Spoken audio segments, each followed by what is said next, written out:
Good morning, everybody. Commander Creature, Shepherd, Paglamia, Hero Right Man, Jay, Vinmon, Clockwork Bear, Rhino, Bone Salesman, Vapucci, Spawner, welcome to the stream. Thank you for the follow, and Renoxus. Good morning, everybody. I hope your day has started off well so far, even though it's a Monday. How was everyone's weekend?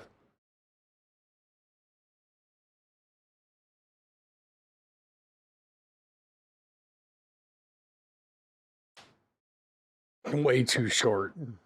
Yep. Today is my Sunday, unfortunately.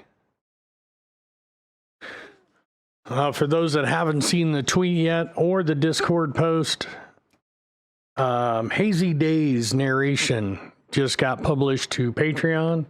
Early release. It'll get pushed out publicly here in about a week. So if you want to get early access and maybe give me some feedback on editing ideas you think would be good, feel free to hop in over there. I'm working on getting Patreon alerts set up on the stream as well. Should have those soon. So Spawner. Ubisoft Star Wars gameplay. What game's that? I've apparently completely missed the ball entirely on that one.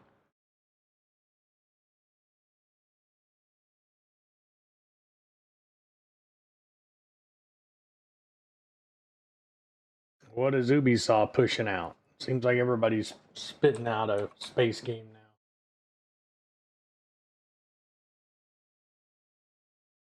Ubisoft Star Wars Outlaws. Is it third person or first person?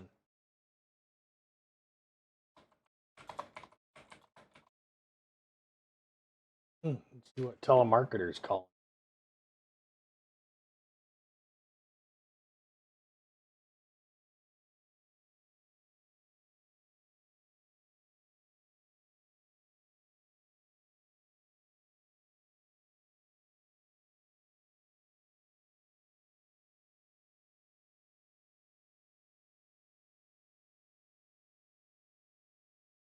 into marketing. Okay, I'm not interested. I'm a website designer and system admin myself. Okay. Are you do outsourcing? No, I don't. Okay, not an issue. Bye-bye. Have Thank a you. nice day. Bye-bye.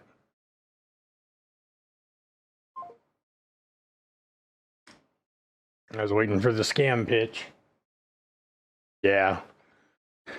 Anytime you register a website, your name and information is put into ICANN, which is a publicly viewable database. These companies go out and crawl it, and then they blow up your email and your phone number trying to sell you a website.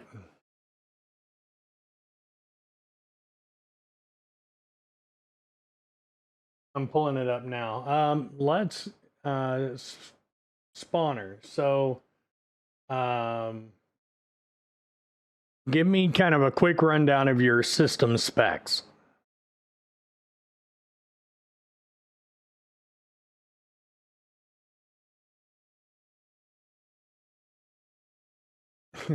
Indo, kafo, myama, sara means we should meet again for food and drinks in Banu.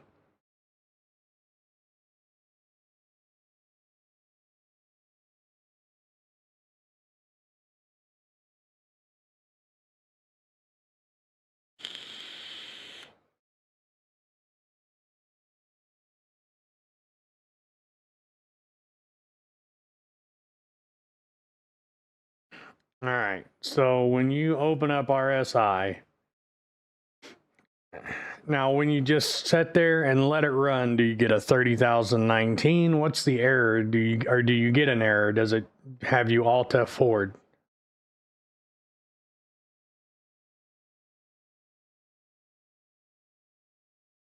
Oh shit, fire.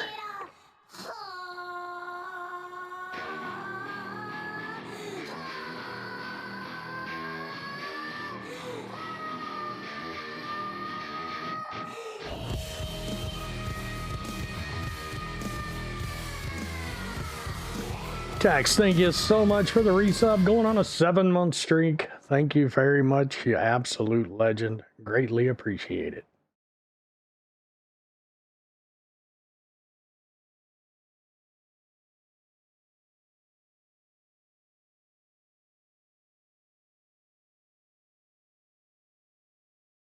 We never left. Well, we left. I turned the stream off, but yeah.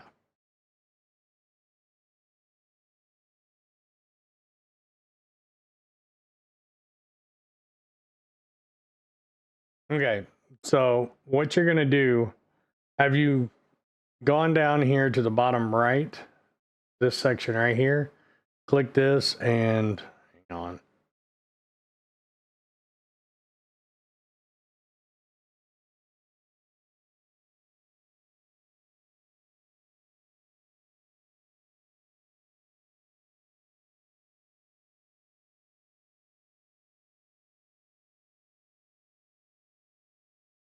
You clicked on this arrow here and completely exited out of the RSI launcher by right clicking on it, clicking log out, and then going back and clicking quit.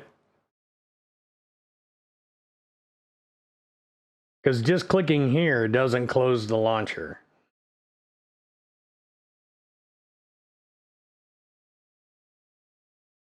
You actually have to go down into your taskbar and right click.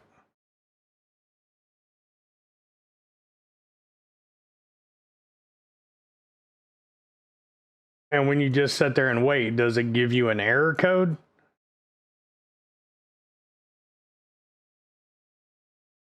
Or it just says not available?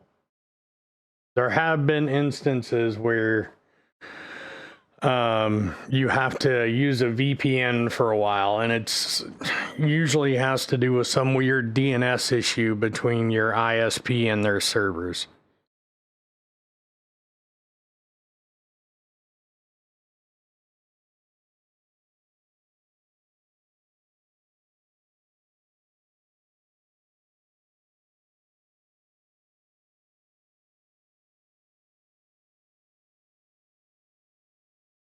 Not available.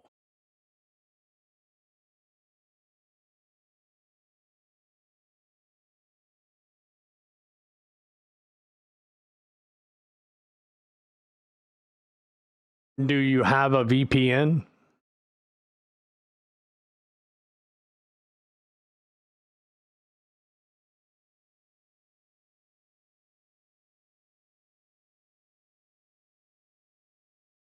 Focus, you bastard. There we go.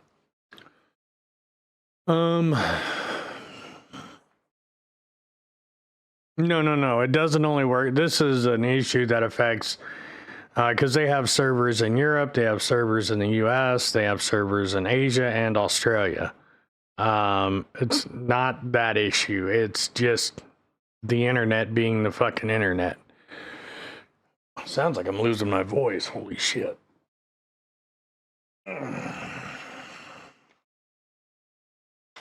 Yeah. So,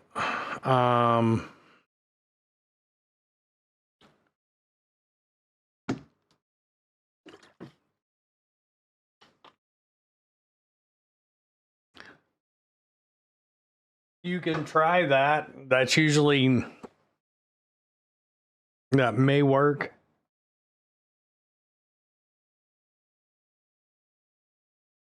Yeah, I got friends of mine that are also streamers. I was watching play it right before I went in. So you get here and you click launch game.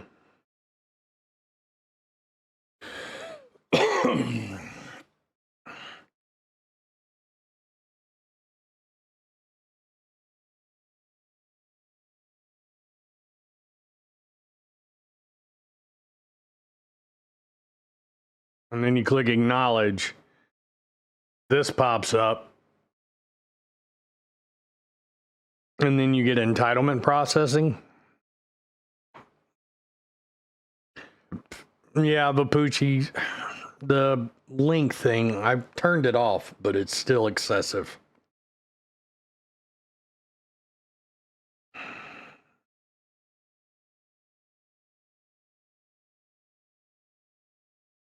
And also, for all you guys that was here on Saturday for my mini rage rant, thank you for putting up with my bullshit. I've come up with a plan. I'm not going to violate Twitch's terms of service. I'm going to pursue alternative methods to diversify my platform to limit any potential launches should the things that I have foreseen happen.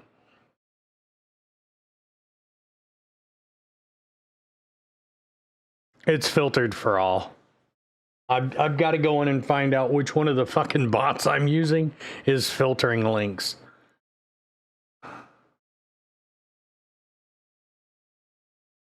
Hey, Denny. But as I said earlier on, for those that just came in, new narration post for Hazy Days lore short story posted in the Patreon with more to come later this week. Should be posting at least 1 or 2 a day for probably the next month. And nothing Expat said was wrong. And the stubbornness of myself got into the way of foresight. And I was talking to Credo, who is a very wise individual and someone I often reach out to when I'm stuck in both a moral dilemma versus, or not so much moral, but just ethical dilemma. And just someone I consider a good friend, as well as everyone in the Discord and my officers. That'll do it.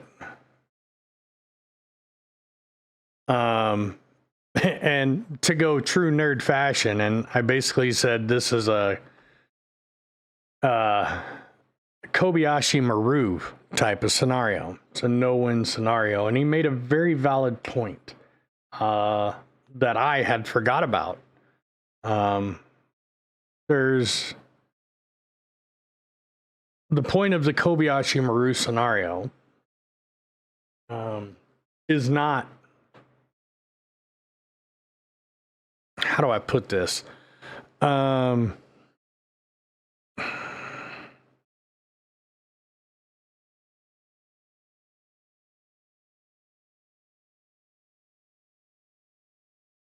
It's not a scenario. The scenario isn't about how to win.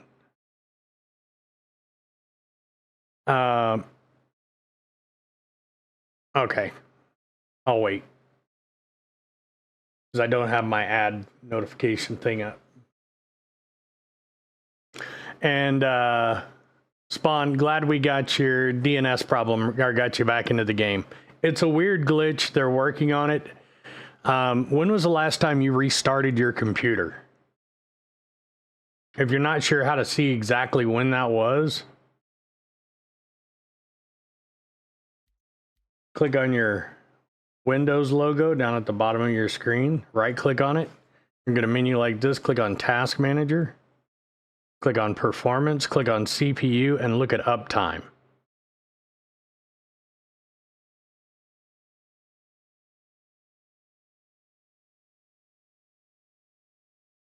And that'll tell you how long it's up. If you've been up for anything really longer than 4 days, because that's days, hours, minutes, seconds, restart. Because that usually clears out some of your DNS issues. Also try restarting your router. No, I waited till you got back, Papucci. But what I was saying, Credo made a good point. I said not to go full nerd, but do you think this is a Kobayashi Maru situation? It's a no-win scenario. And he made a valid argument back to that, and that's that the Kobayashi Maru isn't to win, but how you choose to lose. No matter in every defeat, every scenario where you have to choose how you're going to handle it. Even if you lose, it's choosing how to lose. That's the important part. And I myself was acting like Twitch owed me something, and Twitch owes me shit.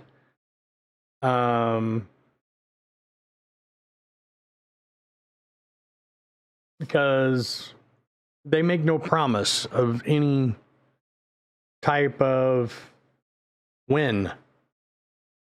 Oh no, you're Spawn. That's all we pretty much do in this stream is bullshit about technical issues all fucking day. Good, Wombat. Just kind of recapping Expat and Execute's conversation the other day and the decisions that I've came to and how I'm going to move forward in light of recent events.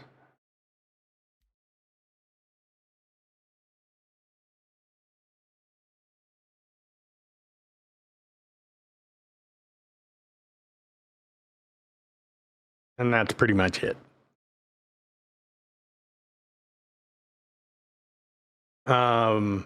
So yeah, what I'm going to keep doing my thing, and what I'm going to do is add for right now 1 day a week. I'm not sure which day yet. I haven't really picked it out. It may just be completely random. I may even be today after I wrap up here. I may wrap up and immediately roll around and go to YouTube Live. But I'm also going to start doing content exclusively for Patreon subscribers. We'll do a couple hour streams every week specifically for Patreon. That way it's a much more close-knit stream. Like we can just focus on what, we don't have to be as general as we are here. And we can be a little bit more relaxed because I'm paying for the privilege to stream whatever the fuck I want to stream, minus copyrighted and intellectual property content. And that's how I'm going to do things. I'm going to keep posting to Patreon. I'm going to keep working on Lore Masters and angrypctech.com and YouTube, and because I forgot to do the one thing that makes streaming, and that's to have fucking fun with it. I got wrapped up into the political bullshit, which I don't normally give two flying fucks about. It's growing, Wombat.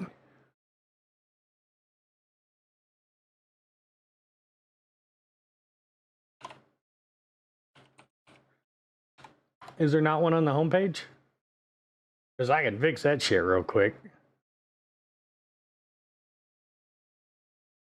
Hang on. As far as I've seen so far this morning, it's good. We're actually going to do some talking about Starfield and apparently Ubisoft's new thing. But let me get the Patreon link on Twitch because I'm apparently an idiot and have forgot to do it.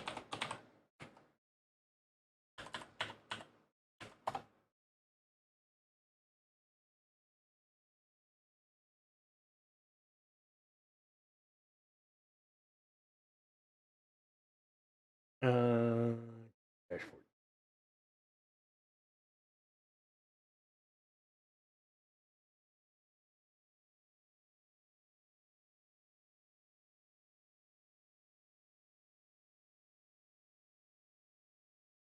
How the fuck do I edit that page?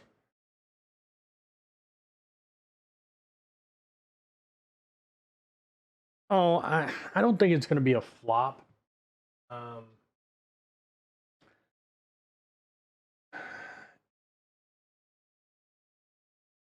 How long has it been since they what was their last release? I think after 76 and their last big huzzah, they might have pulled back and kind of redid some stuff.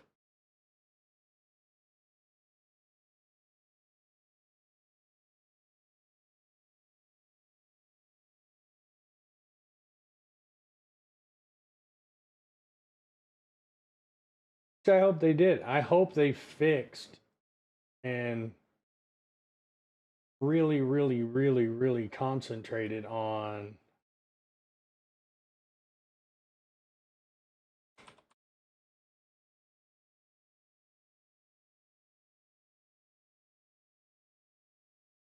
doing it the right way this time.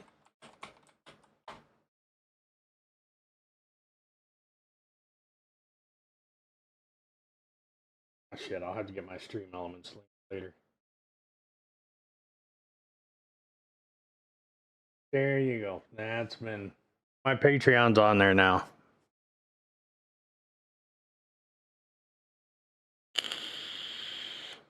Yeah, but 76 was their last big botch.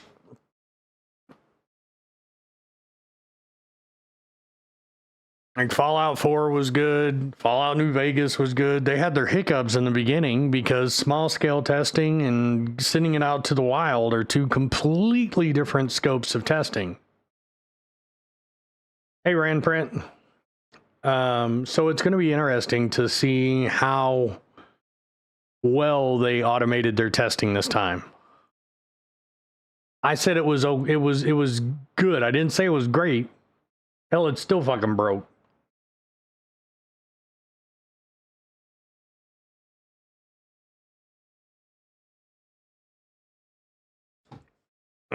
I liked 4 better, but we'll have to agree to disagree. But I will tell you, I am a watch collector. I have several. And I will be getting their as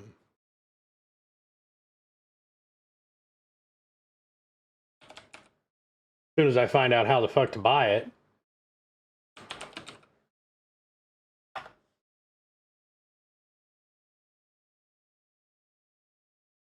If you go on their website and then you go to pre-order, like I want that pack, but finally, Steam. Oh, I gotta go buy it physically in a Best Buy.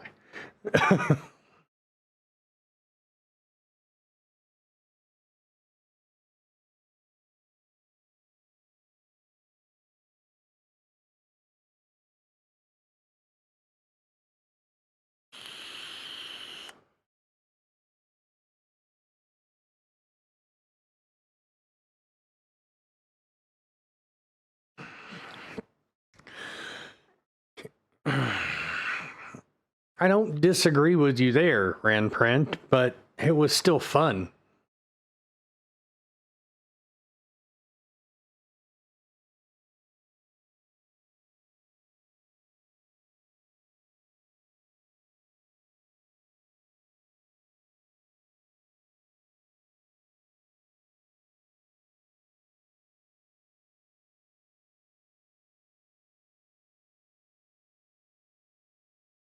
Every time they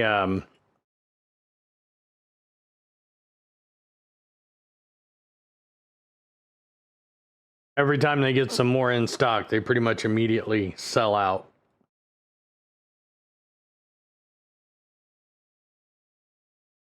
Like, I want that fucking watch.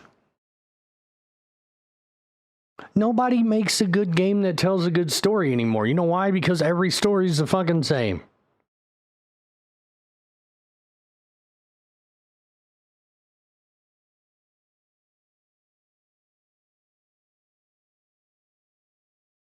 And Starfield to give us something to play in the meantime while we're waiting for other shit to get unfucked. I mean...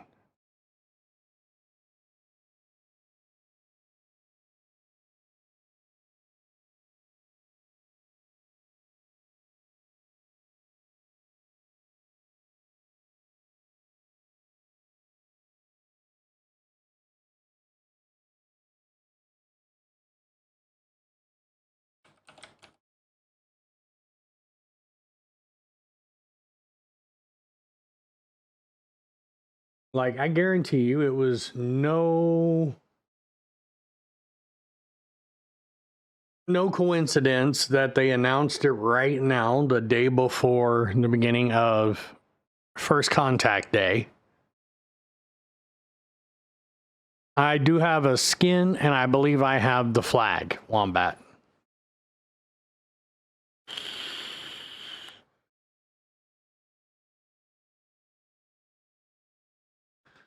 Negative. But I mean, I played the one for Call of Duty, the newest one, Modern Warfare 2. That was the first call. I've never bought a Call of Duty game until this last one, and I probably won't buy another one based on this last one. Just me. Logie, thank you so much for the sub. Greatly appreciated.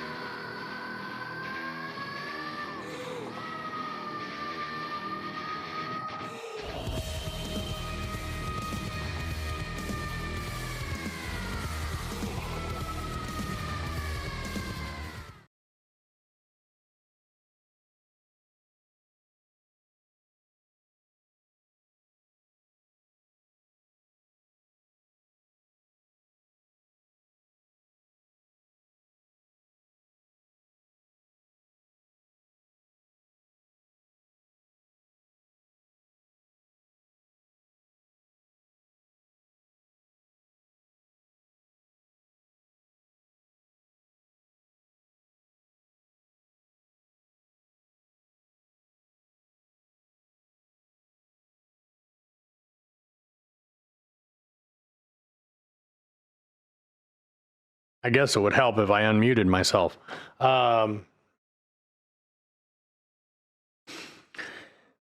If people want to sub, I'm not going to tell them that they can't, that they shouldn't sub. It's just if they want their dollar to go farther for giveaways and contributing to the stream and things along that line, Patreon's a better way to go because it only costs me like 3% plus 30 cents per transaction. Whether it's PayPal, whether it's credit card, it doesn't matter. Your dollar goes farther there. But I appreciate the support either way. I'm not going to be what's the word I'm looking for? I'm not going to micromanage it that way.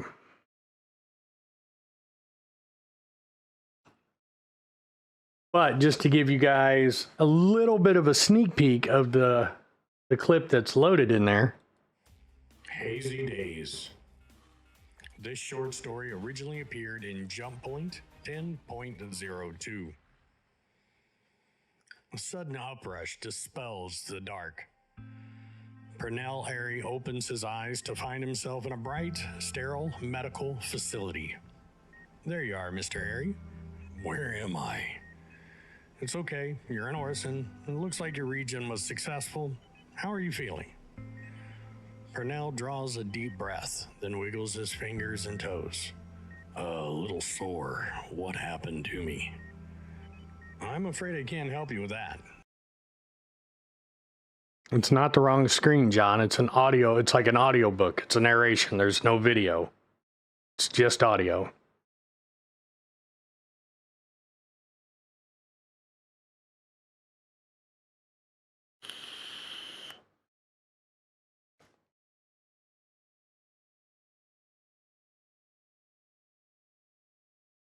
I'm gonna buy, like, I'm gonna spend, it's how much is it? It's $300 for the Constellation edition. I'm buying that. I'm spending that for the wash and the case.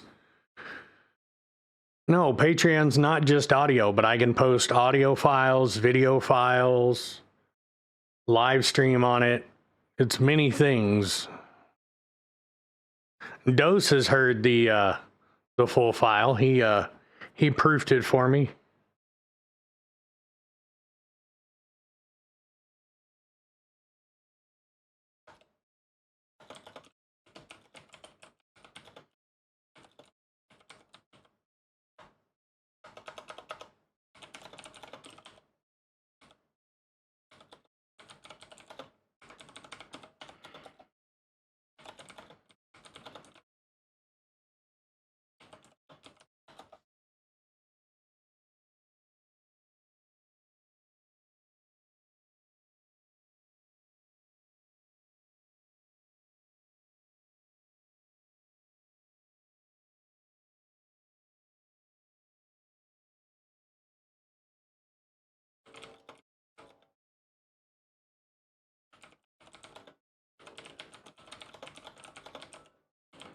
Sorry, you're talking to expat.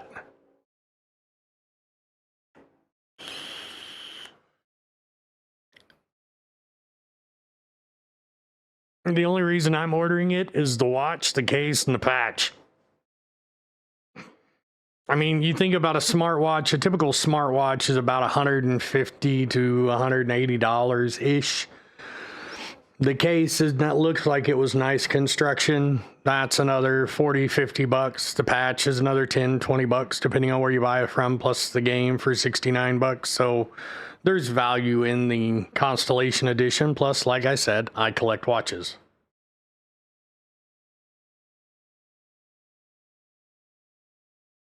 Oh, yeah, I remember that.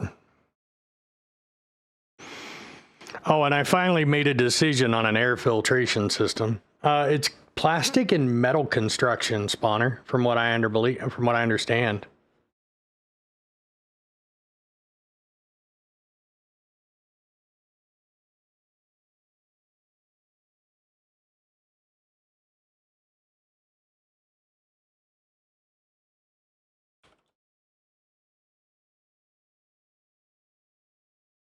Let me pull something up.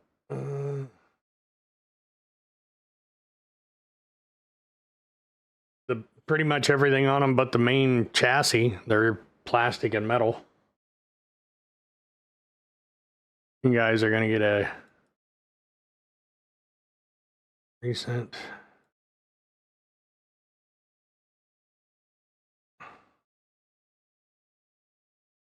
X. Yeah. Reband. Drill that down just a little bit more.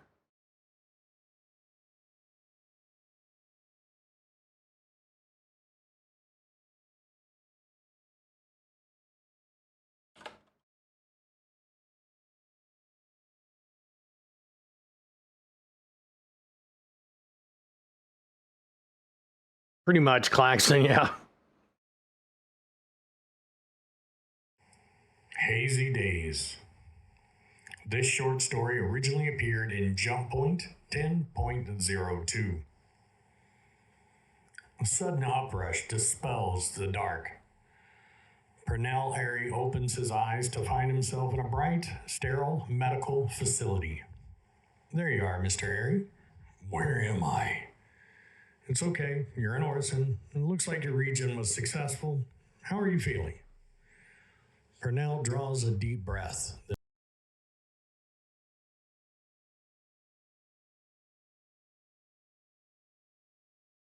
Yep. Well, I'm as soon as it becomes available again, I'm going to be ordering the Constellation Edition. Like I said, I collect watches.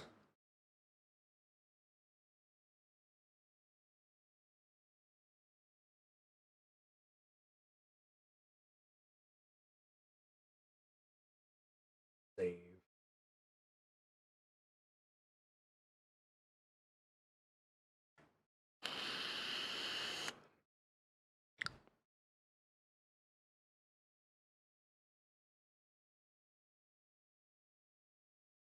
Let's see how that sounds.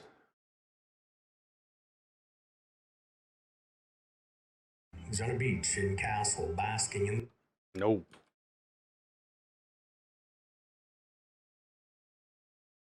the glow of Gauss's binary star.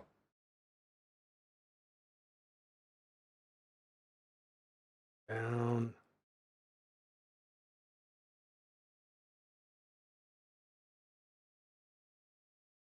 Sorry, you guys are hearing snippets of me edit this Patreon post that I threw up. A little slower. What happened to me? I'm afraid I can't help.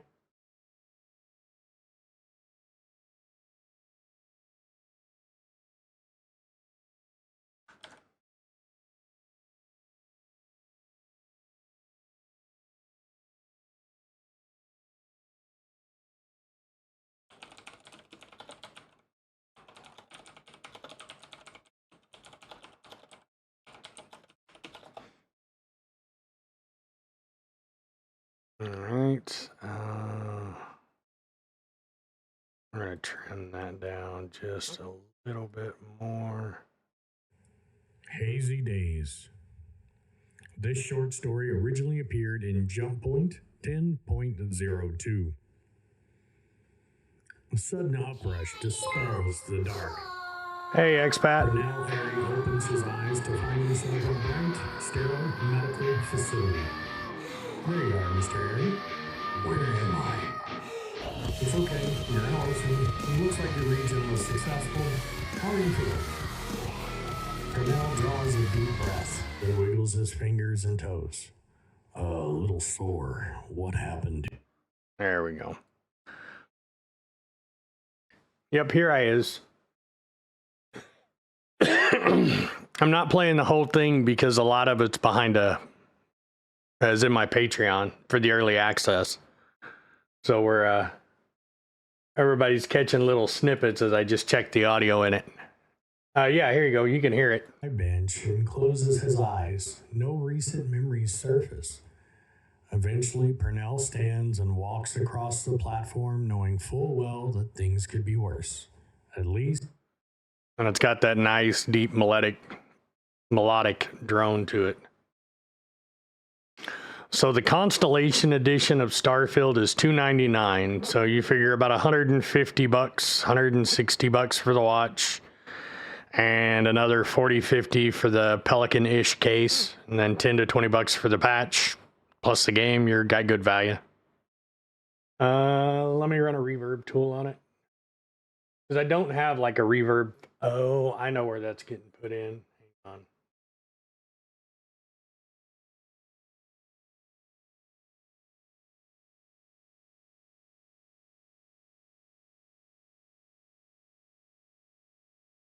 See if this sounds better.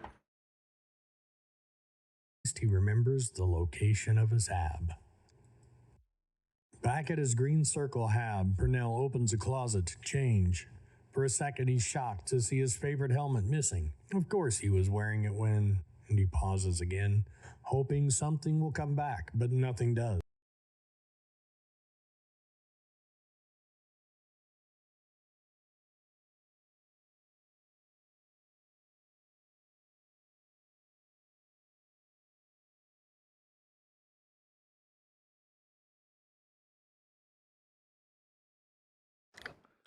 There we go. Now let me do this real quick. Pull that up. And right about there. Instead, he recalls how he quit tailing a target in the back streets of Fujin City. That's to going buy to be the helmet best for copy. pop-ups. There we go. File. Save. Multi-track. And then we'll go to... Okay, good. There's no creative filters running. The reverb you're hearing is from it coming through speaker or through the stream feed plus the microphone.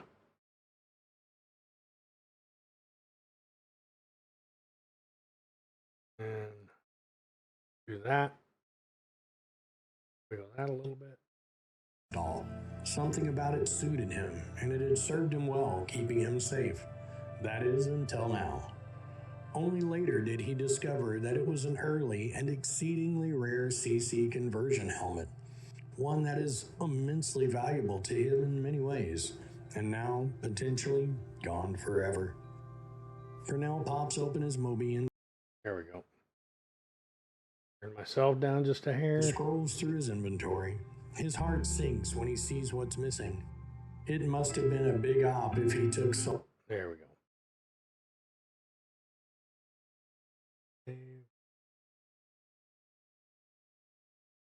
Multi-track backs down, entire session.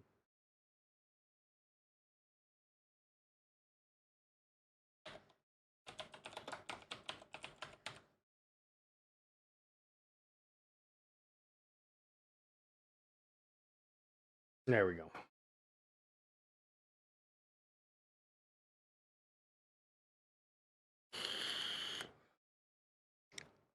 Well, here, I'll play the intro again, and chat, you tell me, as well as expat, see if everybody's got the same viewpoint. I'll play the first minute and a half, or minute. And all the music and everything I've mastered in here to try and build some ambiance in it, so give me your feedback on that too, what needs to be balanced. So here you go. Hazy days. This short story originally appeared in Jump Point 10.02. A sudden uprush dispels the dark.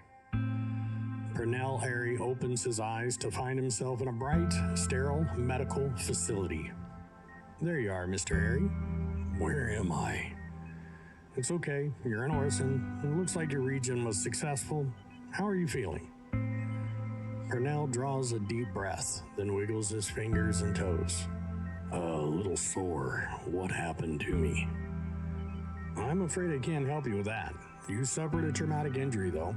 I don't think there'll be any scarring, so you're lucky there. What's the last thing you remember? Parnell's memories come flooding back. He's dancing with Sergei. He's on a beach in Castle, basking in the glow of Gauss's binary stars. He's a kid struggling to...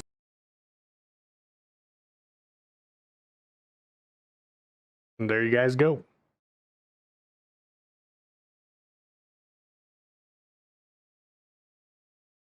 But, so yeah. If you want to listen to the rest of the Hazy Days short story narration, it's available on Patreon. Links down below.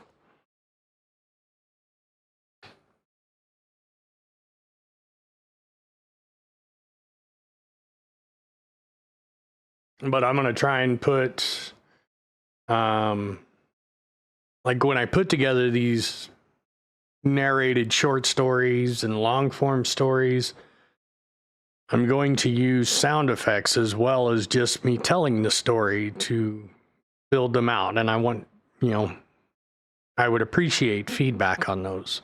So thank you guys.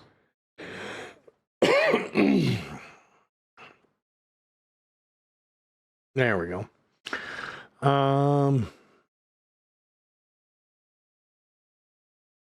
But yeah, text the Constellation Edition as it sits right now, like on Best Buy's website, which is showing coming soon. It's not available yet.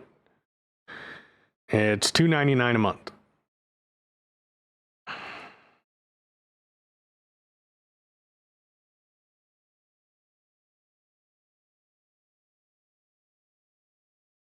Or not a month, $2.99.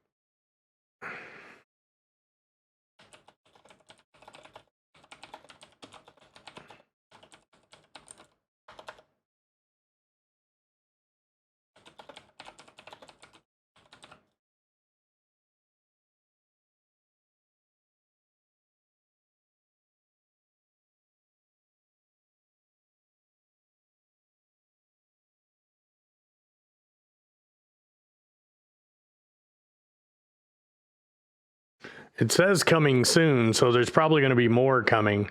I doubt they're going to limit that few if they're that hot of an item. Yeah, expat. It's I am losing my voice a little bit.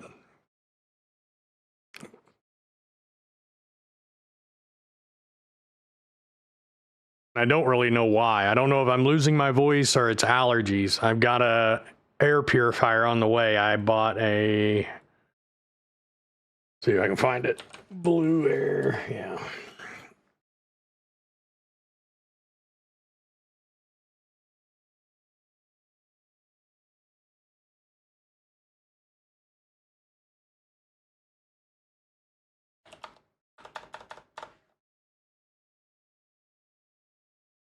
Yeah, there it is. I have a feeling they will probably make more. They're selling out at $300 a pop. They'll make more.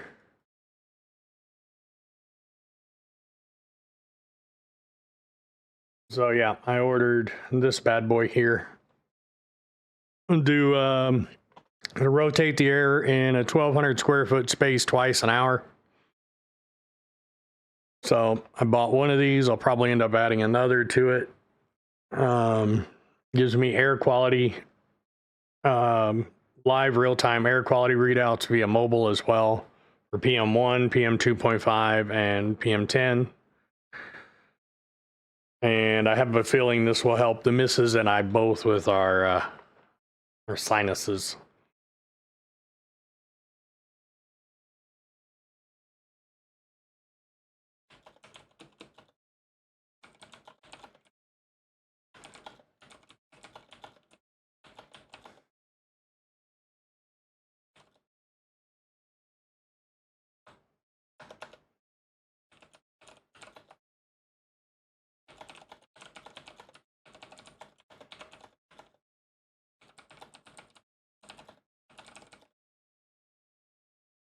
Anywho's it.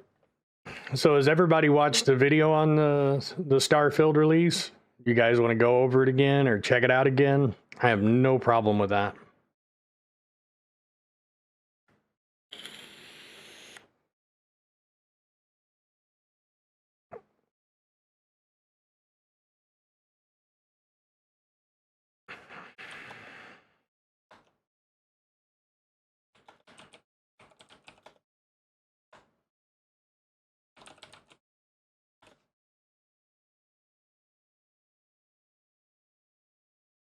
Doobity-doo-doo-doo.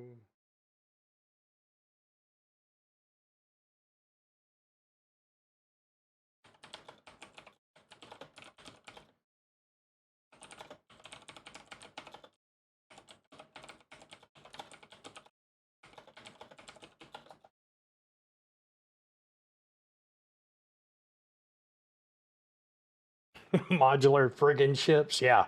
It's going to be interesting, and I have a feeling I'm probably going to put quite a bit of time in it if it's everything they're saying it is.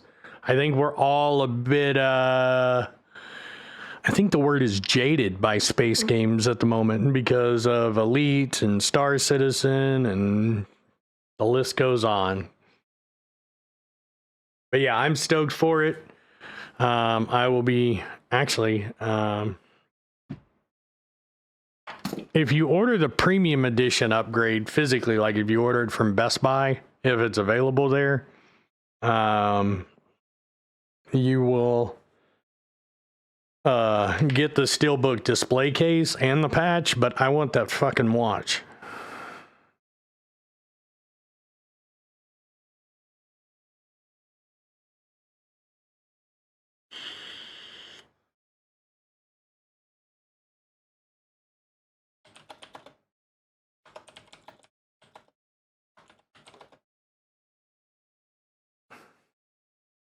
Yeah, that's just the upgrade. So like if you have the base game and you order the upgrade, you get the steel case.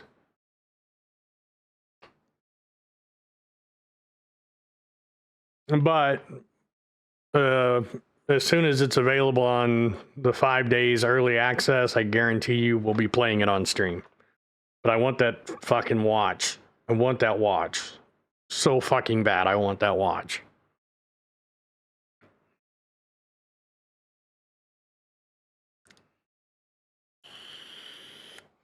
Right?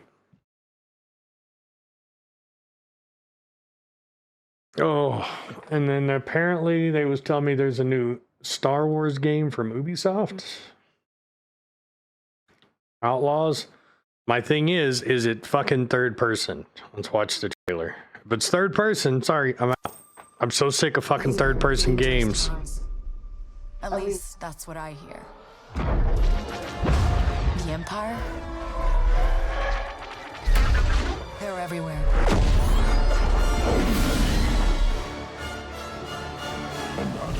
But the world here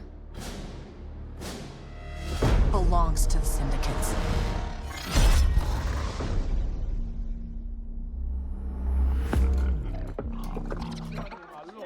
If I want to survive, I have to play their game.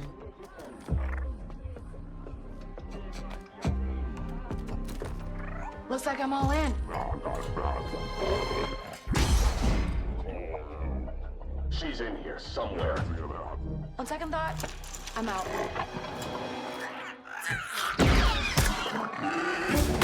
There she is.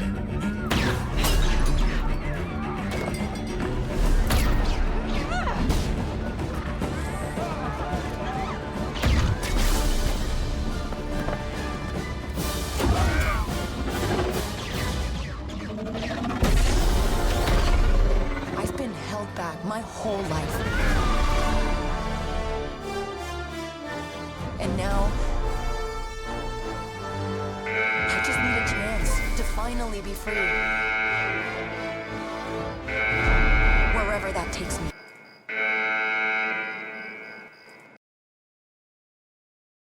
Hey Raiders, McGilly, thank you so much for the raid. Greatly appreciated. How are you? How was the rest of the arena commander? Did you get everything accomplished you wanted to get accomplished?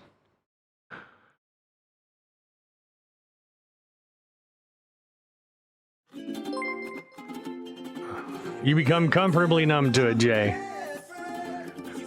Welcome, Raiders. For those of you who don't know who I am, my name's Angry PC Tech, Star Citizen streamer, general ranter and raver, and guy that apparently has maybe a little bit of anger issues. Anyway, welcome to the chat.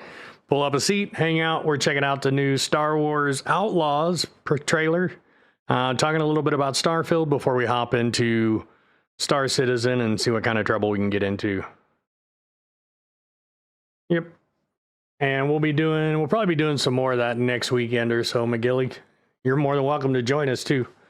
But yeah, we're just checking out this game. I'm trying to see if it's going to be third person. If it's a third person game, I'm out. I'm here to offer you a way out, okay? Get off my ship, Jalen.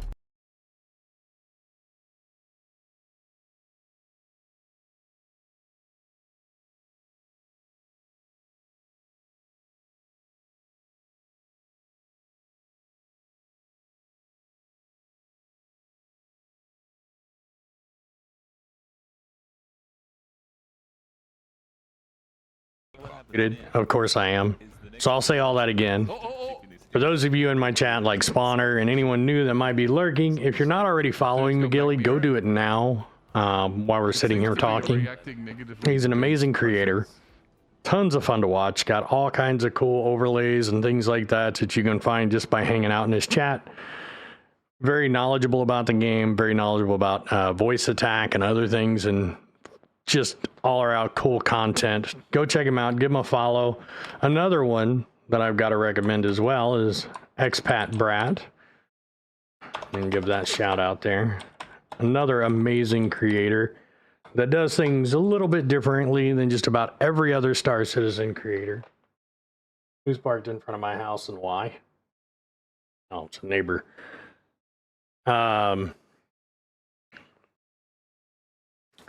I had a thought and it went right out the window. Be sure to go give Expat a follow. She'll be streaming here in just a little bit. Does more of a... Is it Machina? How do you pronounce that correctly? I've always fucked it up. Does more of an episodic style Star Citizen content. Absolute blast to watch. Hilarious streamer. Yeah. Machinima? That doesn't sound right. Because in where it's spelled in the way Bagels spelled it, there's no E. So there would be no "n" on the end of it.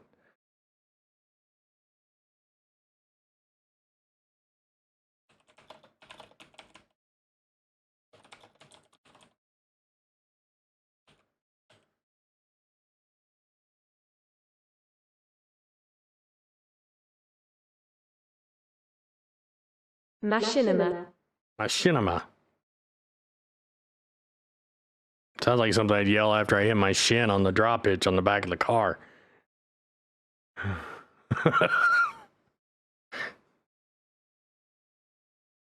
My shin, ma! Anyway, I digress. Go give Expat a follow. Amazing streamer. McGilly, go give McGilly a follow as well.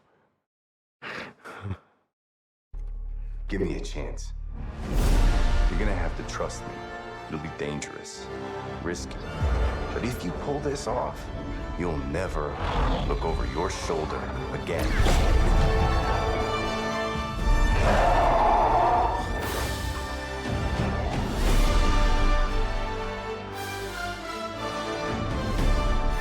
The underworld shows no mercy.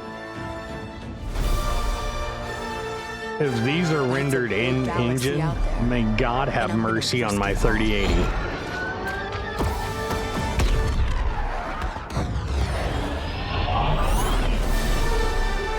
Star Wars Outlaws, coming 2024.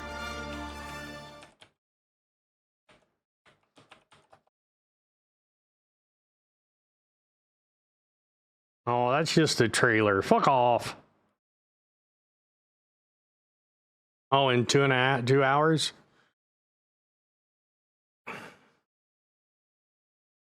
No, it's a 3080 Ti. I've got 12 gigs. Somebody remind me to pull that up so we can watch it.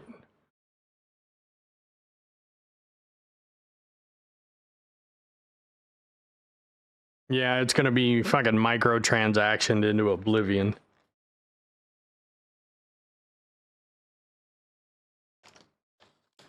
Unfortunately. EA Sports. It's in the game. No, they're in your wallet. I can honestly say, you know, I know it's not Star Citizen. I'm not going to do a Star Citizen comparison on Starfield versus Star Citizen, and why isn't Star Citizen already done when Starfield's coming out? Starfield's been in production for 10 years. It's a single player game. Plus, they're an established studio. All the tools they used to build this, they already fucking had. There's the answer to every, well, why doesn't a Star Citizen already have this? Starfield's out. There's your fucking answer.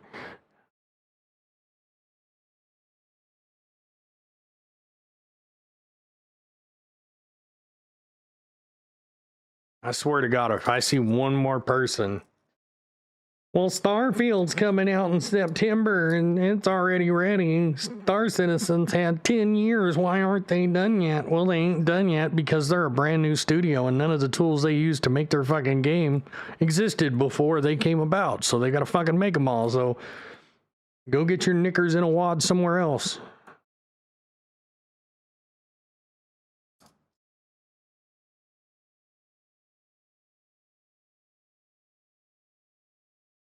The idea probably came about 25 years ago. And it's just, they're just now getting around to it.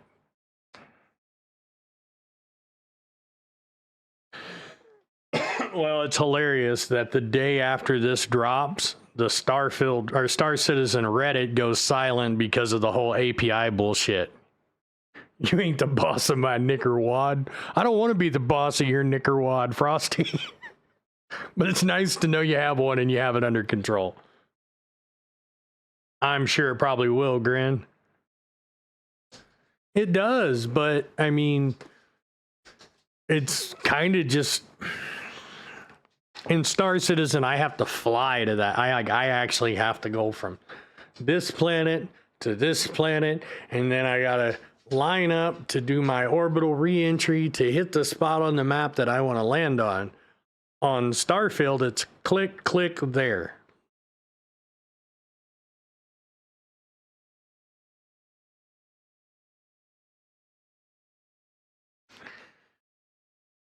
If somebody gets it and they don't like their watch and I'm unable to buy a copy, let me know and I will pay you handsomely for the watch. Just saying. I can hear my wife rolling her eyes from in there.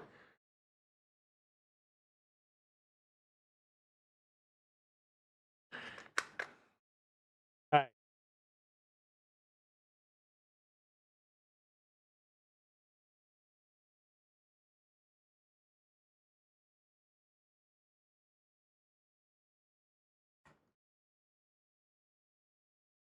Just let me know. Well, no, I mean, if these are actually in-game engine graphics, like I will tell you, I'm impressed by the way this looks. I'm probably going to have to upgrade my GPU if this is the case, because I will be playing it on the 4K OLED, not the 2.5K LED. I'm going to make it hurt. It'll be something that might actually put this 7950 X3D to its paces.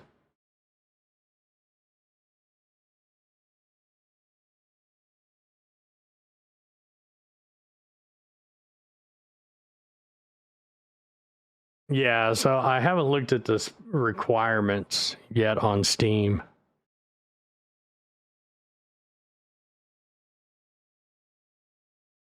The air fire. Thinking words. The air purifier was only like $200. Yeah, that's going to be at like 800 by 600 there, Bagel. I can almost guarantee that. Or 1920 by 720. Oh, yeah, that was for the big blue bastard. Let me pull it up. I know which one you're talking about.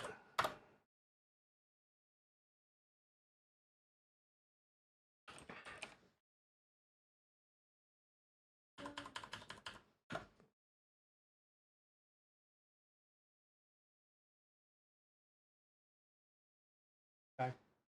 Have a good day at work. We do. So yeah, they have one that's that price, and if I'm not mistaken, it's the Protect. Yeah, the closest one they have, I think, is the Protect 7770i. Bye, I love you, baby.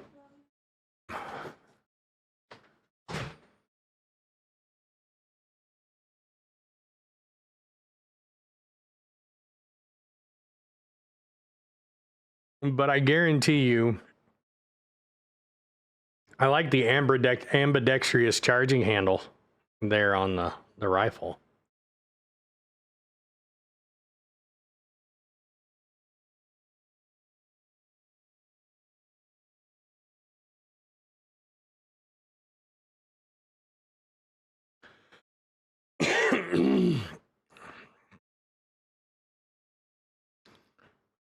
Well, here, where's it at?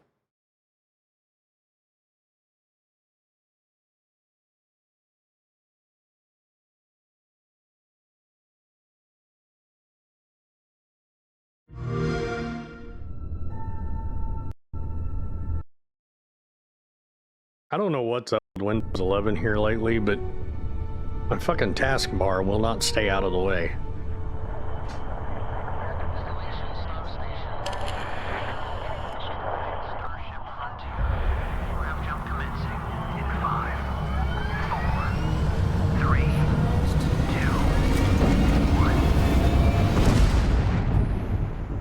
Hey everyone, thank you so much for joining us today and welcome to Bethesda Game Studios. You know, we've been so lucky over the decades to make the kind of games that we love here, and that's thanks to all of you from... I want to point out something there for all the SC needs to take a note. Notice they said for all the decades they've been around. Star Citizen's been around for a decade. The Elder Scrolls, the Fallout, we love creating these worlds and playing in them just as much as you do. And throughout all that time, we'd often talk about and dream up the space game. What if we could take that feeling of being who you want to be and exploring a new world? I said I wasn't going to do it, but I did it anyway. Space, where you weren't really limited in where you could go or what you could do. And that is Starfield. Obviously, we've come a long way since then with the games we've built, our technology, and all of us here in the studio. We've done so much together, but, well, we've never tried to make a game like this. Today, you'll get to hear from many on the team and see so much of what we think makes our game special. So let's jump in and take a look.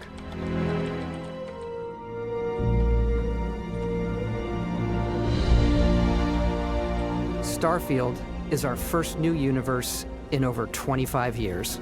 But it's still a Bethesda RPG through and through, where you step into a new world and you get that feeling of unlimited possibilities. But this time, it's not just one world. It's over 1,000 worlds. Because the choice of where to go, it's not ours, it's yours. So, I don't know if anybody caught that in that little preview right there. Even the machine that they are doing this on is stuttering to play this to do the render, the camera rotation. And it wasn't until now that we had the technology to create. I'm seeing micro stutters in there. I don't know if they're From the showing on rocks at your stream, but feet they are on my to the side. mountains in the distance, to the people and creatures that live in these worlds. This is going to be another GPU melter That isn't for just a sure. backdrop. That moon is actually there orbiting the planet. Yes, you can visit it too. We realistically simulate the galaxy around you. Our next generation lighting model uses real-time global illumination When I had to buy a to light the secondary world area. based on the type of I'm hoping that's supposed to be Earth and St. Louis Arch. star and the makeup of the planet's atmosphere. We also have an all-new animation system. And of course, you can play it in third person, Oh yeah, it's micro stuttering bad. and you can play it in first person. It seems to only be micro stuttering at the walk We pace. love exploration and rewarding it, but you do explore differently in this game given its scale. That usually involves exploring an area you've landed in. You can collect resources, do a mission, and maybe even stumble upon something unexpected. Doubtful. I mean, I don't see why it would be my video. I mean, the CPU's a little toasty. I think that's the hottest I've ever seen my CPU.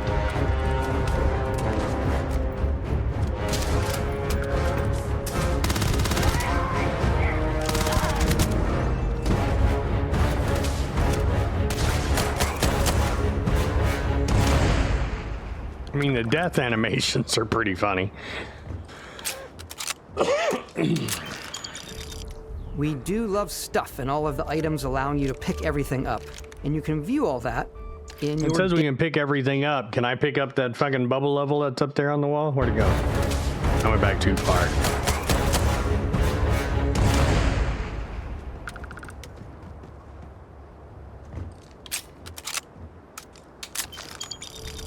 We do love stuff and all. Because I mean, it says he just said that they love stuff and being able to pick it up. So like, can I pick up the bubble level? Of the items allowing you to pick everything up, and you can view all that in your data menu. This is the hub for everything you're doing, from your skills to your ship, your missions, I mean, and everything your that I inventory. would physically be We love able to to pack pick a up. ton of detail in every object, from all of your weapons to spacesuits. I like that food. yellow We and black just one. obsess over the details, and food. We obsess over food. When you're done exploring, you can walk back or fast travel to your ship. We have Well, what kind companions of and Star crew you can take Citizen with player you. would I be if I didn't left hold Vasco Bethesda here to back the at my same ship. flame that we Welcome hold back, Sig to? Captain Howard. And he can even say your name. Let's head out.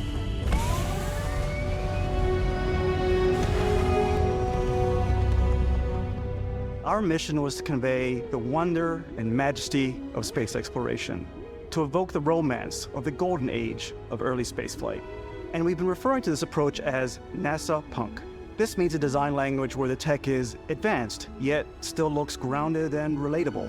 For us, it's that contrast. That's where the visual interest is. Obviously the NASA, which is the rigid, hard function over style, and then Punk, which is all about style. You can see that visual style coming through in your ship. Your ship is your home for you and your crew. And like many of the spaces in our game, it has a slightly retro and analog that's the touch. first thing I A turn bit of off is lo-fi rather than motion blur. sci-fi, where everything is well used, worn, and lived in. Alrighty. What's the plan, Captain? This is your star map. It starts with the planet you're currently on. You can see all of its info and resources. You can choose a landing spot or fast travel to known locations. Backing out further, you can view all the planets in the system. Obviously, the game is big, and it's here you can see planets that have key locations, missions, or life on them, versus the many planets that are barren but resource-heavy. Zoom out even further to see all the systems in this part of the galaxy. Here, you can plot a course to ones that are light years away.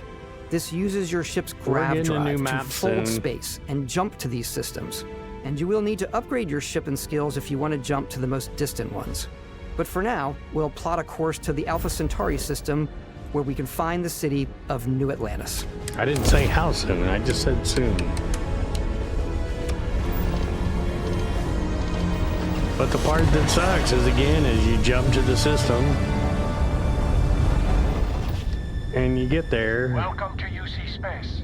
Maintain your current course while we scan your ship's And you cargo. can't fly to the surface. You can go anywhere on the surface, but you can't manually fly your ship to the surface. And I had best not be flying that ship in third fucking person.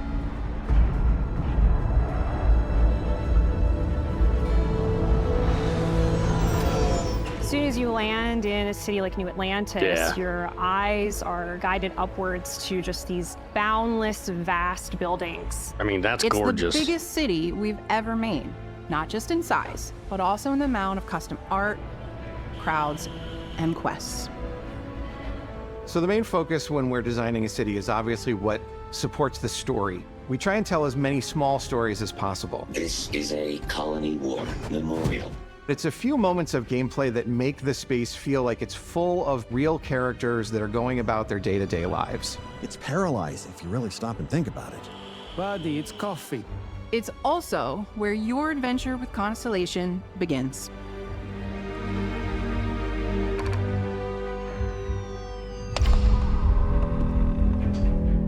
Welcome to Constellation. We have a lot to talk about. By the time you meet them, Constellation is sort of seen as this mythical group. Most people don't even know they exist anymore. It's their hand-wavy They're the way of last dealing true with, explorers like, in the re-entry galaxy, damage. and they're trying to find the answers to some of humanity's biggest questions. The artifacts are so different, so alien, and I'm certain one of them reached out and spoke to you. The artifact. If you could place it on the table here. Oh my god. Look at how it's coming together. That means there's a set shitty built acting. by an intelligence outside the settled systems. It's definitely an eclectic cast of characters. You've got Sarah Morgan, the ex-soldier and adventurer, now Constellation's leader. Mateo, the theologian who believes that there's definitely something else out there. Noel, the gifted scientist and Sarah Morgan's protege. I've seen pornos and Walter, with better acting. A very successful businessman in the settled systems and Constellation's financier. Anything goes as long as you have the money. There's also Vlad, the ex-pirate, Sam Coe, the former space cowboy, and Barrett. You know what I hate about these pirates? Completely resistant to my otherwise irresistible charm. The journey you take with Constellation is just the first of many you'll embark on. The Settled Systems is home to all kinds of different stories, people, and adventures for you to uncover.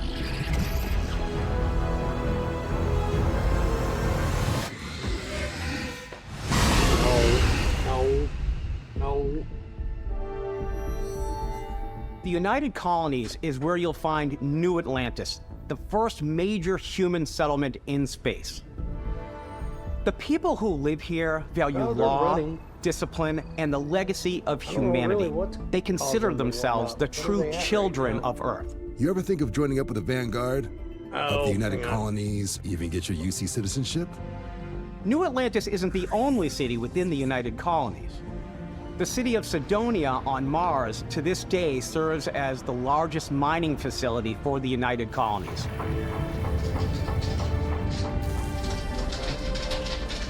Beyond the United Colonies' reach, you might find yourself in a much more wild and independent coalition of star systems. This is Freestar Collective Space. The capital of the Freestar Collective is Aquila City. The Stone Root Inn is an Aquila City fixture. A ranger relies on judgment and intuition to do what's best for the people.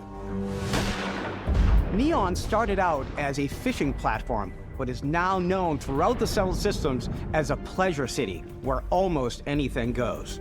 If you've got morality issues, this definitely isn't the job for you. Ryujin is hiring the best and brightest of today for our future tomorrow. Everyone has been chewed up and ground up by Neon. Hey, Try not to Voodoo. get yourself killed, all right?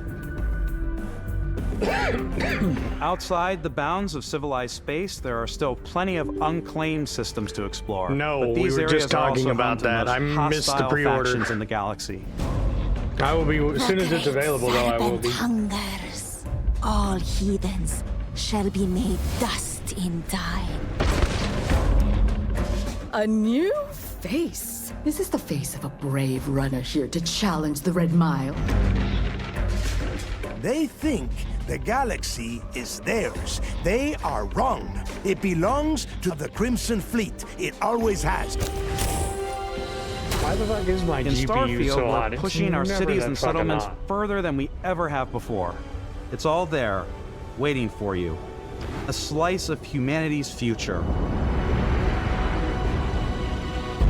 So, ready to get out there?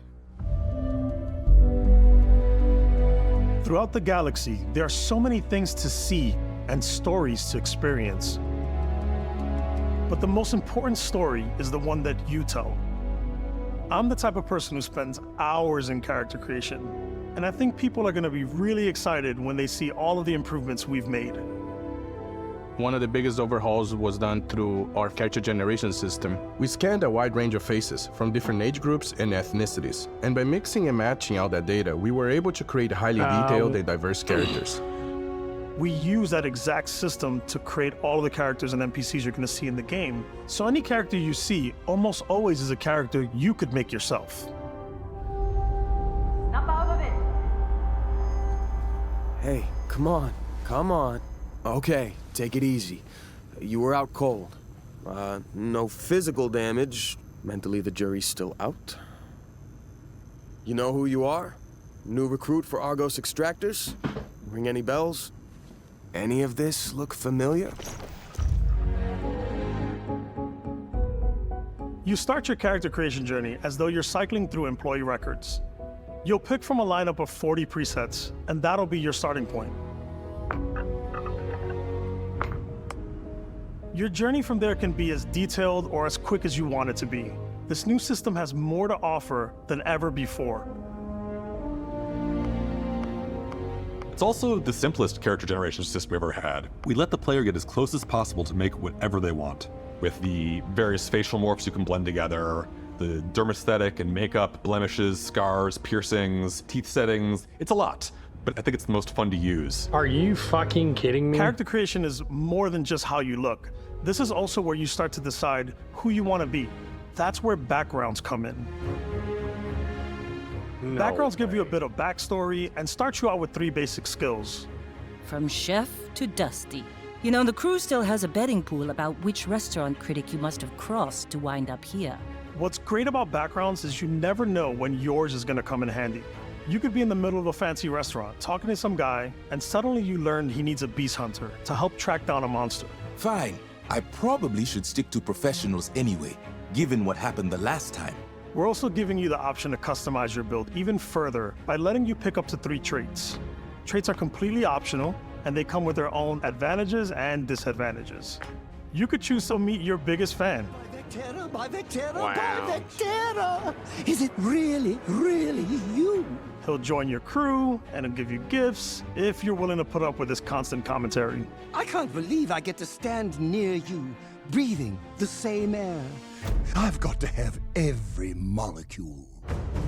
My favorite trait is kid stuff. You have to pay some It's credits only beneficial to support if I get to parents, shoot but him they're later really in the sweet, game. and it's really fun to go visit them. Honey, we got ourselves a visitor. Oh my god!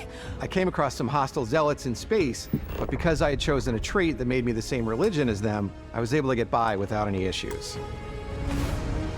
There's another great one that gives you a damage buff when your health is low, but mercenaries will randomly show up and try to kill you. No matter what you choose, there will be plenty of ways for you to tell your story. And if you want to remove a trait, there are ways to do that too. What a view! It's a feast for the eyes. Off we go to another adventure. We'll let you discover that on your own.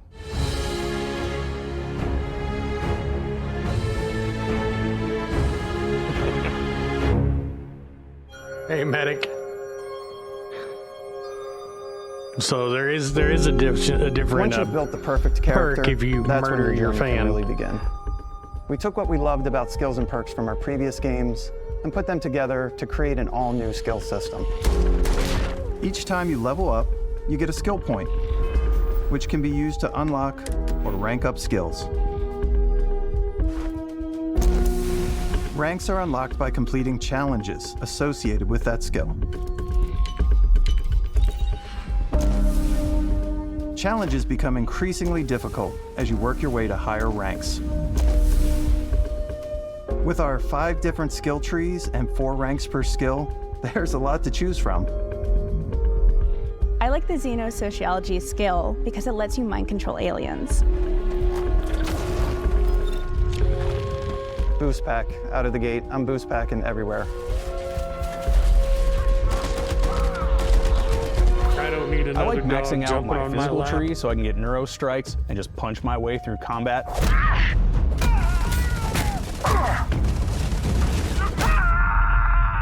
That one's a lot of fun. Invest in the skills that suit your playstyle. I'm very much a stealth player.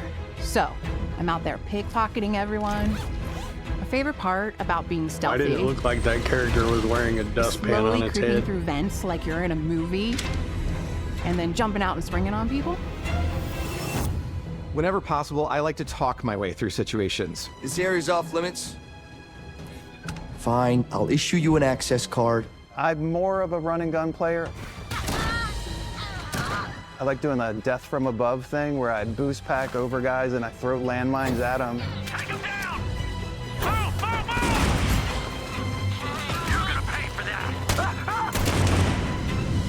I like blowing stuff up. That's the guy that wants to watch the world burn.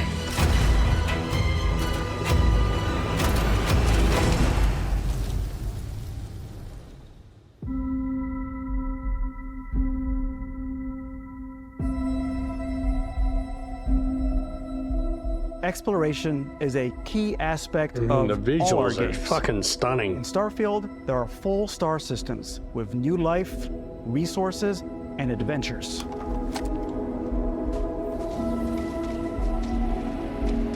Our team worked hard to strike a balance between fun and realism.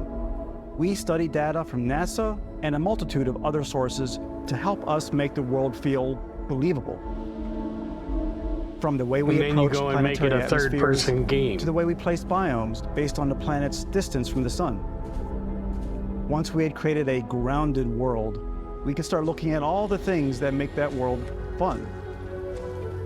When you leave a planet and head into space,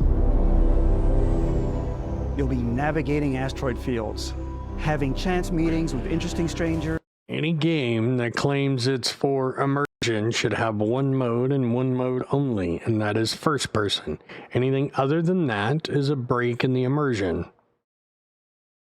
Fuck, I'm starting to sound like Chris Roberts.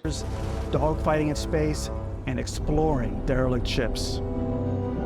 And don't play a game to pretend to be a fucking drone. It's all out there. Ultimately, it's about rewarding your curiosity, because whether it's on the surface of a planet, the alleys of a city, or the vastness of space, you never know what you'll find. But it's predominantly a it's geared around first person first.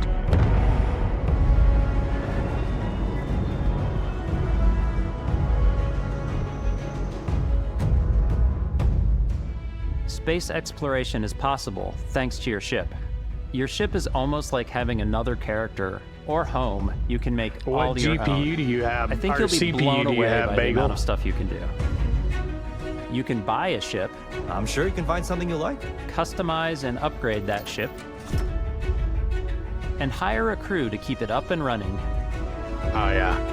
And it all starts in spaceports. It wasn't Every until I got a spaceport is a ship 7950 technician where you X3D can that I purchase, actually sell, and modify made my ships. GPU my bottleneck. Maybe you start off with a speedy fighter that's perfect for bounty hunting. I Then would you might do. round out your ship roster I was with an a hulking Intel space freighter fanboy. to You know, run I bled cargo blue. missions, or even do a little Go smuggling. fucking an AMD For now, though, 7950 we're going to take our X3D. starting ship, the Frontier, and make some changes. You can customize and upgrade everything you see here, and you have 2 ways to do that. You can quickly upgrade individual systems like your weapons or shields, or you can deep dive My into the CPU shipbuilder right now mode. is using less Here power you can than a change light bulb. anything, from the systems to the look and layout. Adding a new habitat module can give you more room for crew. Adding cowling can change your ship's overall silhouette. An improved grav drive allows for longer distance space jumps. You can even fully customize your paint job to get the exact look you want. Oh, and the parts the you choose to build with temperature issue don't just was affect because your I left ship's the stats. Windows sound settings They'll turned also on, and affect it what was you can do using inside your ship. 30% You can of have one modules core. for crafting, or for storing and displaying your weapons. Starfield's in-game ship manufacturers bring their own look and feel to every piece of your ship. From living quarters to cargo holds, mess halls, and control rooms.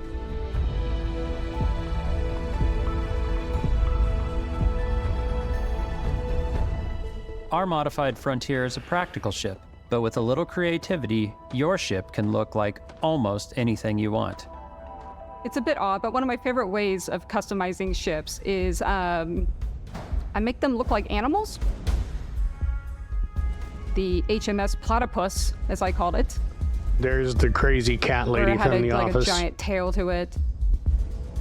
And we've done spiders, we've done mechs. So it's really whatever your imagination is. And while you can build your home among the stars the way you want to, you're probably not the only person who will call your ship home.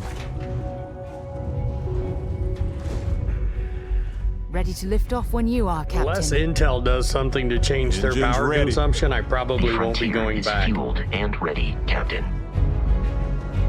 Some of the members of Yeah, that looked Constellation hella can join stable, you on didn't your it there, journey. Smokey? These companions can serve on your crew, and they'll always be there when you travel. We'll be traveling together until we either find an artifact or this lead runs dry. Each companion comes with their own valuable skills for your ships and outposts, as well as unique quest lines. Eventually, some friendships might blossom into romance. I don't know that I've ever really loved anyone except you. And if you're looking for a little extra help on your ship, you can always hire additional crew at spaceports. Got any room on your ship for someone like me? You'll also meet potential Neither crew had members I, out in the Bagel. world. Still think there might be a spot How for long me had on your Pesta ship? been I gotta bugging get off me to this switch rock. over to Assign AMD when crew I to your did my ship next or build? outposts, and their unique skills will affect how they run. And just like companions, most crew members can lend a hand in the field. Take Bosco, for instance. He's designed around the core basics of a NASA machine. Please avoid getting shot. You might die. I still wanted to give it almost a humanoid personality, so I elongated the limbs. This tends to make him feel more human-like and give him a little personality.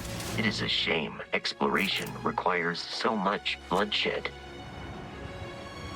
Using the shipbuilding tools and crew selection features in Starfield, you'll be able to build and captain the ship of your dreams. And now, let's take to the sky.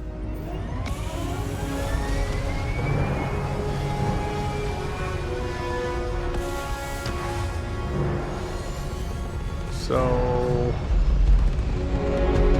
there's my current temps. I have one core that's running. We've got a little bit of a temperature delta there too that are being pegged pretty hard. And telling you that you can do but right pretty now much I'm anything. using a grand and that total is really cool of. for us as developers. Here's my Spaceflight watts. should be exciting and dangerous, and you should feel like you're in complete control every step of the way. CPU SoC power is 15 We've watts. extended Total that core sense of power control is to ship 26 combat. watts. It's not about just hitting your triggers to fire your weapons. It's a complex dance between your piloting skills and our power allocation system. And that's Boosting with power to your the engines video will make your playing, ship faster. Discord doing all its encoding using the Powering CPU. up the grav drives will all shorten the my amount of time other, it takes before you can make a jump. Chrome windows, plus Lumia Stream, plus StreamerBot, plus Discord. And moving your power to your weapons and shields means you're ready for a fight.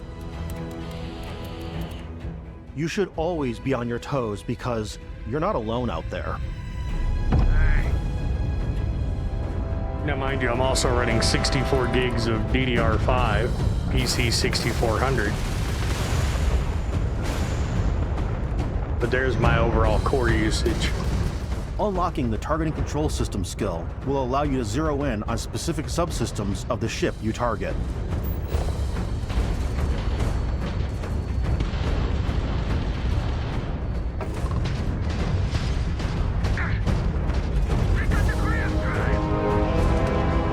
After destroying an enemy ship, you can loot the remains from your cockpit.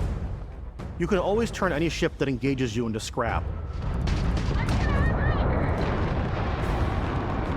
But you can also take a more personal approach by docking with the enemy vessel and boarding their ship.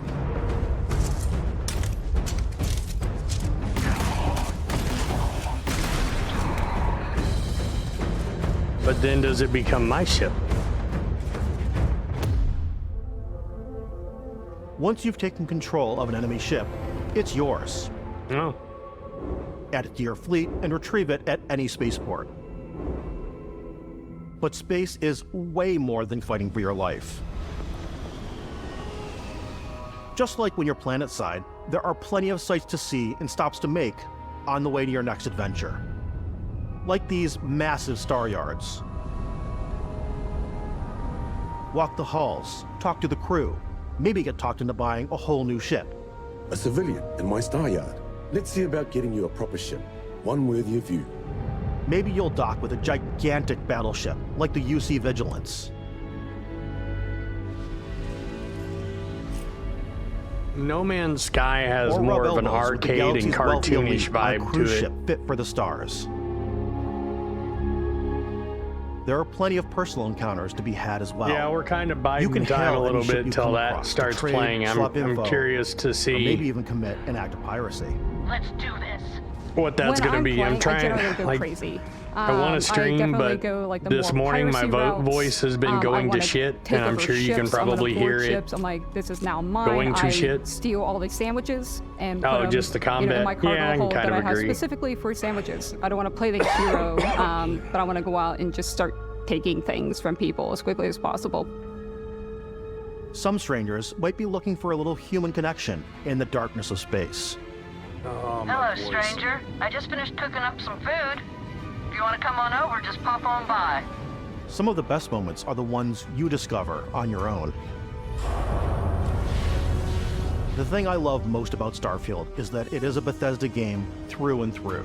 It's really about going to strange new places, meeting interesting people, and getting sidetracked on zany adventures. Then realizing 2 hours later that you're involved in a completely new story. I like how he says it's a Bethesda game through and through, and then the first thing that pops into my head is more bugs That than Star DNA is Citizen. so present here. It's in our random encounters, it's in our handcrafted quests, and it feels so cool to play it and just make your own path in this universe. There are over 1,000 planets out there, just waiting for you to visit. We want you to feel like explorers, breaking ground on new planets. Yeah, Bagel, I'll go into that exploring here in every just a inch minute. Of a mostly untouched galaxy. We want you to feel hopeful. We want you to feel this sense of awe and wonder, and sometimes a little fear. We're giving you a massive I don't know playground if and it's a ton of price toys, bump or and they're setting just you getting free. ready to build a. Hang on, let me pause this so I'm not talking over these guys. So with the Squadron pull off the website, I am figuring they're going to announce release next year at SidCon. But I doubt if it's a price range, it's going to be what? Maybe $20 more? It's already 40.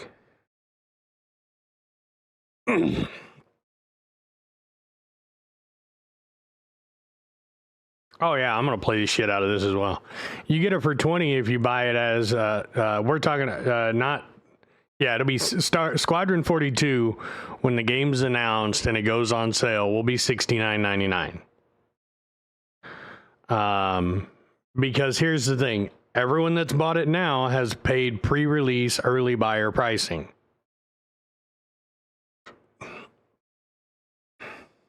That's what it'll be. Or no, you can't anymore. You do not get it free anymore with concierge. That ended last October, I think it was.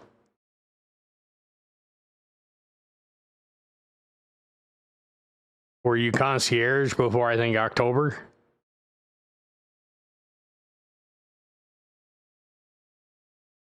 Yeah, you don't get Squadron anymore with concierge. They ended that.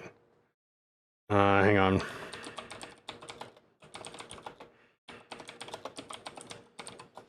All you get is...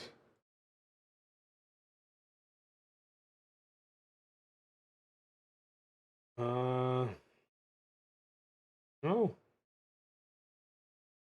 Still on here.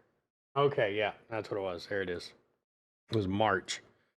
So, Squadron 42. For any Chairman's Club member that had expressed their support of the Squadron 42 project by purchasing a copy and had it active in their hangars on or before March 18, 2022, at the time of distribution, a free copy of this has been added to the High Admiral Reward Pledge.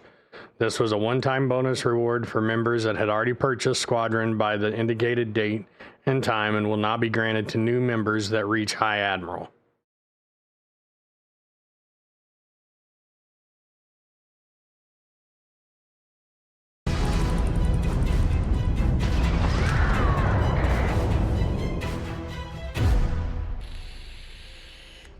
I also like how all their sticks, all their cockpits are. We thought we'd just take a little break and show you something a little bit different.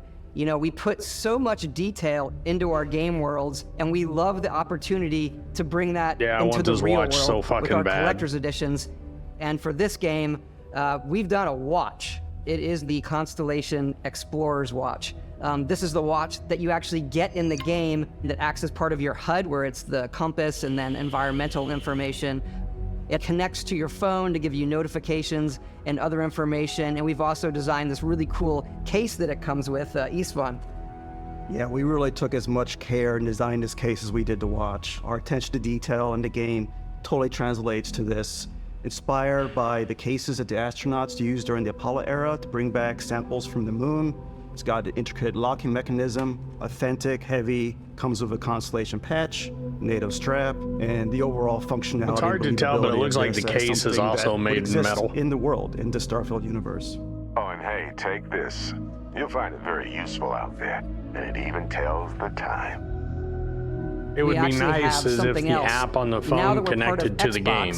We get to work with the amazing people on the Xbox hardware team, and together we have created this custom limited edition Starfield controller. It's awesome. It is now, you know, our favorite limited controller. Edition. Only 20,000 of them were made. By the actual controls of your spaceship. And not only that, we've created the first ever custom headset with Xbox.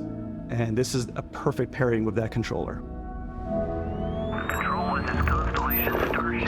This game's gonna melt Xbox systems.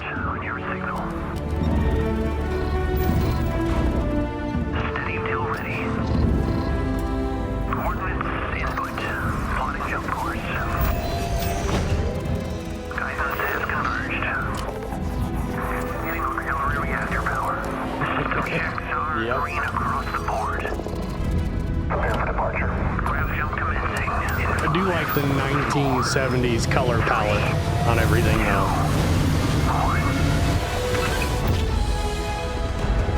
So it looks like all their configurations are HOSAS. I mean, I'm sure it will be, but it looks like all the ships are configured with 2 sticks. We put so much care into all those little details that breathe life into our worlds. But Starfield isn't just a Bethesda Game Studios world, it's a Bethesda Game Studios galaxy. Fucking voice. So why go this big with Starfield? Because we want to give you freedom on a galactic level. The freedom to experience both the exciting planets and the quiet ones. Oh, I've never Scanning a planet before you land is a great way to get a sneak peek at the available resources you can use for crafting, building, and customizing. Thank you, Aristavo. I think what's cool about this whole system that we generate the planet itself as a procedural content, but the handcrafted content itself comes as the player explore. Our system builds a planet as the player approaches it. We stitch together a block of terrain. After that, we have the system that adds interesting locations for the player to explore, creatures to encounter, ore and plants to pick up. It allows us to add that touch of environmental storytelling. Full joystick control. Bethesda is known for. It would be. Hang on, I'm gonna pause this real quick. If they don't integrate joystick control, the game will die at launch.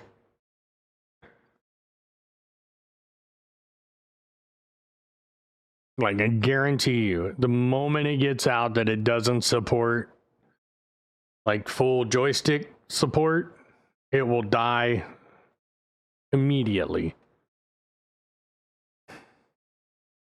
Have been disrupting our experiments. Their habitat isn't far from here. If you could take care of them for us, we would be in your debt. So even if your friends were to visit the same planet that you had, you would have a different story to tell. Because they've targeted the space sim player in this game with this game. And if they don't support the basic controls that every space sim pilot wants to use, the game's dead. It's DOA.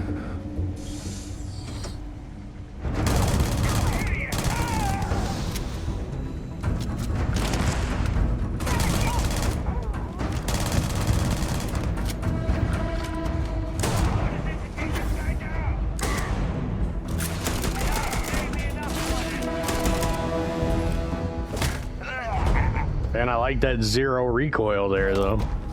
It's completely up to you how you want to interact with each planet. Whether you want to explore and see what you can find, harvest resources and be on your way, or simply take in the views. With the help of your scanner, you'll chart the uncharted and discover exotic wildlife. If you have the skills, you can even figure out that certain creatures and plants, you can build an outpost and produce resources from those plants and animals. You can get experience and rewards for fully surveying planets and fully surveying a whole system. When we were concepting these creatures, we really wanted to think of them as natural to the environment. We didn't want alien monsters, we wanted native wildlife. Something you've never seen before. When it comes to our exteriors, when the sun moves, all that light is calculated in real time through the atmosphere. Oh, yeah. Our biggest goal for... Yeah, here's what's going to melt GPUs, guys. Lighting with Starfield was to make the game feel more filmic, to use lighting and color to really make it feel more cinematic. Not much, Dario.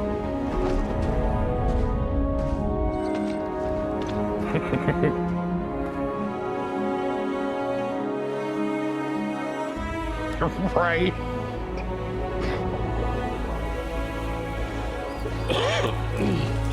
Let's see me over here putting portable air conditioners behind me. Shut up and take my money. I mean, the visuals are stunning. After some exploring, you can find a spot to set up a base camp. Outposts can be built almost anywhere on any planet.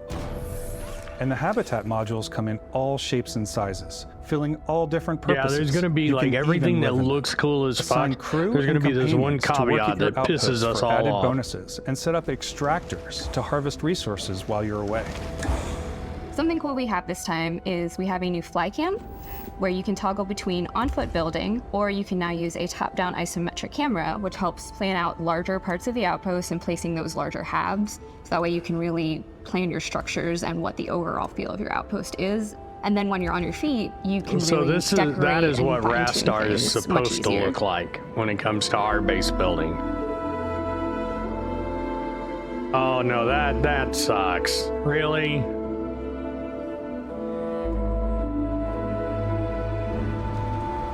Oh, don't worry. I'll have the. I'm gonna be doing my pre-orders, so I'll have the 5 days early access and guarantee you and research stations by the end of the first day, I will tell you everything that's fucked up about it. Mod your weapons to adapt them to your playstyle. Different weapon sights and scopes, larger magazines. And that looks eerily similar to an FS9. Different ammunition like explosive rounds. All you stealth players out there will surely need a suppressor. You can also choose to go hands-on with melee weapons. I think it's always a delicate balance between like what's realistic, what's sim, and what's Hollywood. And I think we sort of err on the side of like what's fun for the player. With Starfield, we've completely overhauled our combat. It's more dynamic, the animations are more fluid. You have a freeze gun, really? It just feels great. We probably have more mods and more weapons in this game than I want to say any other game we've done before. There's a lot of variety. Upgraded gear is just one of the many factors to pay attention to when engaging in combat. That's actually kind of fucking cool. You may cool. need to switch things up based on your environment. And Gravity vaporize is that different for motherfucker. each planet, and boost packs are excellent for getting around. And for giving you an edge in combat. Sometimes you'll even feel like you're flying.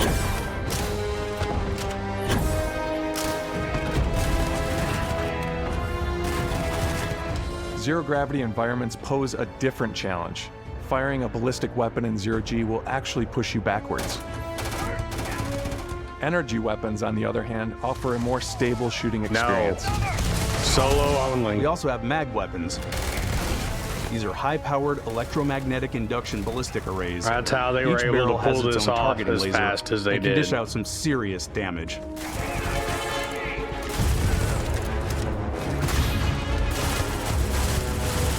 Whether you want to get up close and modders personal might get with a your own hold of two it fists, and come up with some way to or do you like more multiplayer, compact weapons like pistols but I and don't submachine see it guns. easily done. Maybe you prefer something bigger.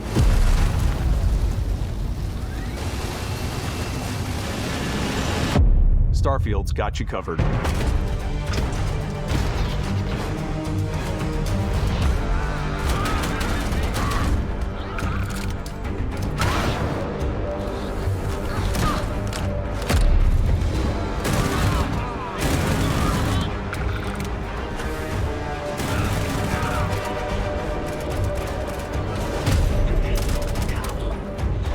Oh man, I can see. You know, I have decent space legs, but I think even this game would probably push those to their limit.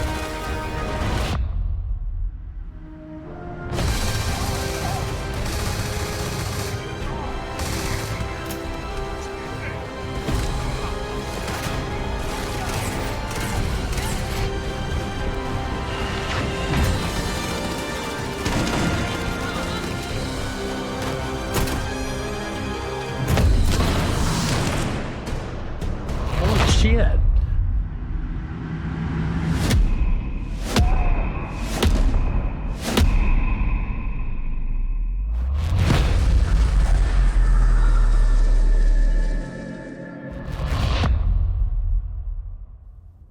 Thanks again for being with us today. We are just so grateful that you've taken the time and spent it here. I know there was probably a lot to take in. There's a lot to the game, even more than we could show here. You know, as we play the it, grab we're always generator sharing got turned these off. unique and special moments that only a game like this can bring. When I think about what makes it special, it really is the people here. This game is a reflection of the incredible and passionate team that made it. All of them putting something special of themselves into it. So let's hear some of their favorite moments. I love the way that our final combination of all the new tech has come together to create some of the most beautiful sunsets and sunrises we've ever had in any of our games. Oh my God. I love the creatures, the exploration, every biome is different. The word that comes to mind is vast.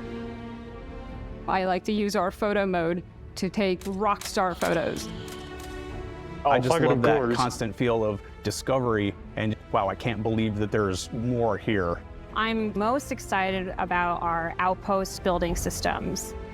My favorite part is every time you step out on a planet, it's a unique experience. You spend all this time building your ship, and you see it on the landing pad. These things are gigantic. It's the kind of thing that you just can't get anywhere else. There's something about seeing a tower over in the distance and going, I know the gravity's low here. I think I can make that jump. My favorite part is biomes, spaceships, audio design, planets. The day-night cycle, those details matter to me. Diplomacy, exploration, freedom, the ending. Beskap, obviously. I love the robot so much. The incredible amount of worlds we created. Sniper rifles, come on. Lever action, rocket launcher. Brain sprout. I love, but some people might find creepy. I don't know. I know it's right, Ben. The thing that I enjoy most about the game is the freedom to be who you want to be, do what you want to do. It's what you've come to expect from a Bethesda title, but on a much bigger scale. I want to fly my ship from space to the ground. That's what I want to do.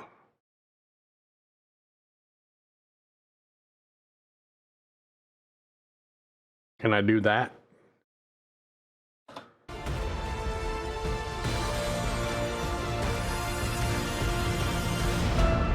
On behalf of all of us, we can't wait for you to play Starfield and make your own special moments. Make engines go. Good luck, Constellation. You are go for launch.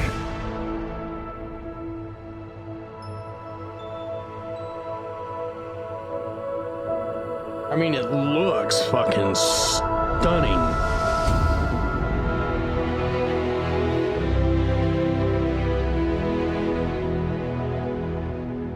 I can do that now. I can fly that person's ship from the ground to space. I can steal it in space and fly it to the ground.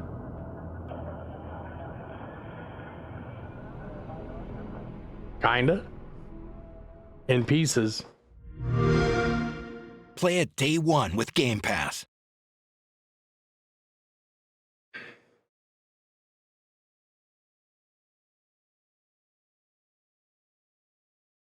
All right, how much longer till the Ubisoft thing?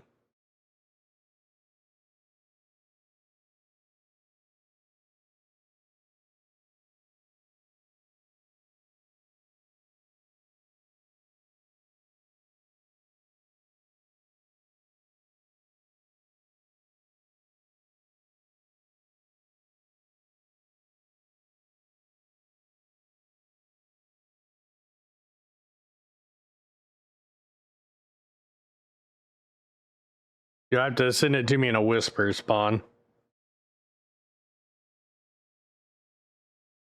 I'm going to be pre-ordering it Wednesday. If it's available, I'll be ordering that $300 physical pack. I wonder if I got to wait till the 6th to get my Space Watch.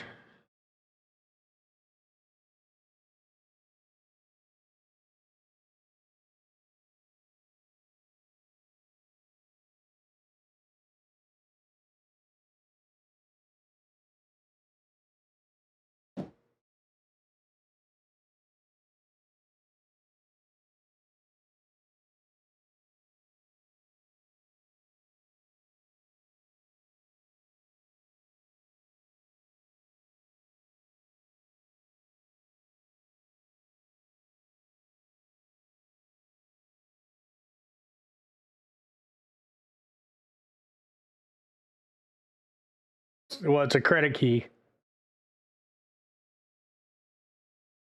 Oh, I can imagine.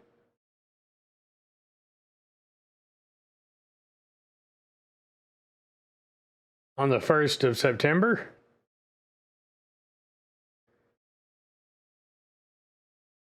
Or the 1st of July?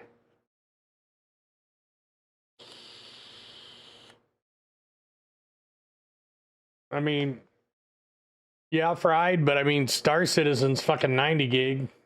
Okay, 1st of Sep.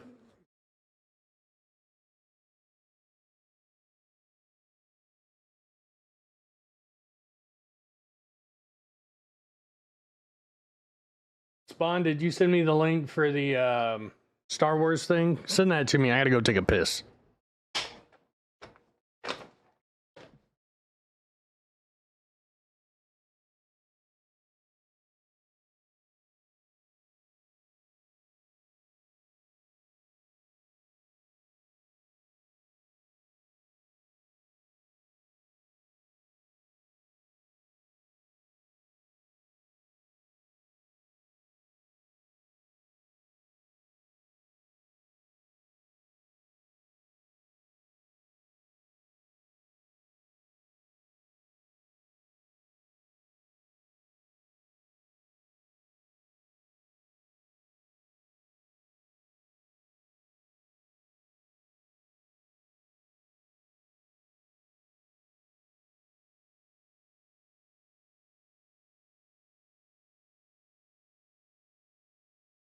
Next Gen No Man's Sky would still be cartoonish as fuck. I mean, I tried to like No Man's Sky, but I just fucking couldn't.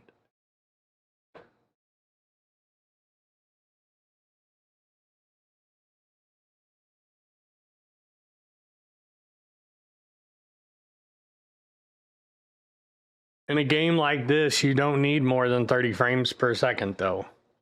And the reason it's locked at that is because it would probably melt the fucking consoles.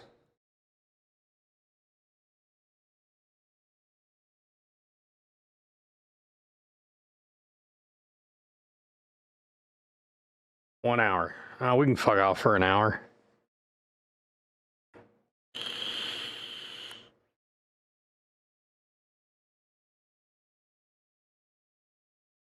There is no crossplay. It's not a multiplayer game.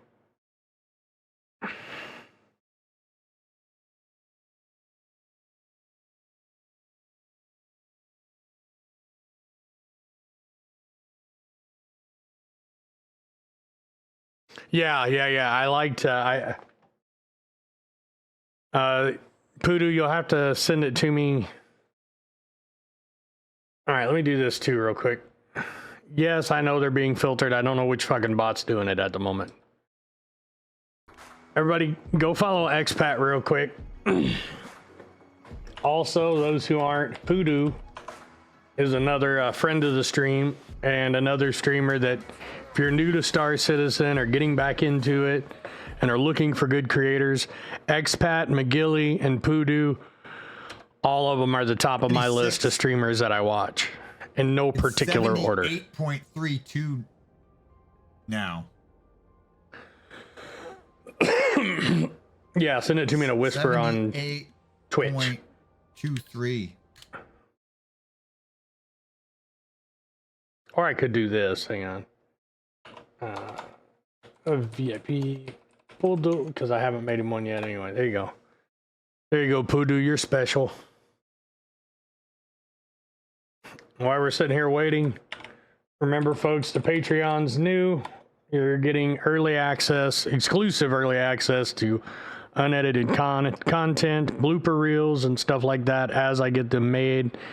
Remember, it's brand new, so there's not a whole lot of content on there yet. I'll be restructuring the rewards. So anything above, after this week, anything above $5 will get you early access to all the cool content. Yes, you're special.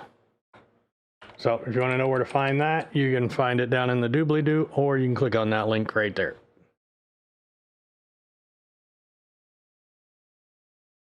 Yeah, you should be able to post a link now, Poodoo.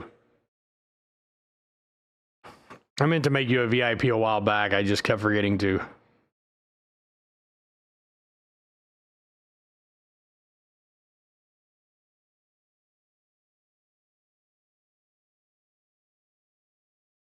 Hey everybody, Ryan McCaffrey with IGN. I am joined by my good game development friend, Todd Howard. Good to see you again. It is good to see you.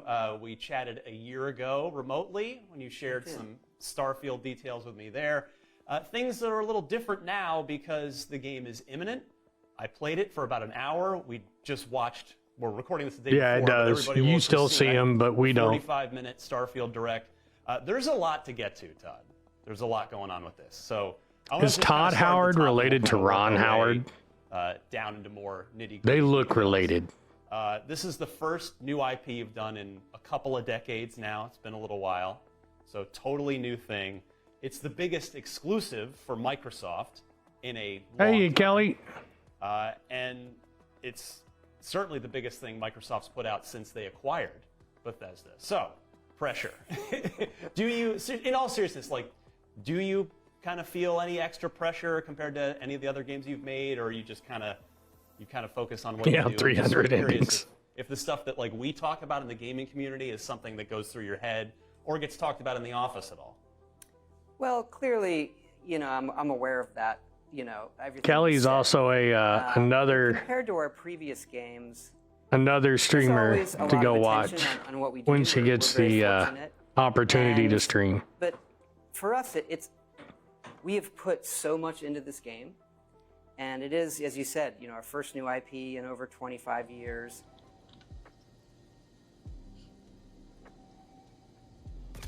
Oh my god. A shrimp. You can't be serious right now. It's our first major release in about 8 years. Yeah.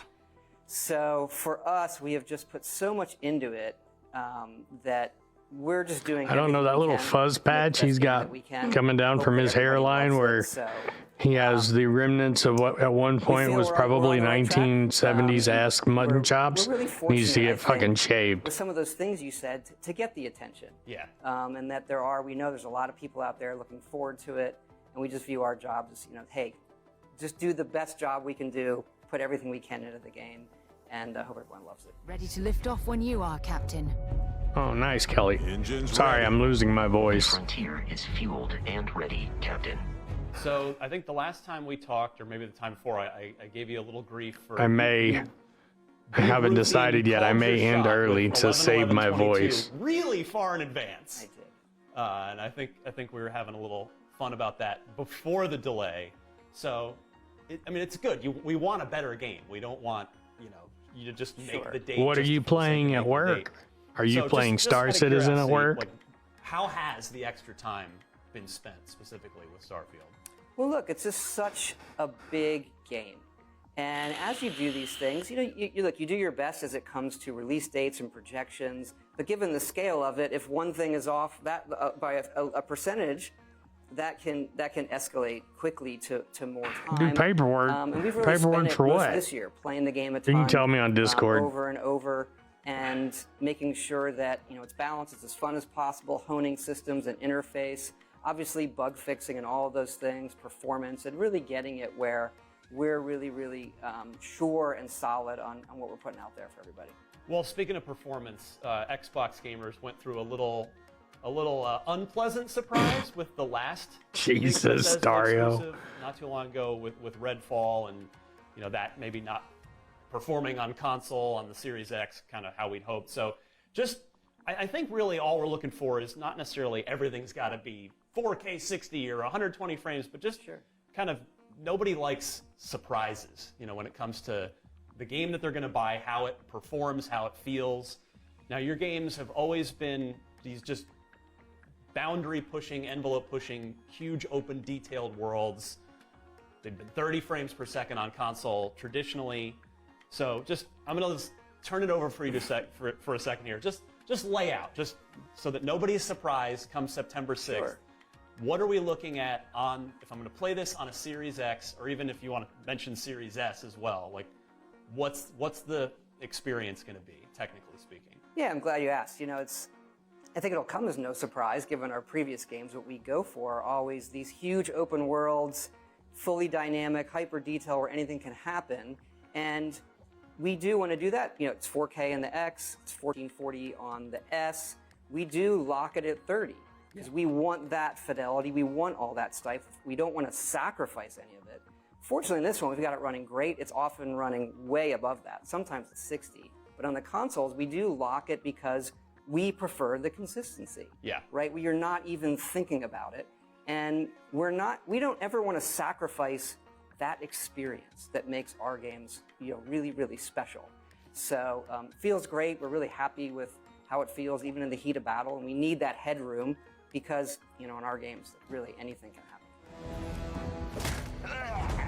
Speaking of tweaking and optimizing, there were some rumors going around that id Software was helping you guys out with the combat, with tuning combat. I'm just curious, was there any truth to that at all? They did not help us with the combat. Well, first of all, I'd say, you know, being in the company, knowing the folks at id Software for a long time, I'm like a huge Doom fan. I mean, they know what they're doing. That's why I ask. They're the absolute best. Doom awesome. Eternal is one of my favorite games. And so with Fallout 4, they did give us a few tips on how to handle combat. Yeah. But in Starfield, you know, we redid the combat ourselves, and it's really feeling great. But id has helped us really more on the graphic. They've helped us on the graphics side. Oh, nice. So we get into, like, you know, motion blur. It's just how the game feels smooth. Some other things that they do in id Tech that we wanted to bring over into Creation. That tells me they're hiding so many crimes behind motion blur. Yeah, but it's all solo. There's no multiplayer. Engine 2, and they helped us do that, and, you know, it's great. Awesome. Yeah, it's a nice neighbor to have down the street. It is, and I love and ask for some milk and sugar, right? And I'm such a fan of what they do, so being able to get an early look at what they're doing next. Not here to talk about that, but it's just. Oh, I mean, feel awesome. free to talk about that. I mean, if you want. No. All right. So I'm curious. Given you mentioned that it's going to be just shy of 8 years between shipping Fallout 4 and shipping Starfield, which, to my knowledge, is the longest that you've ever gone between shipping games that you've directed. Yes. Yeah. Well, obviously we had 76 in between, but it's something that I've directed. Yes. Yeah. That is the longest. So, can you kind of? I'm just curious about what was your initial vision for Starfield and how that's either stayed true and borne out or evolved over the course of 8 years.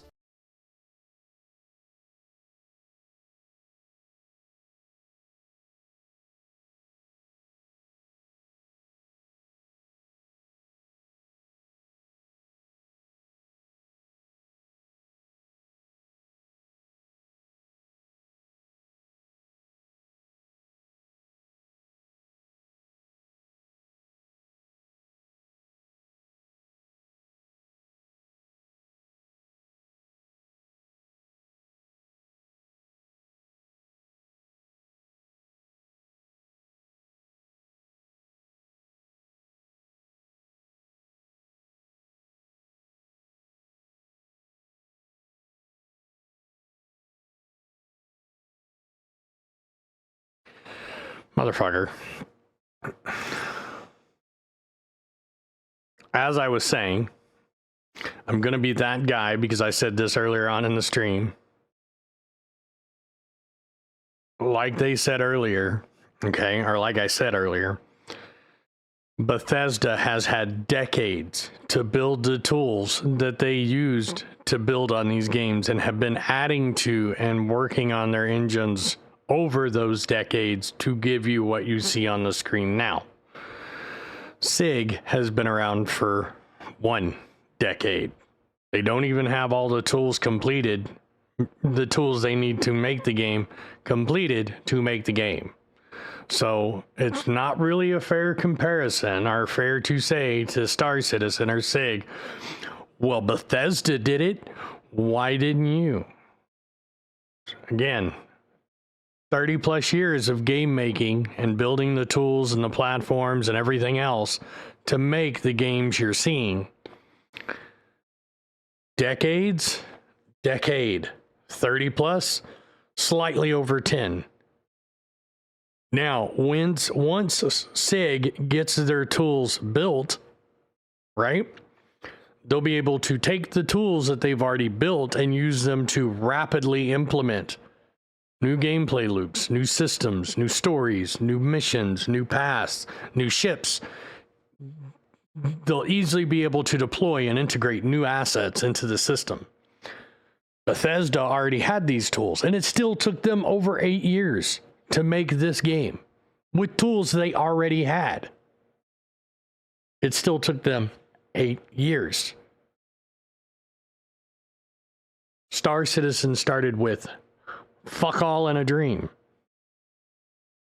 And they've had engine changes in the middle of that. Like they started out on Crisis. Then they went to Lumberyard. Then they got sued by Crisis. Then they've got a mixture of Crisis and Lumberyard. And now they're building their own engine to work with all the new tools that they're building to implement to deploy the verse. So before you sit there and say, SIG really needs to pay attention to what Bethesda's doing with Starfield. They've had 30 years to make the tools. But none of the Pagla, it doesn't matter. This is not Todd's first game either. But it still took them over 8 years to make it with all the tools needed to make a game already designed. When SIG started, none of that existed. They had to build everything from scratch. They're still building it. And he didn't own Origin. He didn't own, what's the other one? Anvil. He didn't own none of those. He was just the director. Hey, MAGA. Or a producer or a creative lead. He wasn't the owner of those companies. And even if he was, and he left or sold those companies out, unfortunately, those tools are the intellectual property of those companies.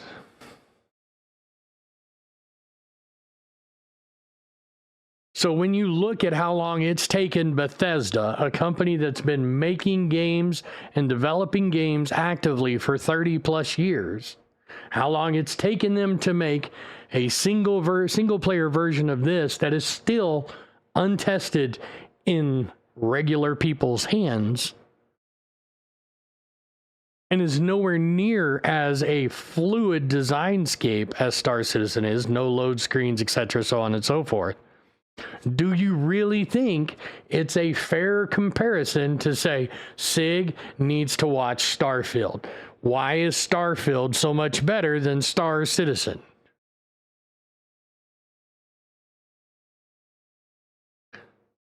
It's literally taking them that long, over 25 years, probably 8 years of like real hardcore active development on the game to get this. Yes, it will have mod support. As again, Dario, and no one pays attention to this, and here's how I can say it. Check this out. And it's literally on the Robert Space Industries website. It's not gonna lie, they don't give a fuck about this game. It's not gonna affect their sales in the slightest as far as decreasing them. It's not gonna light a fire under anyone's ass. Why? They're two different concepts entirely.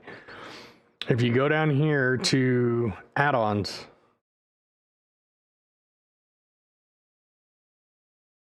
where is it at? Squadron 42 manual.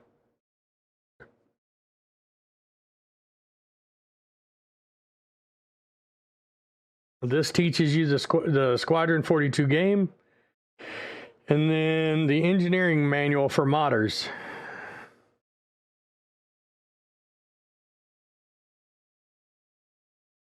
No, it won't.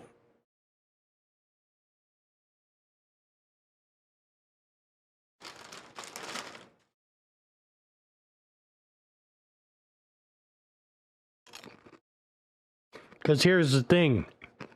The same thing will happen to Starfield that happened to Mass Effect. Everyone to play through the storyline, find everything, and it's fucking done. The game's dead. Except for a handheld of diehard players.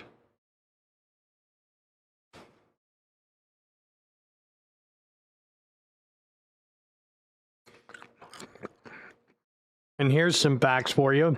The elevators in fucking Mass Effect suck too.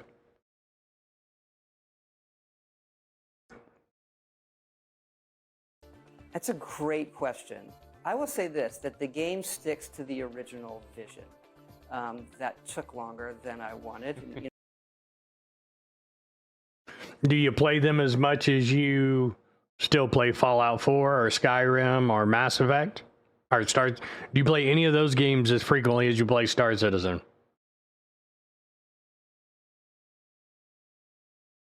No.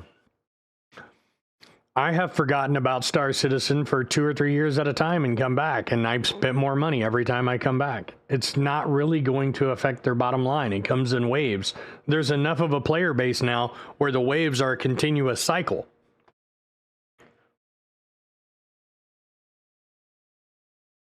You know, I'd say about halfway through the project, you realize this is why nobody tries to make this game. So it's been when you do these things and you take some risks and you're really ambitious, that can be a very windy path sometimes, is how I'd say it. But it is true to the vision we had for our type of role-playing game set in space and where your mind... No, because those gaps are when they were redoing the engine. They wasn't really releasing anything.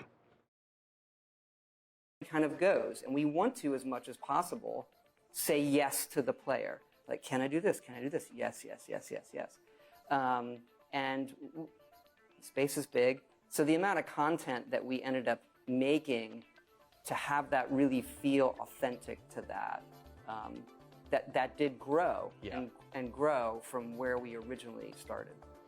I mean, so, neither one of us is getting younger. We've both been doing our respective things for a while. Yeah. So, like, are you okay with things taking 8 years again in the future? Or not my plan. I don't think you would ever plan for that. Sometimes that's how it ends up, so that you know that what you're putting on the screen is what you want. But you're right. I'm not getting younger. You sort of start, Like, how many games do you have left in you? Yeah, how many games are ahead of me? Yeah. Versus behind me. And so that does start to enter your head. You know what I hate about these pirates? Completely resistant to my otherwise irresistible charm. Would you point to any other games as inspiration for Starfield along the way? I mean, not in the literal sense of, I want to do what they did, but in terms of like giving the player a feeling that, like, something that, a game you played that you really wanted to convey. Like, I mean, when you first showed me this game a while back, I mean, I certainly was reminded of Elder Scrolls and Fallout. There's the DNA is there, but the other, I would say, 2 non-Bethesda games that I got little vibes from were No Man's Sky and Mass Effect.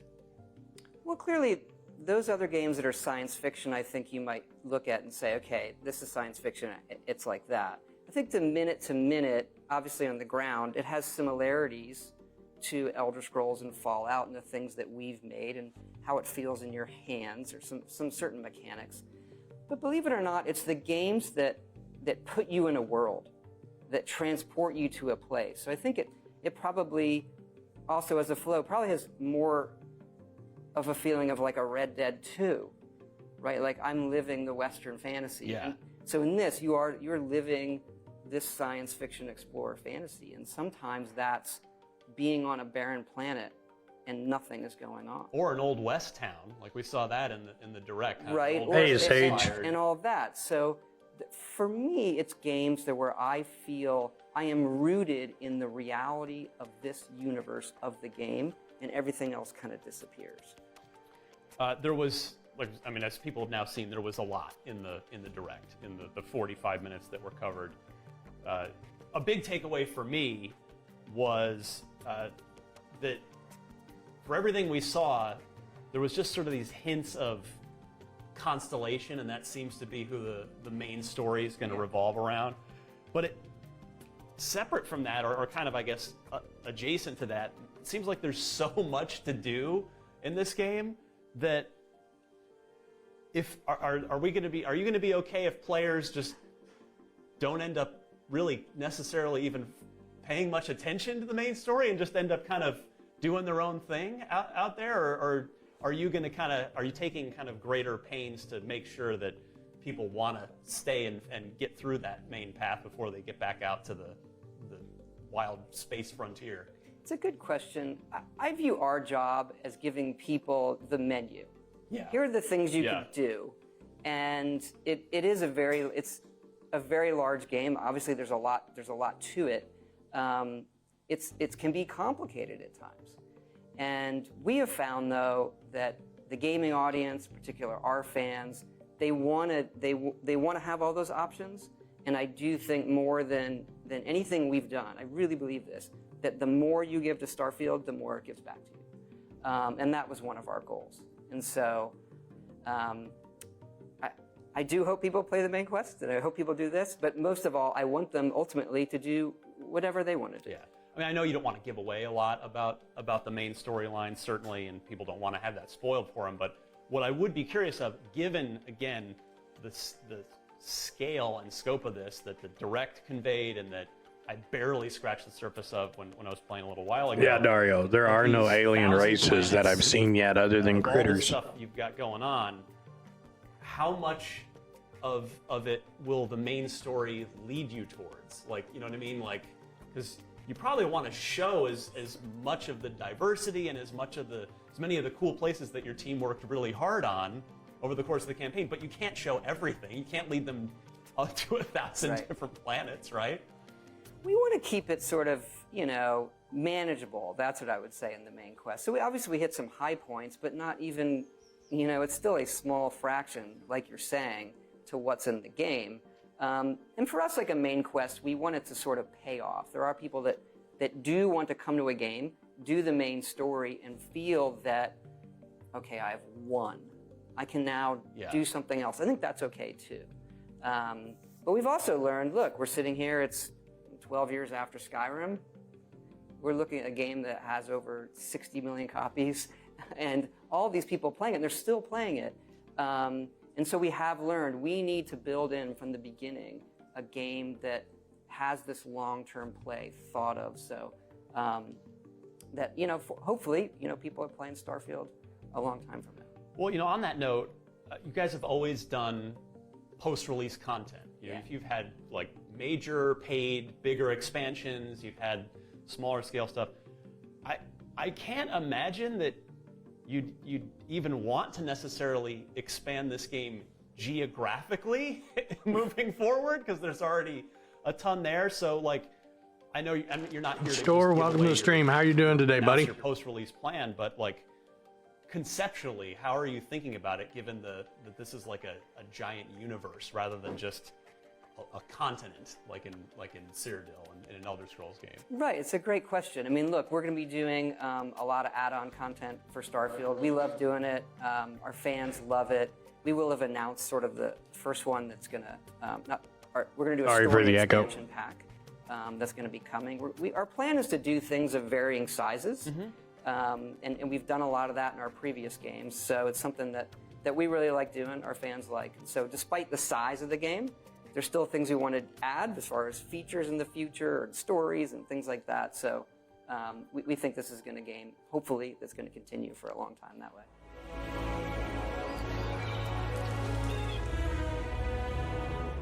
At the end of the Direct, we heard from a bunch of folks on your team.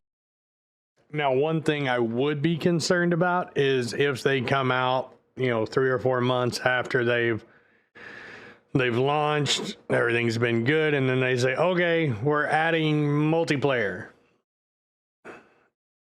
Then Star Citizen has something to worry about.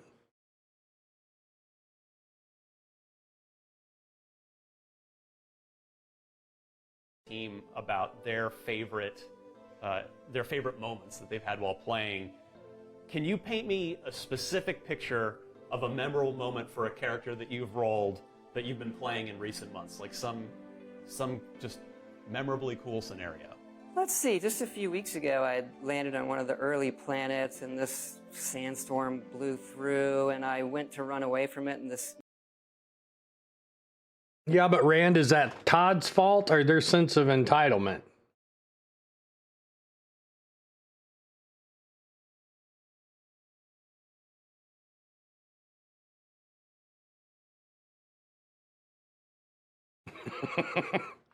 Like, I don't go to Poodoo and say, Poodoo, where the fuck are my Pico animations, just because he's an artist.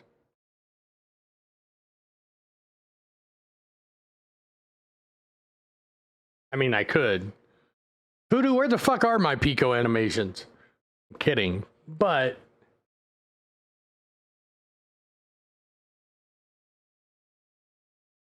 and Poodoo has left chat.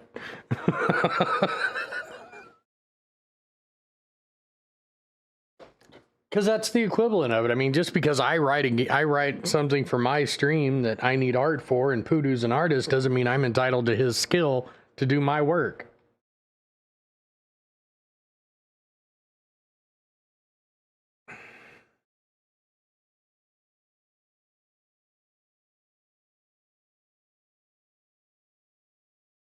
Yeah, there is. I will say there is a big problem with the modding community, because I have several games that I play that are heavily modded, where if a patch is released for a game and it breaks a particular mod, everyone crawls up the modder, the person that wrote the mod's ass until it's fixed, thinking that they're due a. If the monitor doesn't feel like fucking doing the fix, then that's fucking on the monitor. The modder, I mean.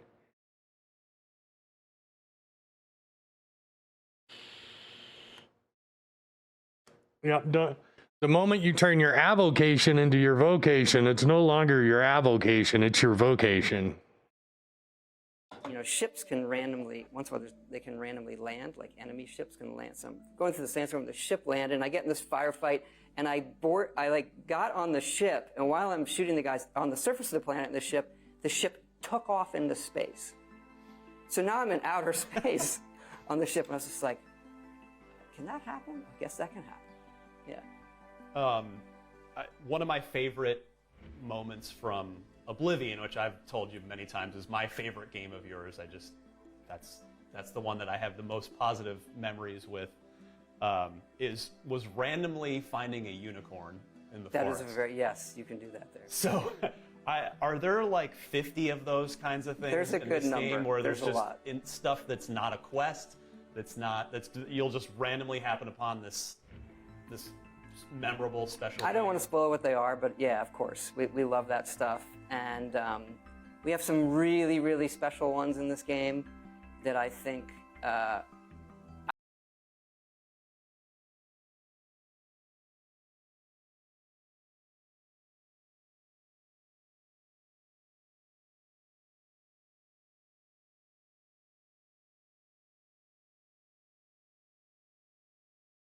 Fuck me.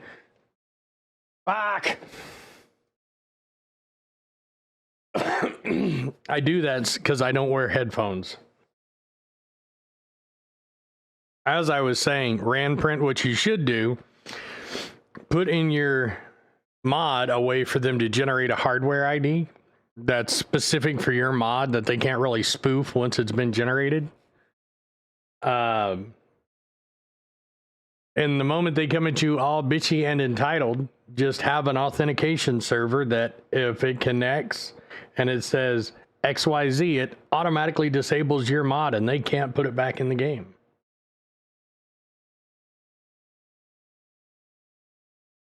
That's the level of petty I am.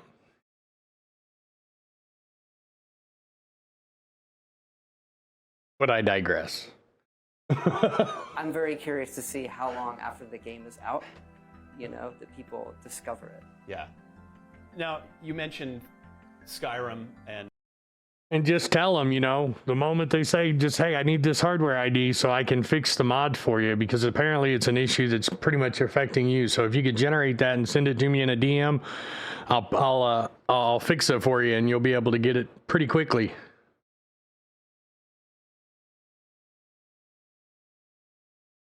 Yeah, but if you put it in a part of your code that's encrypted, that's like proprietary, how the fuck they gonna know?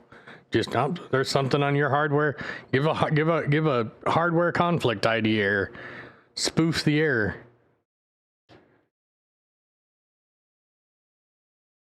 You know as well as I do, it's easy to hide that shit.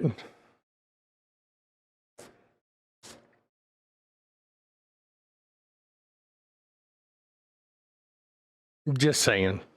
I digress.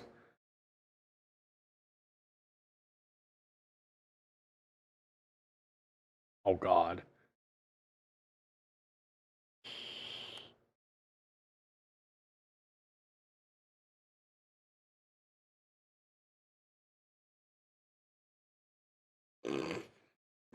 I can't wait till we can plant remote explosives.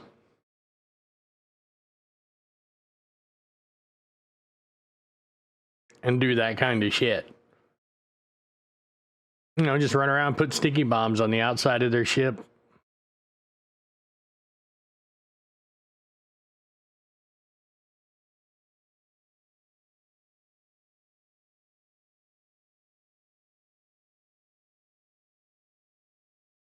And you know, tens and tens of millions of copies of that in the sort of historic runaway train that thing's been.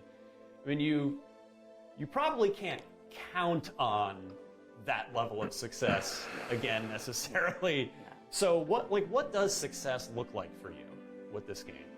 That's a good question, because with Game Pass, we're obviously going to be bringing in, you know, probably the biggest audience that we've had for a launch. And so it just makes you really fortunate to know that you can take these kind of risks with a game like this and be ambitious, but still know that it's going to get in a lot of people's hands. So, I mean, I think for us it is that, you know, people say they love the game. And I think all games go through a couple phases. Like, you have this phase where the game isn't out yet. What do people think of it? Then there's like, what do they think of it the first week it comes out? But then you got to think about, what do they think after a year? What do they think after year 2? And so I hope that, you know, it sort of stands. I really thought 3.19.1 would have been pushed Friday. On, like, the number of users. Yeah. In that way. But I guess you can't really design for a game that will stand the test of time, right? You just have to do your best. Well, I have a feeling we're going to get something from Banu this Alien Week as well. I don't know what. You can do. Again, the whole team is just, we have really poured ourselves into this one over a lot of years.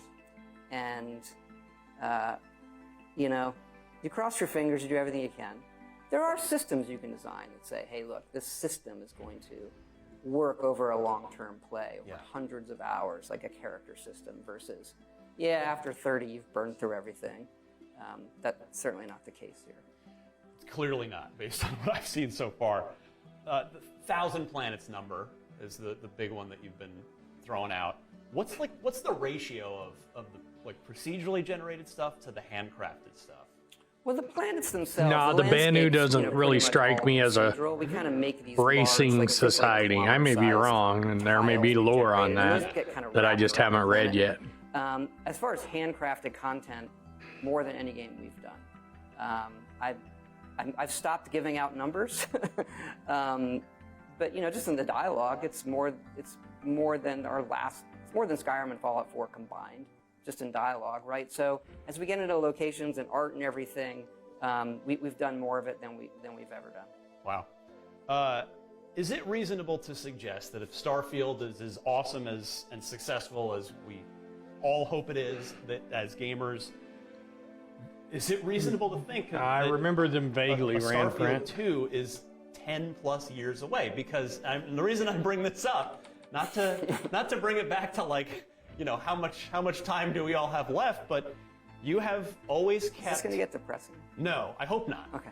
But you've always kept your team, clearly on purpose, as one team. Until the game goes live, you can count on any hit scanning weapon to suck ass. Elder Scrolls and then once you acquired it, Fallout, and you've gone back and forth.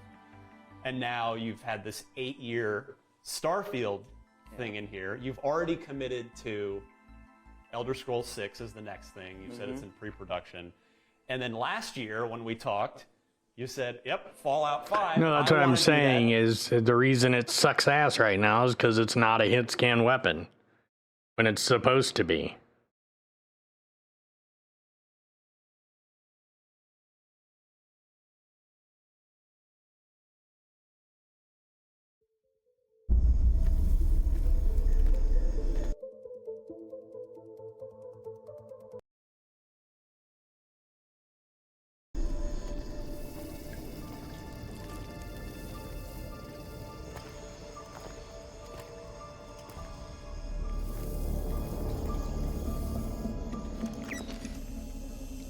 You sure this is the right place? Moss has never steered us wrong before. All right, good enough for me.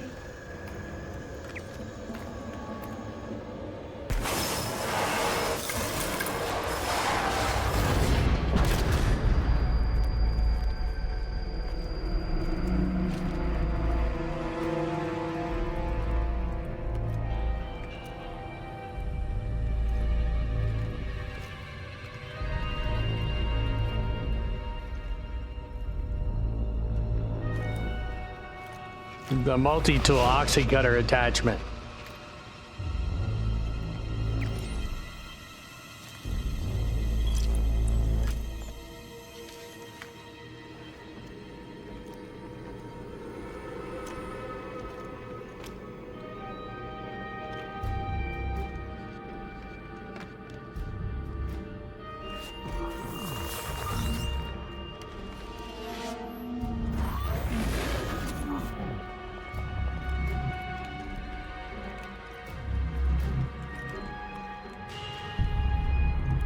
Yes. Banu cube.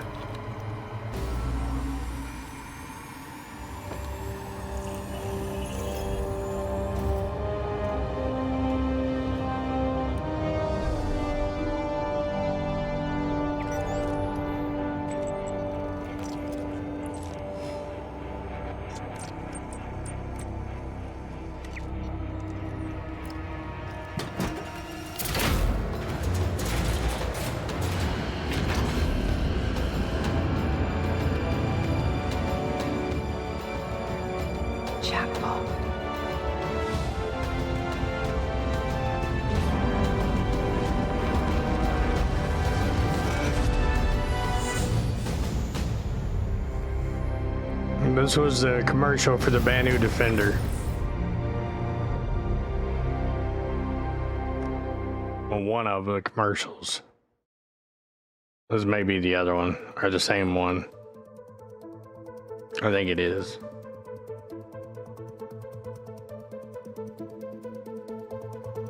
Oh no, it's a different one.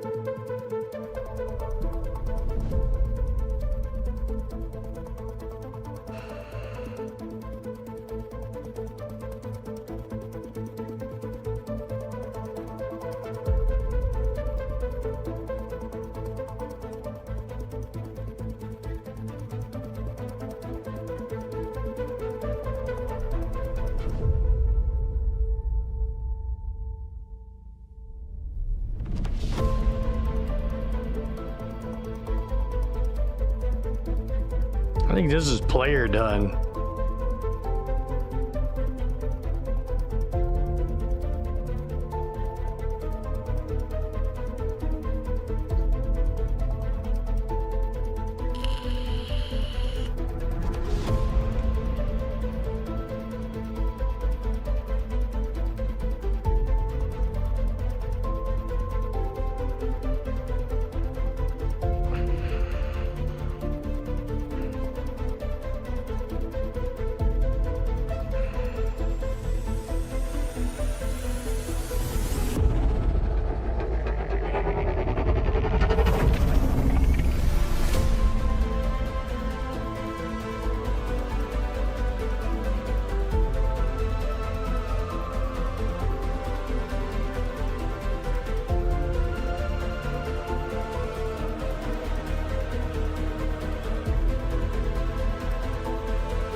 I gotta say, for player done content, it's done really well.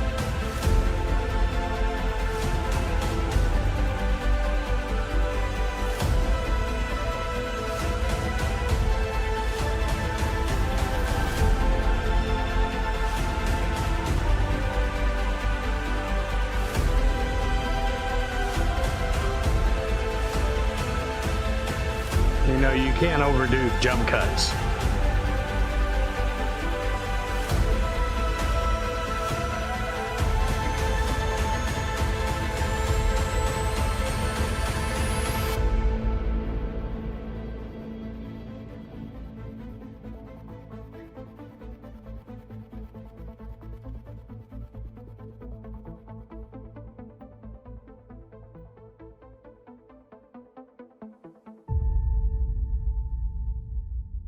Probably my favorite commercial though is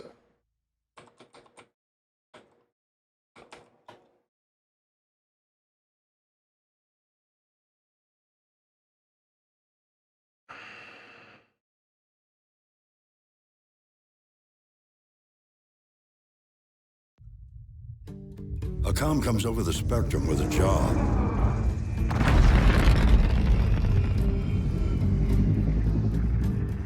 All it says is an amount of cargo, a delicate timetable, and a risky route.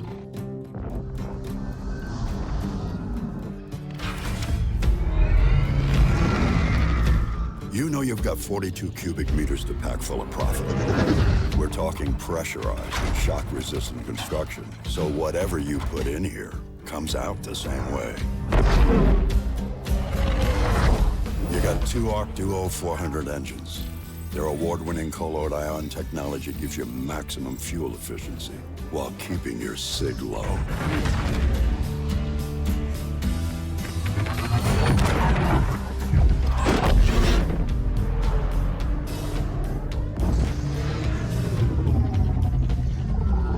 You come across a couple of pirates. Hey, Lancer, you know the drill. But with a weapon system featuring trusted names like Bering and Kronik, you aren't too worried.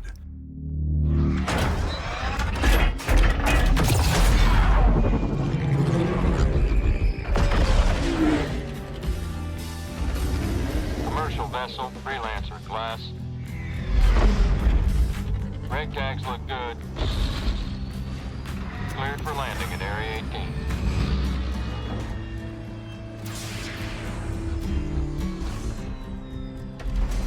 You're the one they come to when they need a job done right. Because you trust one ship. Misk Freelancer. Built for life.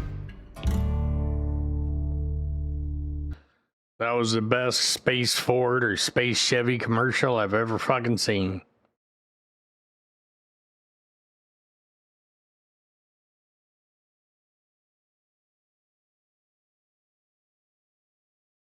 Well, here's a whole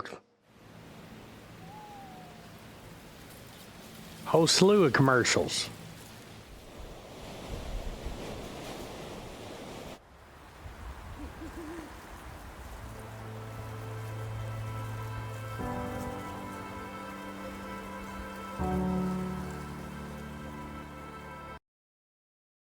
Tell me just about anything you buy today that isn't fucking 100% marketing bullshit and new buzzword.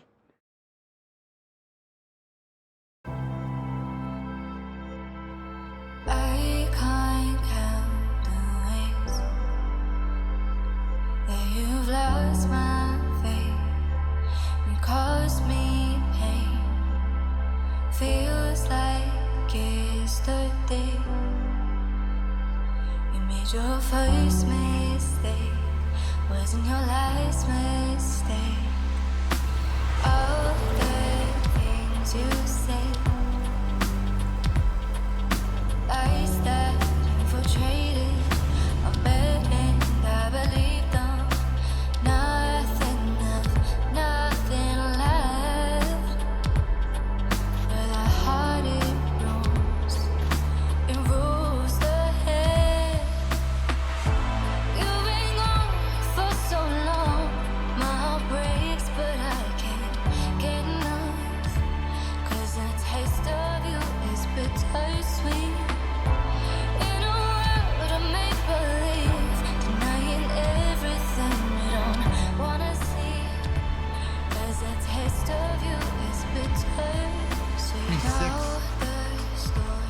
It's 78.32 now. hit me. 78.23. But I'm waking up. I found a way to breathe. You've been gone for so long. My heart breaks, but I can't get enough. 'Cause the taste of you is bitter sweet. In a world of make-believe, denying everything we don't wanna see. 'Cause the taste of you is bitter sweet.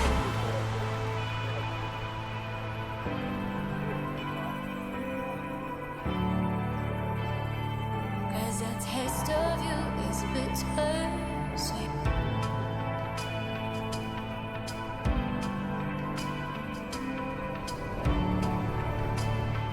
Cause the taste of you is bitter sweet. Well, just because we don't have it yet doesn't mean it doesn't exist. If you push something to its absolute limit, a body, a weapon, gravity itself, does it break? Or does it break through? Power beyond expectation. Class-defying maneuverability.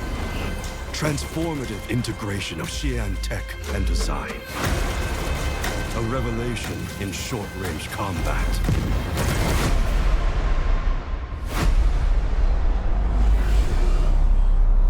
Unleash the fury. Only for Mirai.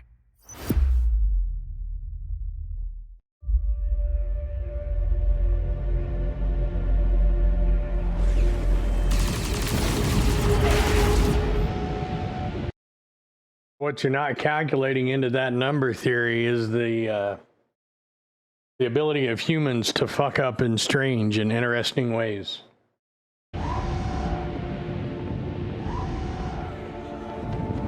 All available pilots to the strip. Julius Foot, you are cleared for takeoff.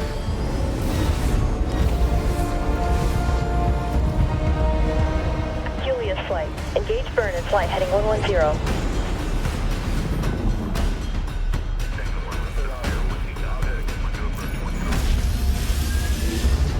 All right, here we go.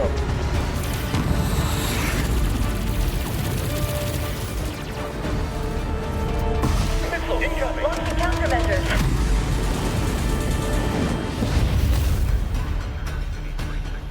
All right, shut them down.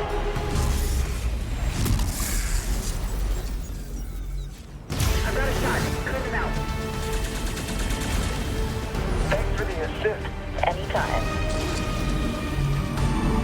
Quantum jammers engaged. Let's finish this.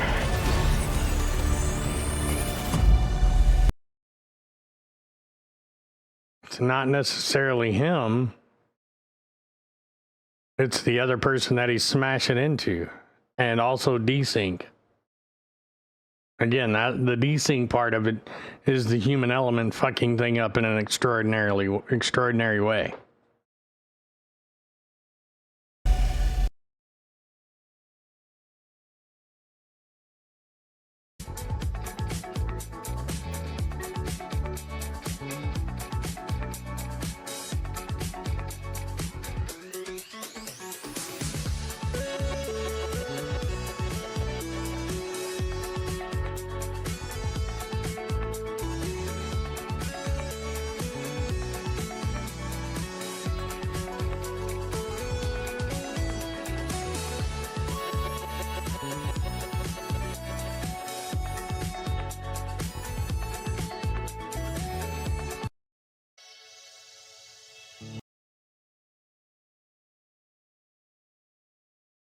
Change attachments, switch seamlessly between weapons and operators. It's an amazing change.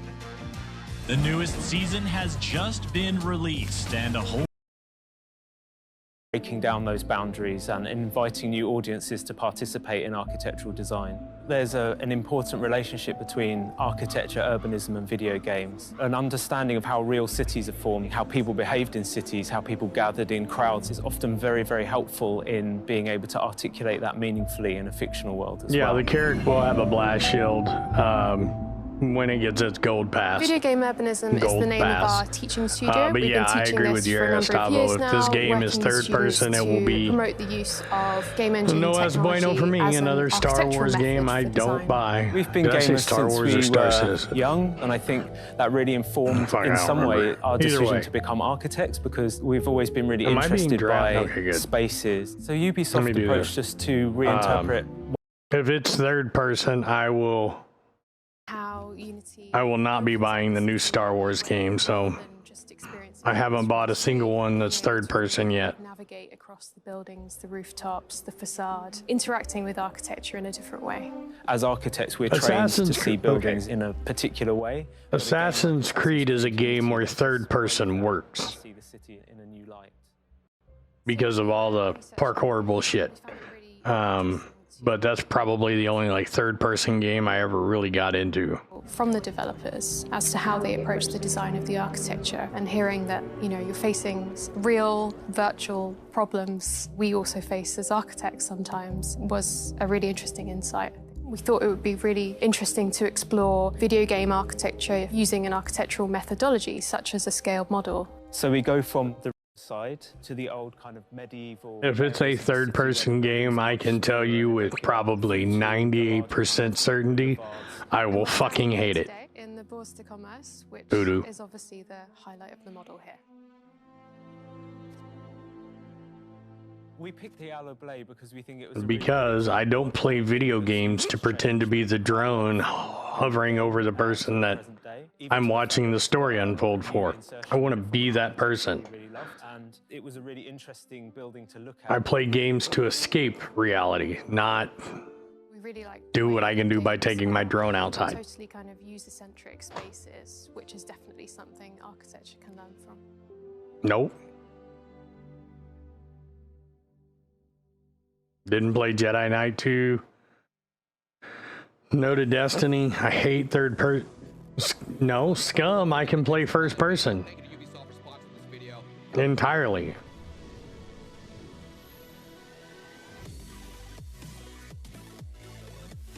If it is a solely third person game, I will probably fucking hate it.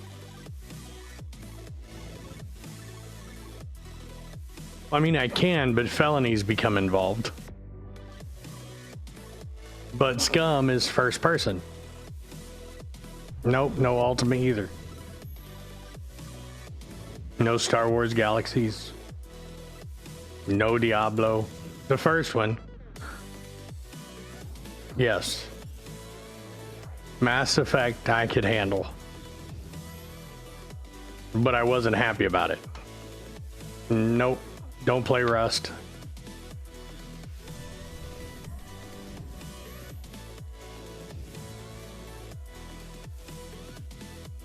When I found out that Just Dance 2023 has a story mode now. Next time you see Credo on, and he's in Discord or he's on stream and we're talking, ask him about my rants on third person games. Any developer that makes a shooter that's third person is an asshole and an idiot.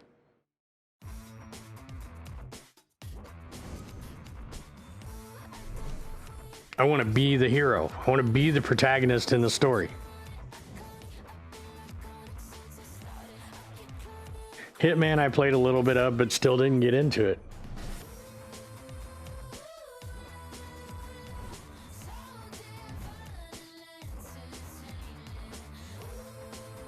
I don't play third-person games.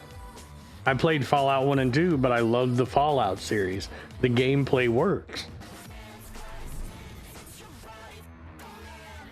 But in a multi-person or MMO style, MMO FPS, no.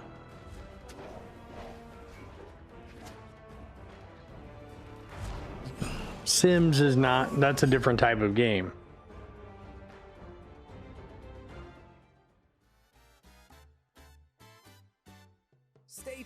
for exclusive reveals on Avatar: Frontiers of Pandora, Assassin's Creed Fallout 1 and 2 I played. Ultima, no. Neverwinter Nights, no. Diablo, way back in the day, yes. Before Blizzard was maniacal shitheads.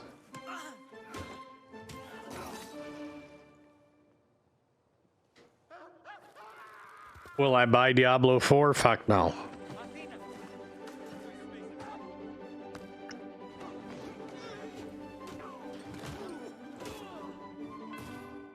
It's okay to be scared. I know.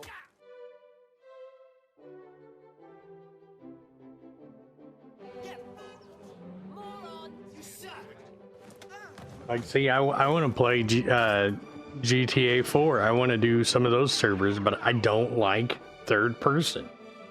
It just fucking annoys the shit out of me. I want to play as the character, not the drone following the fucking character. If I want to watch a movie, I'll go watch a fucking movie.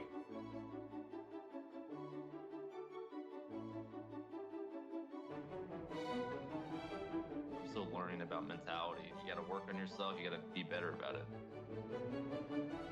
Let's be honest, most of the acting in video games is usually fucking shite anyway, so at least give it to me in a method I prefer to consume it. Christine got blues. Christine got blues. She ain't got it. Unless it's a blue. And you guys like getting me fucking riled up, don't you? Oh shit, she had red?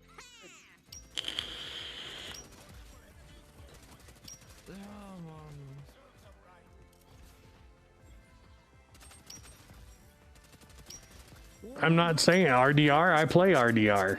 I don't play it much. The story's good. That's its saving grace. The mechanics are good.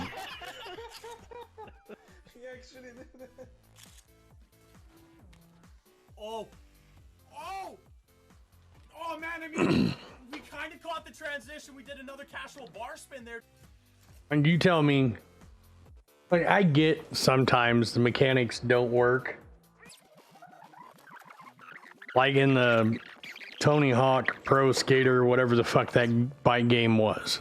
It wouldn't work. The dude would just end up fucking sick as a dog, spewing chunks all over his fucking keyboard. Oh my god, I'm so excited. It's coming tomorrow! It's coming tomorrow! I'm amazed. Especially if it was VR.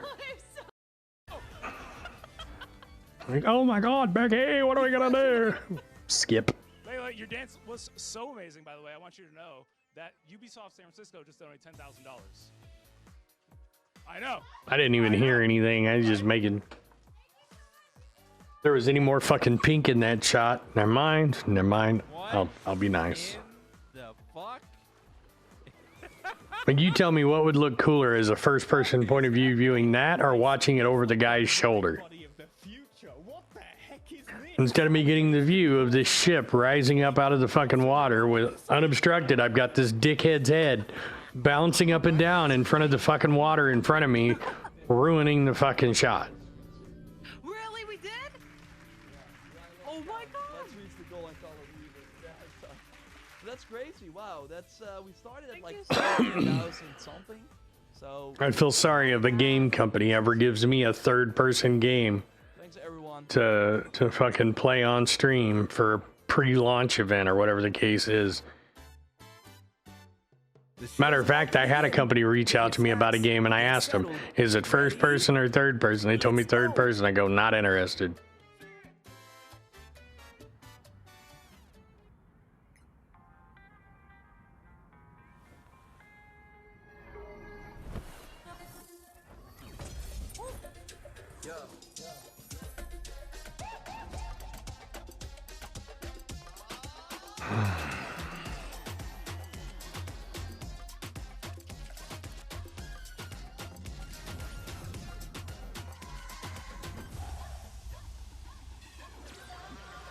I don't customize the character for me. I customize the character for the other people. That's the other thing.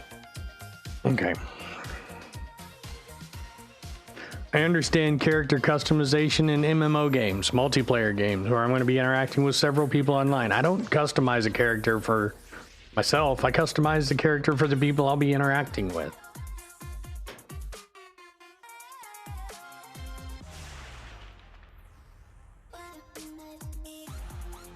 Like Cyberpunk, for example.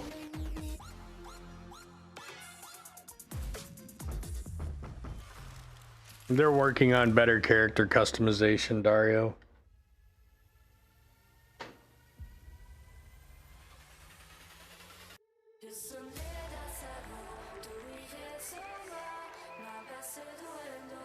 Wait, esports have been added to the Olympics now?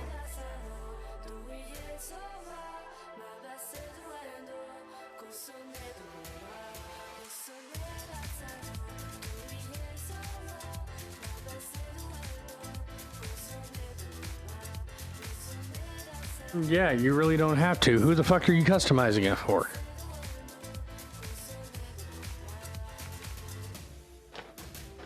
Let me pick either a male character or a female character.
I mean, I'll be honest with you, and this is kind of for just comedic styling too, but in a single player game, you could give me a character with a fucking dick on his forehead flopping down. I don't give a shit as long as if I got first person view, I see that thing just swinging in the fucking breeze when I'm running.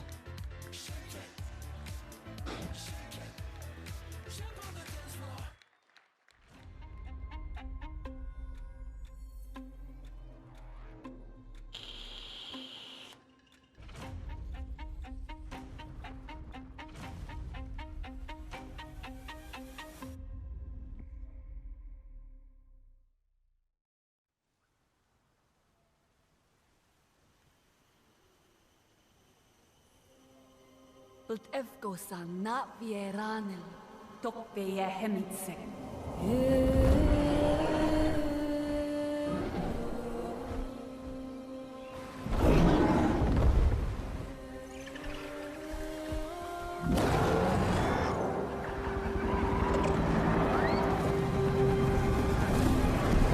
The RDA's greed poisoned our world.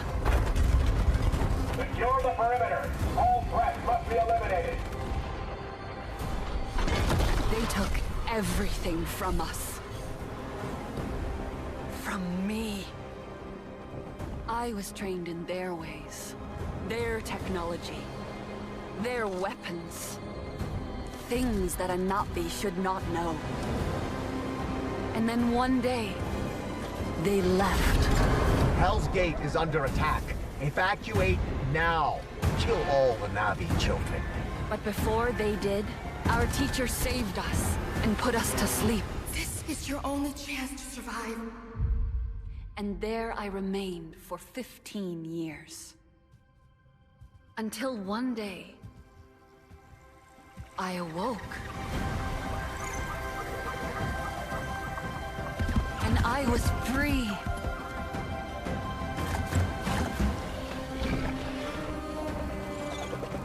Free to explore my world.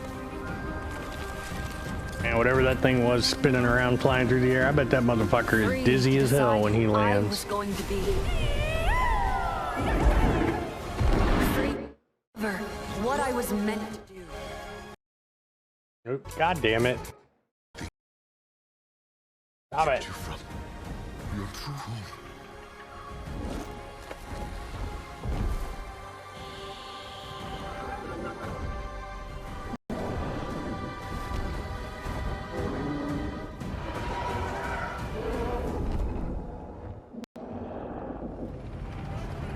there's a lot of movies that are like that too. Don't let the Na'vi get in. Call me Gerb. Get rid of them. And I have a choice to make. I choose to protect my home. I kind of want that fucking bow and arrow though. Or at least the arrow.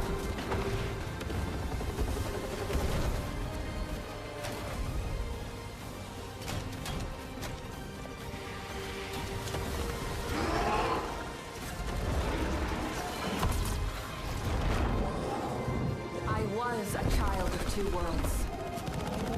I am no longer. Right? I am Navi.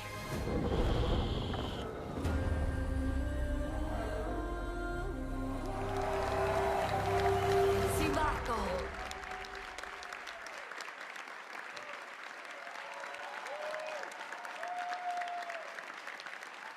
Multi-billion-dollar gaming company. Use the cameras with a sensor of a potato.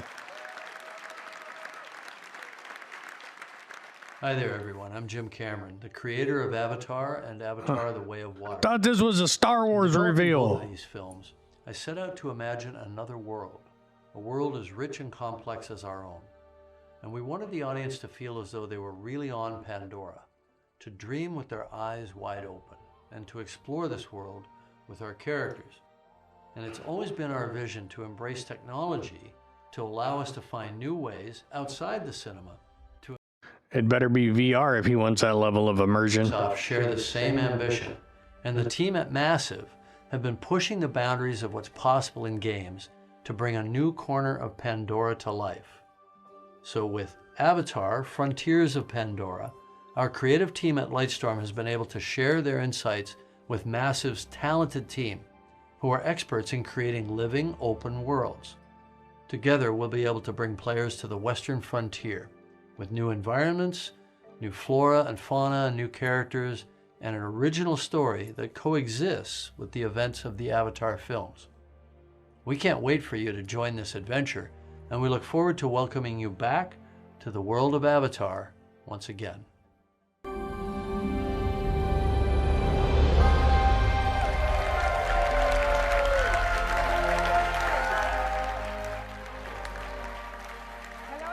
I'm still trying to understand why we are watching what appears to be fucking potato vision. And excited to share a sneak peek of what we've been working on. In this all-new story, you'll set out on a journey of discovery to unravel the mysteries of your past, learn what it means to be Navi, and explore new parts of Pandora on land or together with your trusted Banshee in the air. Our ambition is to create a playground where curiosity is rewarded. This tangible and highly immersive first-person experience will allow you to closely connect to a beautiful open world, touch and interact with it, using your size, your superhuman strength, and your natural agility to gain the upper hand. No turtleneck. As the Navi say, Sivako, let's rise to the challenge on December 7th. Until then, we're delighted to show you a glimpse of this adventure. So prepare to lose yourselves in the beauty and the danger What the fuck did we just watch? of the Western frontier. Thank you.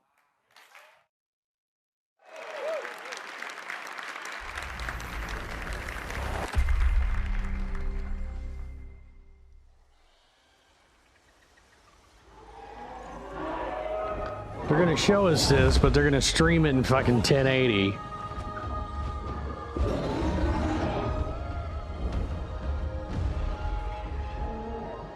Welcome to Avatar: Frontiers of Pandora, a first-person action-adventure game that invites you to explore the engaging world of Avatar in an immersive open-world experience.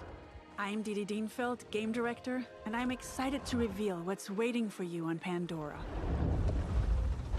The story of our They game better never begins invite when the me RDA then. expands their operations to the Western frontier. John Mercer, one of the leaders of the RDA, abducts you and other Navi children from your home to teach you the ways of humans, hoping to mold you and turn you against your own people. But his plan is interrupted by the Battle of Smurf Merc. When you awaken, 15 years later, you are a stranger in your birthplace. Knowing the dangers posed by the RDA, you set out to take them down and look to secure the help of other Na'vi clans. Initially, you're perceived as an outsider, so you have to reconnect with your lost... Old man Hurston would have just nuked the planet. On your adventure, you'll find your own path as you discover what it means to be Na'vi. You'll explore new regions of Pandora, each with their own unique biomes. The Kinglor Forest is a lush rainforest brimming with life and dense vegetation in the shade of awe-inspiring floating mountains. This is the home of the Aranahe, a clan of peaceful weavers who will guide you on your first hunt and on your first flight. The Aranahe will show you the way to the rookery, where you can bond for life with your very own Ikram. The Ikram is a devoted companion that you can name, feed, and customize. Experiment with acrobatics and feel a rush of adrenaline as you dive from the sky and explore the open world of Pandora from the air. If you travel north, you'll get to the upper plains, an expansive grassland filled with contrasts and open views as far as the eye can see. The nomadic Seswa clan live here in symbiosis with gigantic beasts called Sakru. Earn the clan's trust, and they will teach you the art of riding dire horses. And further west, the mysterious clouded forest, where hidden in the mist, nothing is as it seems.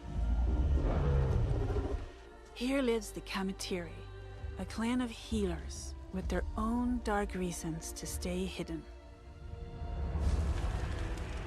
RDA operations are threatening the balance of Pandora.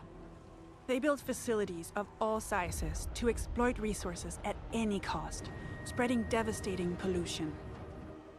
In the process, animals are hurt and poached. You'll need to stop the RDA from ravaging your home, and when you are ready, you will take the fight to them. As a child of two worlds, you can learn to master multiple combat styles. Your powerful instincts allow you to get an overview of the battlefield, mark your enemies, and identify weak points. Traditional Na'vi weapons are versatile and precise. You can use the longbow to hit long-range targets, or the staff sling to set up traps. For a more explosive approach, you can leverage your human training and go for the blast of an assault rifle, a shotgun, or go bigger with the occasional rocket launcher. On foot... Did she just say a fucking shotgun? will help you in aerial combat against the RDA. Destroying what the fuck is a shotgun? will have a tangible impact on your world. With the pollution removed, Pandora heals. You will be able to harvest the best quality material again and craft better gear and weapons. You will also find ingredients to cook and make meals to get stronger. As you keep discovering what it truly means to become Na'vi, you'll improve your skills by connecting to Awa through the Tarshu plant and learn from the memories of your ancestors. Skill upgrades can improve many aspects of your character, such as your natural agility to move through the world, your stealth approach when hunting or fighting, or the handling of your weapons and mounts. Avatar: Frontiers of Pandora is a captivating action-adventure game designed to maximize the power of new-gen consoles and PC. You will be able to play the full story campaign in single-player or with a friend online in two-player co-op. We invite you to explore this world of wonder. Become Na'vi and take down the RDA to protect Pandora.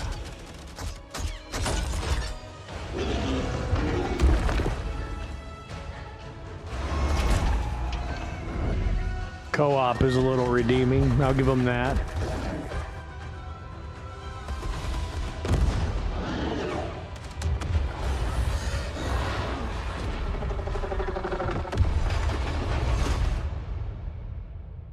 They said open world.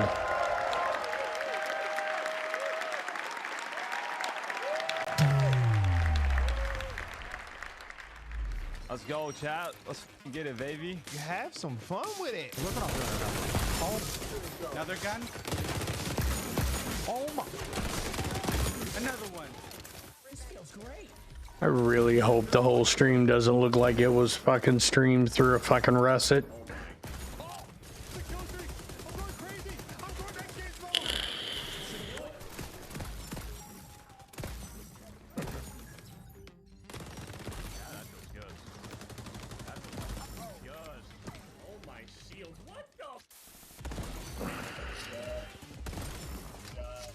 I hate these games. Yeah, this scope is so good. Oh my god, brother. See? Gentle. This is like Sweat Lord breeding grounds is what this is. Oh, this game's fun, man. This game's great. I made some critical damage. What about you? I'm so excited about this game in general. I mean, I love like the pacing of the game, though. I think like it all just works. You know? Oh, I agree, Poodoo, 100%. 100% agree. You know what else can kill a game? A shitty launch video. Hello. My name is Mark Rubin, executive producer on X Defiance. Sorry, I'll be quiet. What we just saw was I'll stop. A collection of live clips and reactions from players streaming our game during our closed beta test in April. And we've been absolutely overwhelmed by the amazing response to our game from players all over the world. Now, for us, community has really been the core of this game's development. And we've had 28 public tests so far, with the recent closed beta being the largest, and of course, the first with no NDA.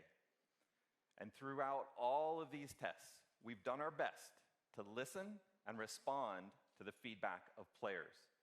So thank you so much to the more than 1.5 million players who have participated in those tests, and the countless creators and streamers who shared their footage and feedback about X Defiant. Now we're ready to look towards the future. We are currently planning on launching later this summer. But before we do that, we will be holding another test to address some of the feedback from the closed beta. This open session will be available to everyone on PC, PS5, and Xbox Series X and S from June 21st to June 23rd.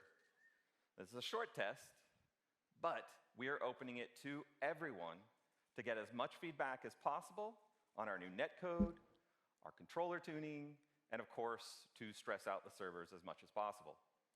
So if you have not played X Defiant yet, this is your chance. What do you mean if you haven't played it? You just said it was a closed beta, you fucking tool. Later this summer. We will start with a 6-week preseason that will have all of our launch content with 14 maps, 5 factions, 24 weapons, and much, much more. We then move into our year 1 content schedule, which is packed with some really exciting content, with 4 brand new... Yeah, it tells me it's already shit. Each with unique characters. Test, okay. 12 new weapons, and 12 new maps. That's 1 new map every month, all inspired by Ubisoft's amazing worlds. And I think you may really be surprised at where we go. Year 1 is really going to have a lot of great gameplay content, all focused on creating a fun arcade FPS experience. And we are committed to staying true to our community. A dude running around with a sniper scope, freestanding, whopping people in the fucking head. Now, it's been quite the journey to get to this. Screaming "Get wrecked" does not look like a fun game to me. That supported X Defiant so far. And for everyone who hasn't yet had the chance, we hope to see you in game soon. Thank you. Man, I really am starting to sound like that old guy. Get off my lawn!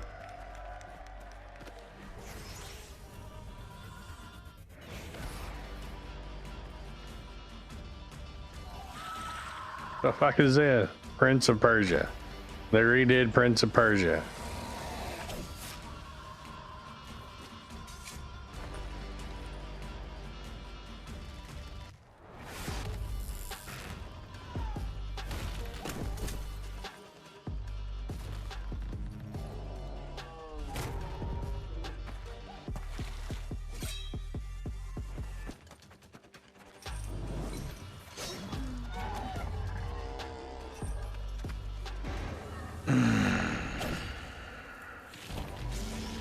Thought this was supposed to be a Star Wars event.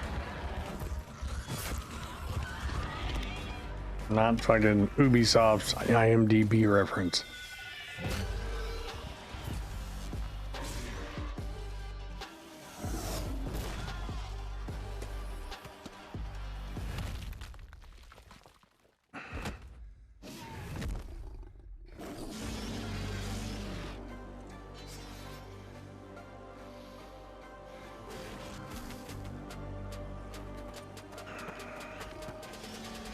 You know what they're doing? They're showing us all the shit titles so that Star Wars looks fucking amazing.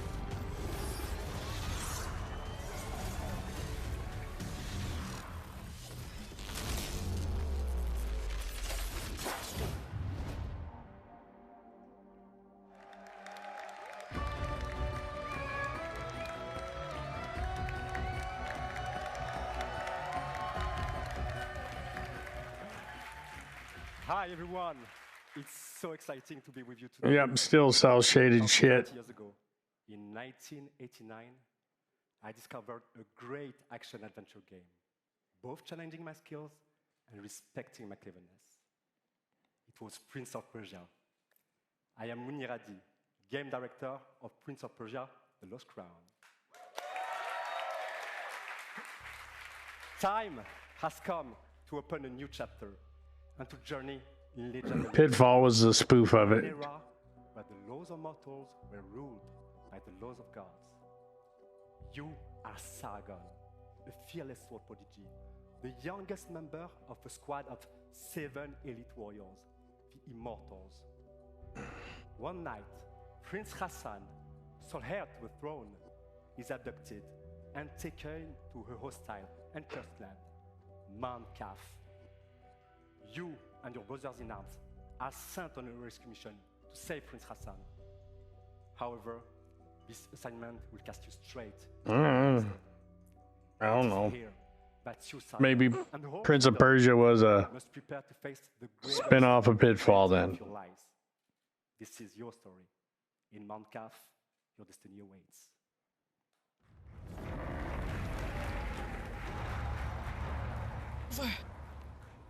When entering Mount Kaf, your mission is clear. Find Prince Hassan and bring him back to Persepolis. However, Mount Kaf becomes a prison full of hostile inhabitants. Now separated from your allies, you discover a grand citadel full of where time flows differently. Really? You made a side scroller? The past coexists with the future. I feel dirty just watching this. Exploration is everything. This is semi-open world. The fuck is this? 1995? New powers. But to reach new areas, you have to master your skills and your sense of timing. A trademark of Prince of Persia. During this epic journey, you won't be the only one trapped in Mount Kaf. Goddess and blacksmith to the gods. Some dwellers are willing to help you, while others are more reluctant.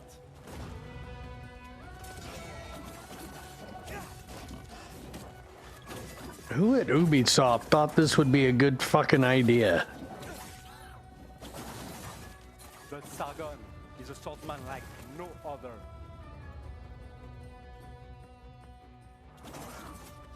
He is a fierce warrior, known for being elusive, ruthless, and extremely skillful on the battlefield. Indie games, yes. AAA companies, fuck no.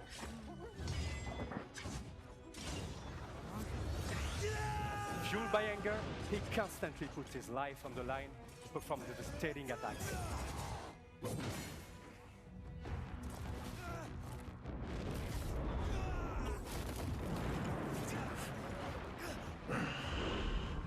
Time powers are back. But this time, What the hell was that? not only in your hands. To face such a challenge, master a new side of his time powers and defy gravity.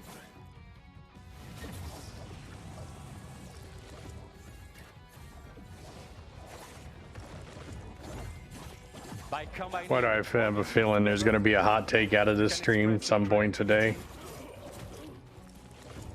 to solve Mancap's mysteries and execute brutal combos in epic combats.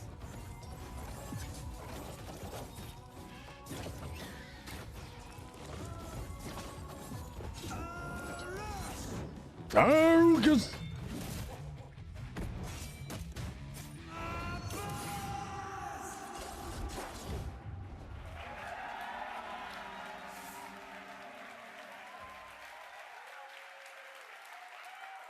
And Poodoo got it. that's just a glimpse of what Prince of Persia: The Lost Crown is all about. I'd like to thank Matrix, who composed the in-game music you are just listening to. Oh, that's why. Nintendo Switch. Fantastic team. It's designed for console. We cannot wait for you to get your hands on the game. It releases on January 18, 2024 on all platforms. Thank you and enjoy the rest of the show.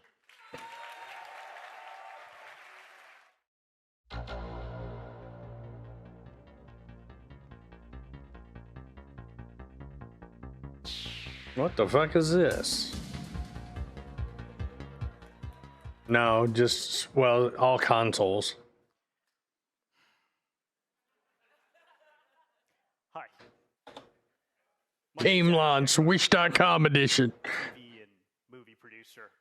You may know me from the Castlevania animated series on Netflix. Or one of my fan fiction shorts on YouTube. 7 years ago, I got a call from Ubisoft offering me the opportunity to adapt one of their very serious... That's what I said. Game launch, our game announcement, Wish.com edition. Came back to them with a crazy concept inspired by the mood of Far Cry 3 Blood Dragon. Yeah. This concept used Ubisoft's vast library of characters and remixed them into one delirious anime series that would become this love letter to the 90s. Yes, he was. Or at least how I remember the 90s. And to my absolute surprise, Ubisoft said no.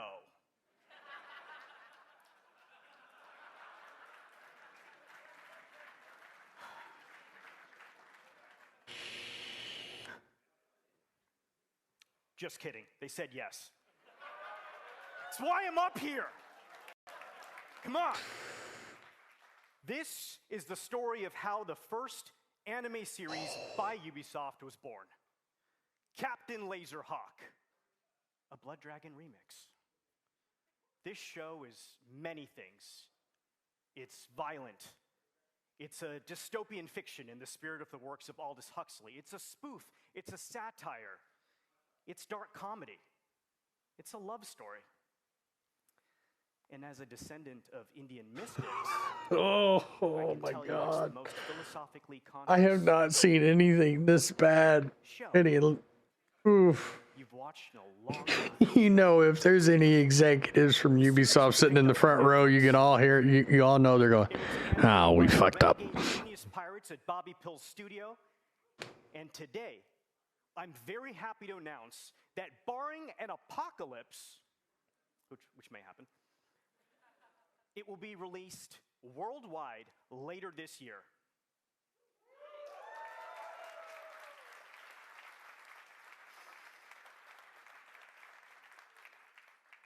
And that's not all.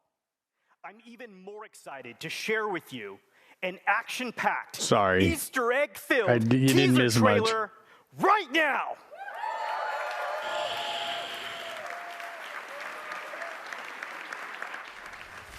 You want to be entertained? Don't change the channel.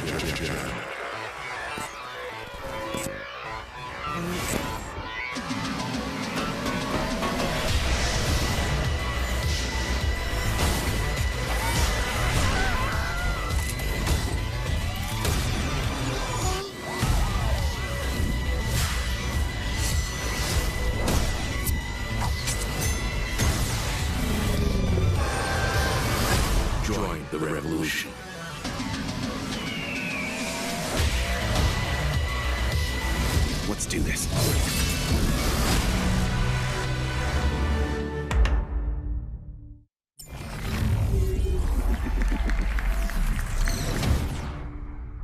And I'm all out of gum.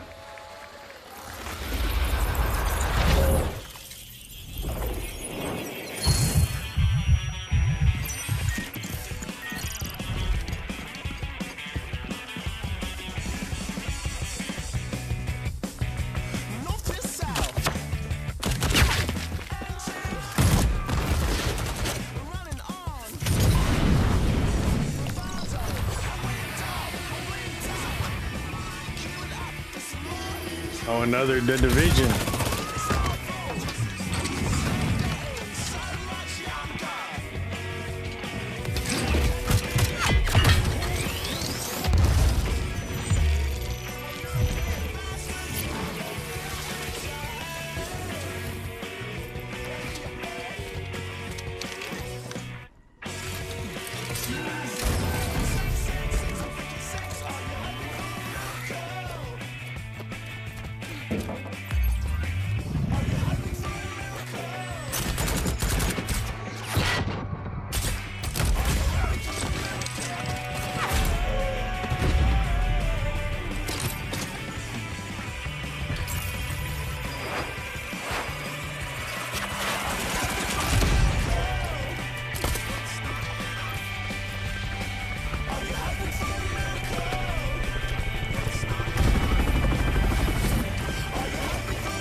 Someone finally tuned the radio station in.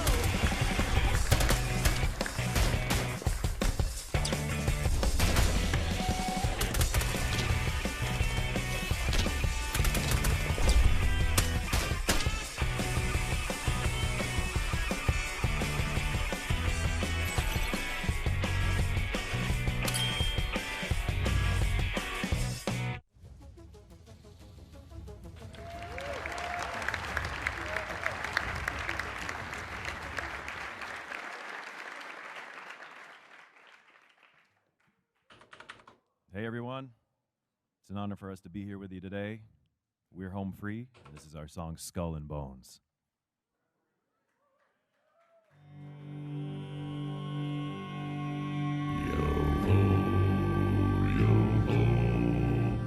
The seas forever roll, yo-ho, yo-ho, till I'm not but skull and bones, yo-ho, yo-ho.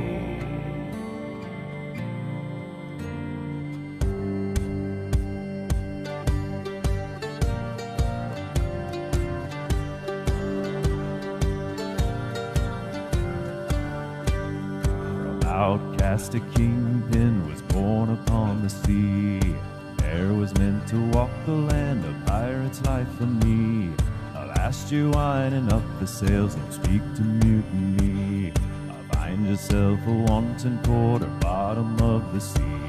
Among the shores of St. Anne to the eastern shores.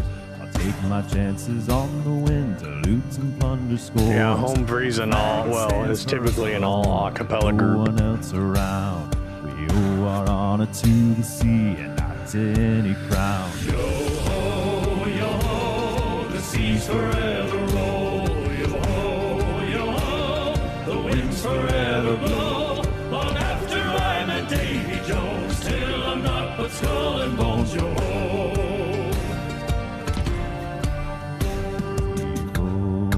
Hearties bring her out. Home free. Bring her out. A pirate's life. Home free is normally a good group. I don't know who this guy singing is or what they've done, but this is not the norm. I don't know who thought it would be a good idea to get these guys together for this song. They normally do country music. The winds forever gone. Long after I met Davy Jones, till I'm not but skull and bones, yo-ho.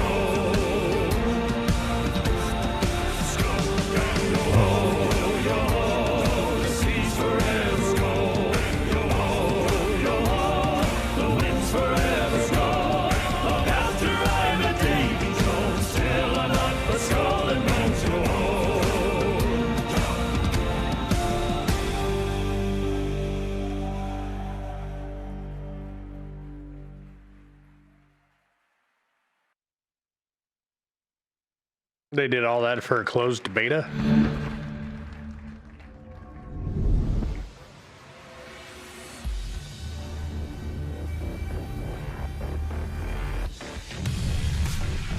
Now, don't insult Leonardo like that. I'm not even a fan of his, but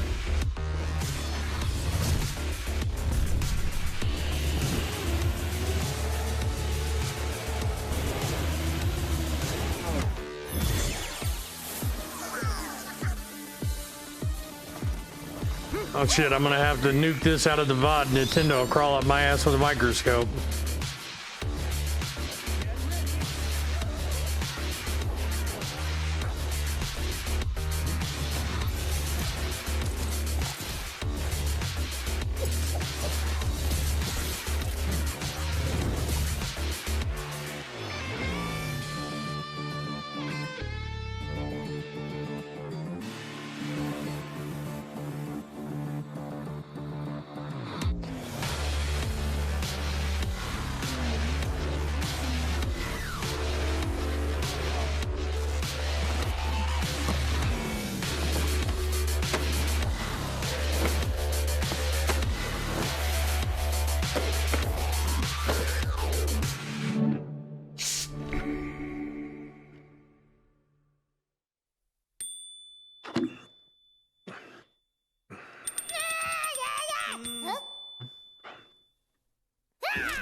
What the fuck am I watching?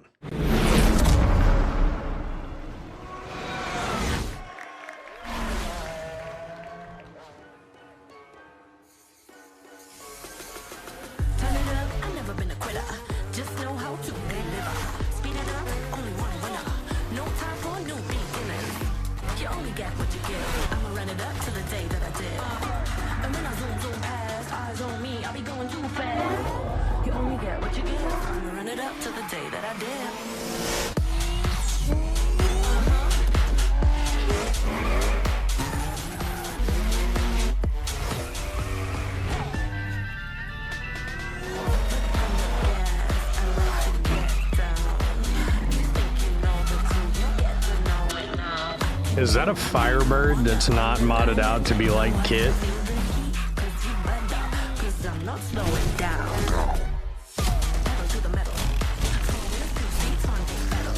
No, the Bel Air is not turning like that.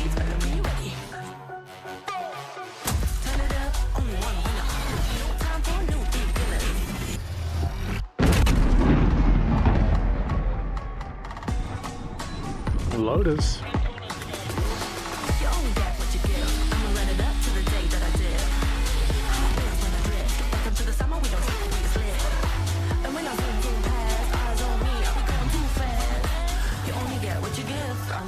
To the day that I did.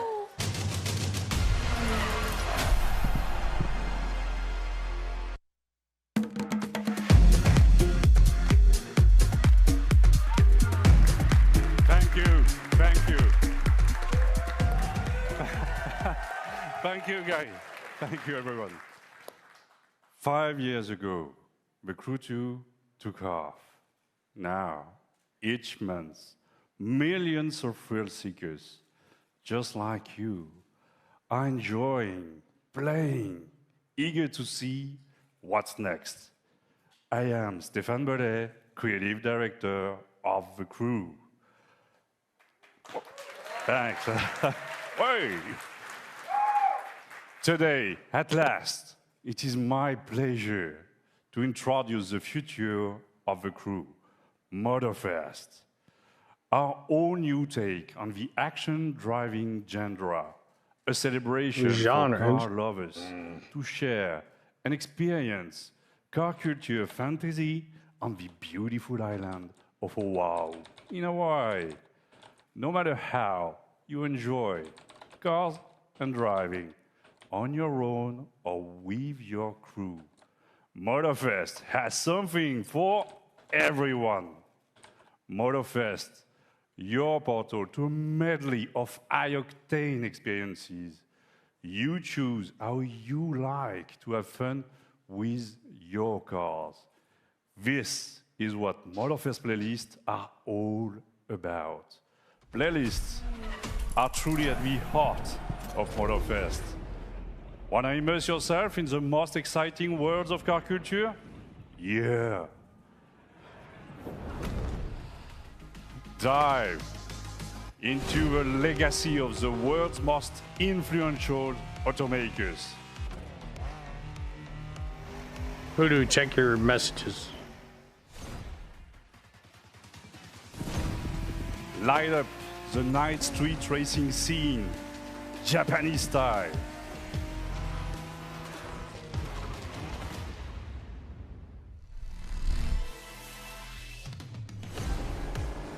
Unleash the cutting-edge power of electric supercars. And this is just a taste. For the first time ever, we leave the US mainland behind. Our festival has landed in one of the most breathtaking and vibrant places on Earth, Oahu. Let's find out why Oahu is the perfect playground for driving fun. Race through the city street of Honolulu. Barrel up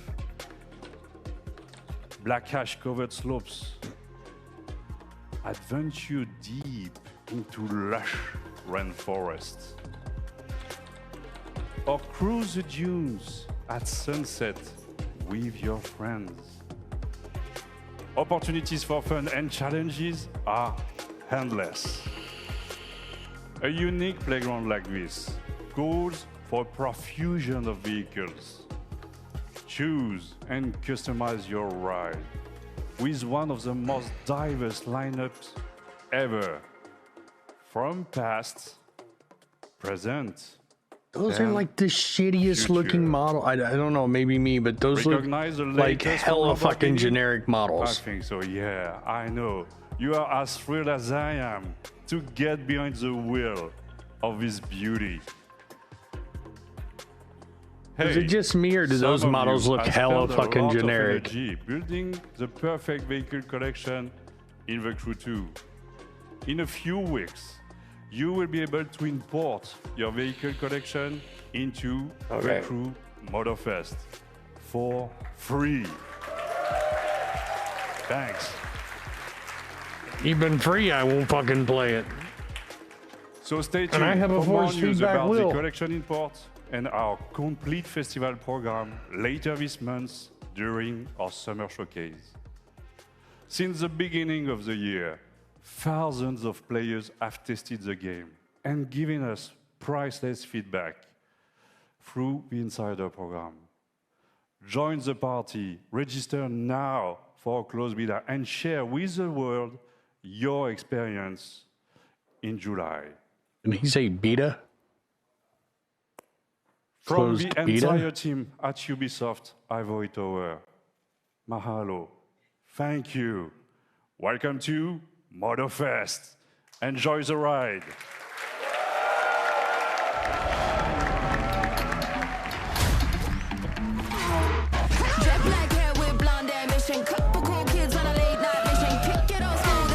I wonder how many DMCA strikes I'm gonna get in a single stream because all this fucking audio.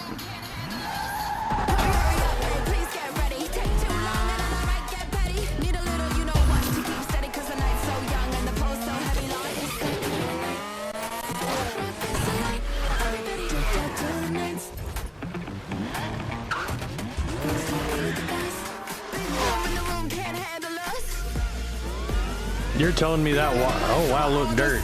Do you see that, Poodoo? Dirt on the side of the truck.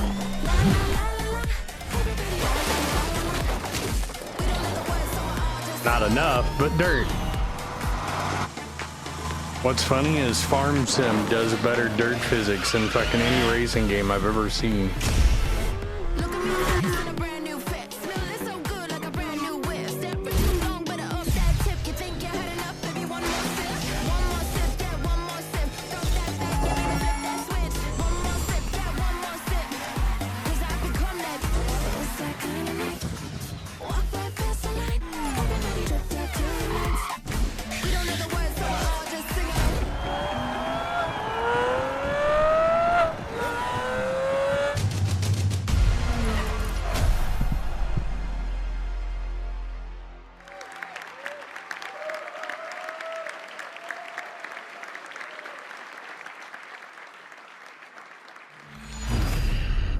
Oh, Assassin's Creed. On MetaQuest. Okay, I'm intrigued. Better not be third fucking person. If you make me put on VR headsets and it's third fucking person, I swear to God. Oh my God. This game's gonna get somebody killed.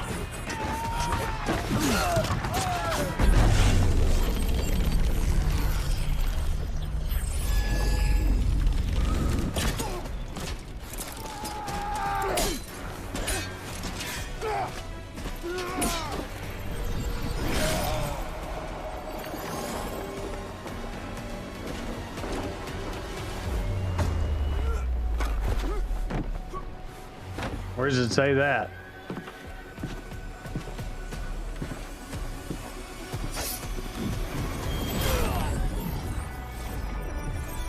Did it say that on the screen? Not actual in-game footage? Oh, okay.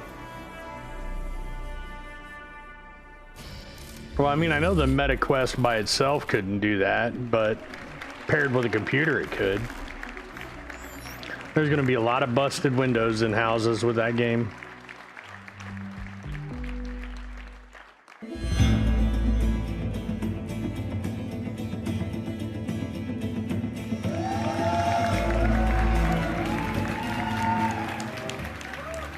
Hi everyone. I hope you enjoyed that first look at this exciting new way to play Assassin's Creed. Coming to MetaQuest this holiday, Assassin's Creed Nexus will push refresh your screen and let you become the assassin. You will feel what it means to parkour, fight, and be stealthy in new memories from 3 legendary assassins, Ezio, Cassandra, and Connor. I cannot wait to see our players feel the thrill of virtual reality in the Assassin's Creed universe. But there is more. Nexus is not the only game that will offer new ways to play Assassin's Creed. Assassin's Creed Codename Jade is our first open-world RPG game on mobile. It will take you to ancient China. Someone has a hot mic somewhere in their fucking pocket. In this brand new adventure, you'll experience the iconic Assassin's Creed gameplay for free, anywhere, anytime. I am glad to announce that you can register now for the upcoming beta. Here's a glimpse of what you can expect.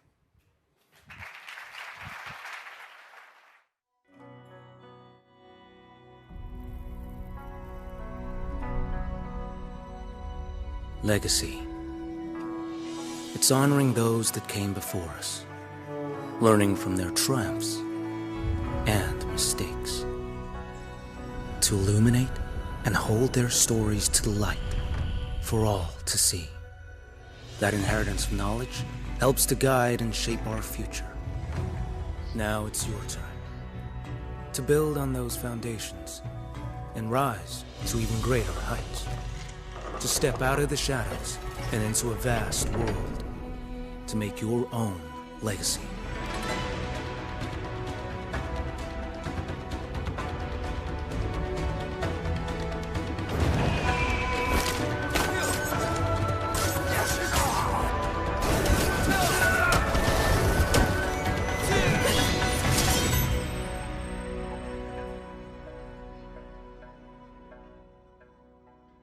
Is this the one they're saying is VR? Oh no, this is on the phone. Never mind.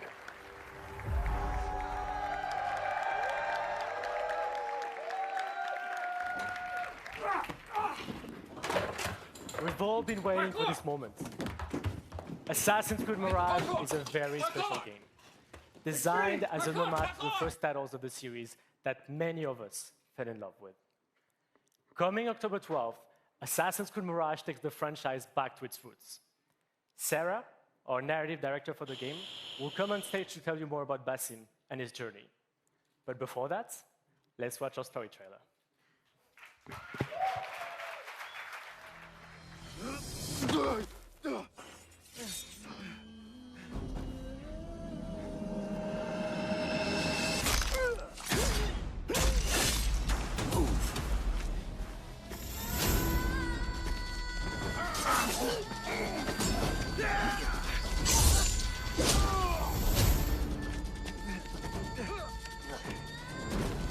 are you doing? Don't think.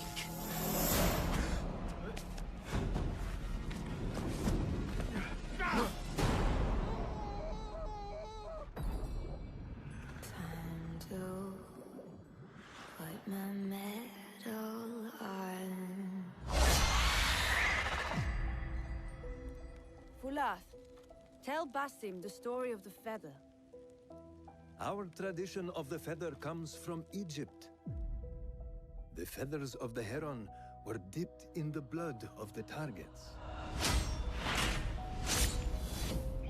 The feathers forge our paths, remind us of who we are, who we can be. The Order has held dominion over men and their empires for centuries. Strike quickly and end this. Swallow your questions, serve without complaint. Who is she to tell you when to strike? Everything you do serves the Hidden Ones. That is a strange kind of freedom.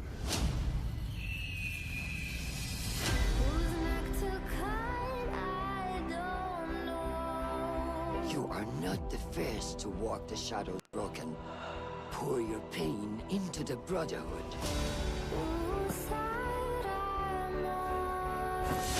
We are messengers of justice. You will not buy eggs today, frail man.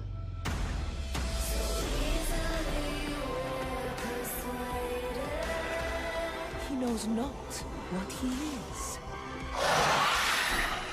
Have you not wondered that? Shit, they cast my ex-wife in this game.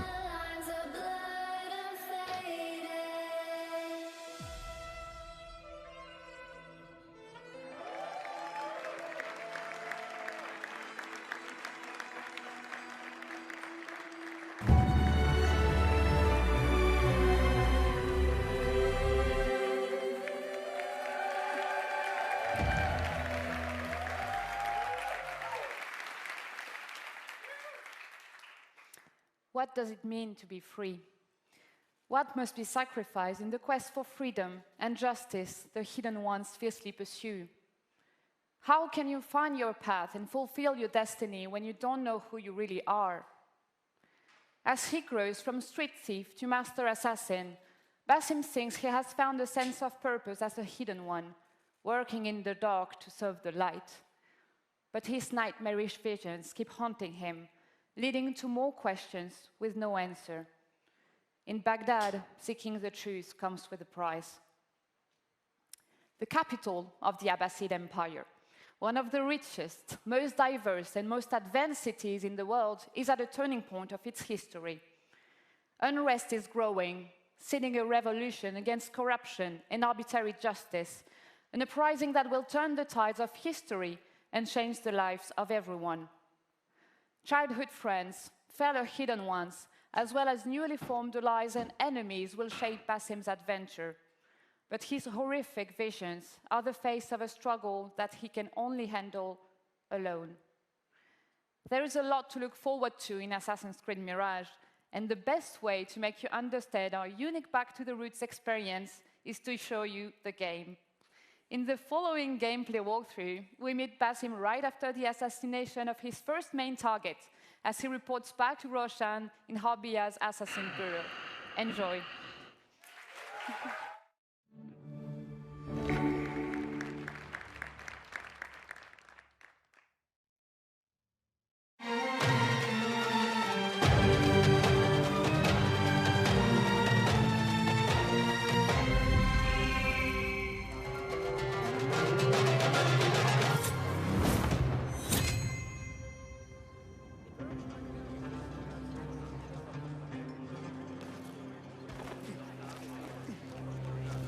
Now, I'm going to ask you guys, which one do you think looks cooler? This one or the one that they showed in VR that was first person? Which looks more fun to play, even if it wasn't VR?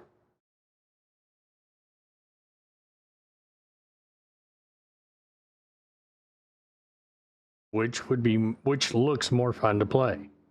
You think the third person is more fun? All right. I mean, you're entitled. I mean, I'm just asking. To me, the first person looks more entertaining.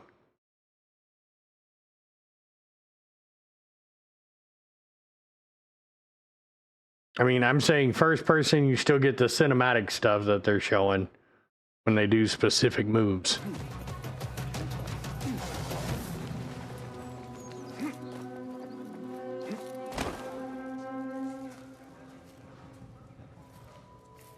I was talking not in VR, but where you're playing it on the computer. A regular one, not VR. You play it just like you would play this one.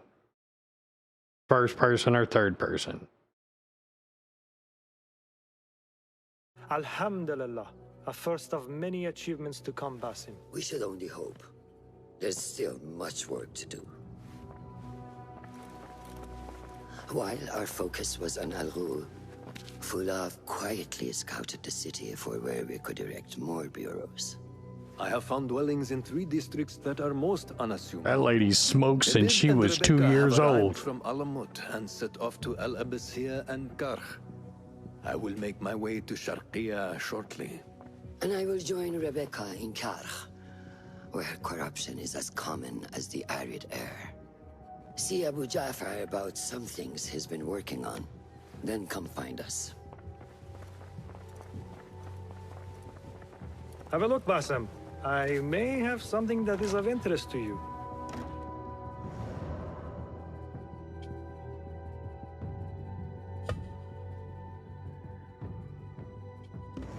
Resourceful as always. My thanks, Abu Ja'far.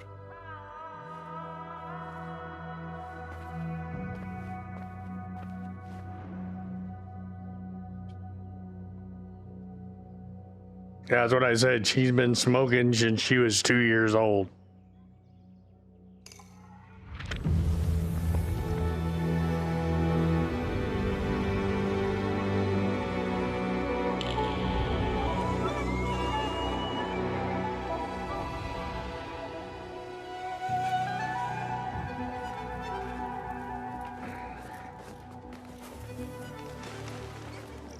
This is the place. What do you see, Enkidu? Let us reconsider the approach.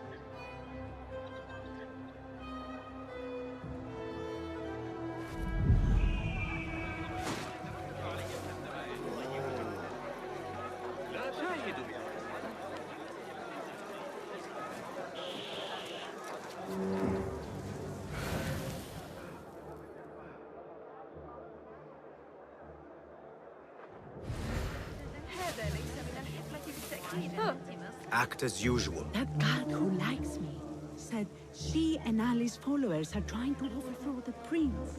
What madness! They will surely fail.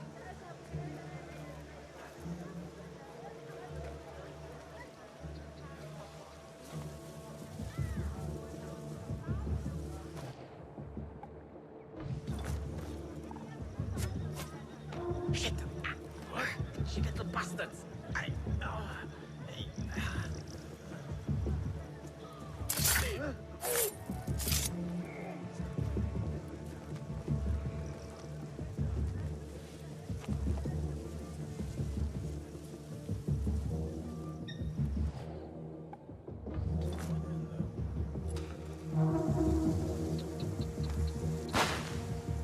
What?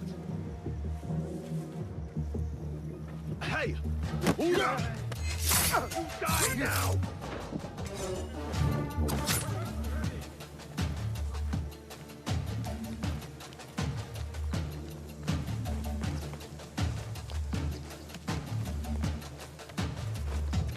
Hey! The sky is safe, my friend. Survey the area, Enkidu. There is my target.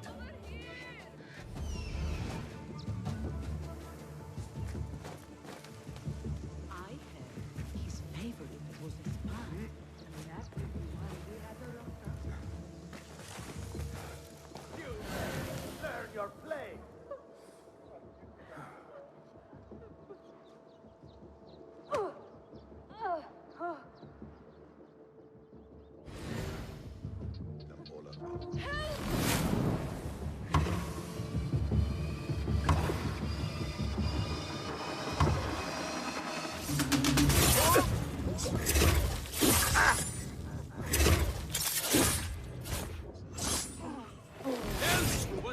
to know, and no more need die this day.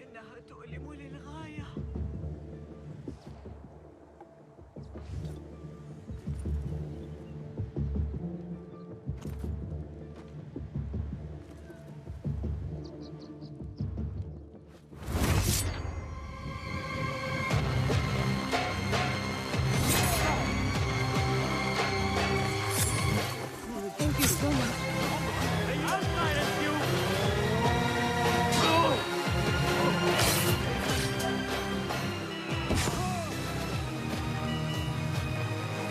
Come on.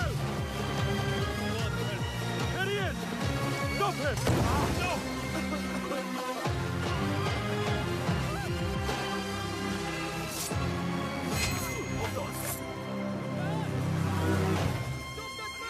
Where is the sword?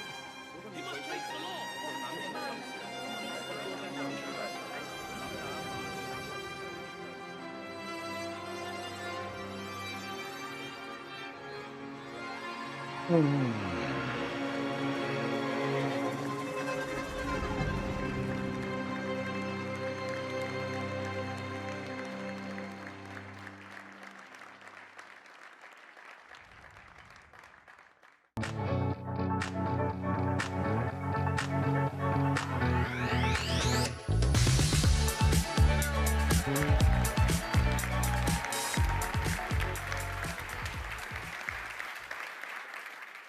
Hello, everyone.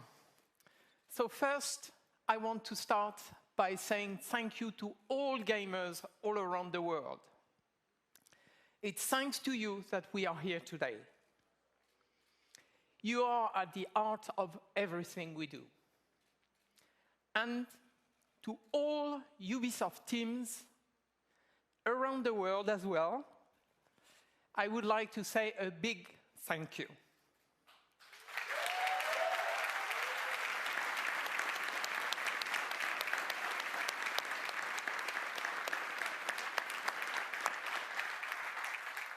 Your talent and passion are at the foundation of this fantastic lineup. So I hope you are all excited to explore the amazing playgrounds you have seen today. At Ubisoft, we are creators of worlds. We are also proud to partner with some of the biggest names in entertainment to create original stories in beloved universes. Now, I am very happy to welcome Julian from Ubisoft Massive to give you a first look at Star Wars Outlook and gameplay. So thank you. Finally. Julian?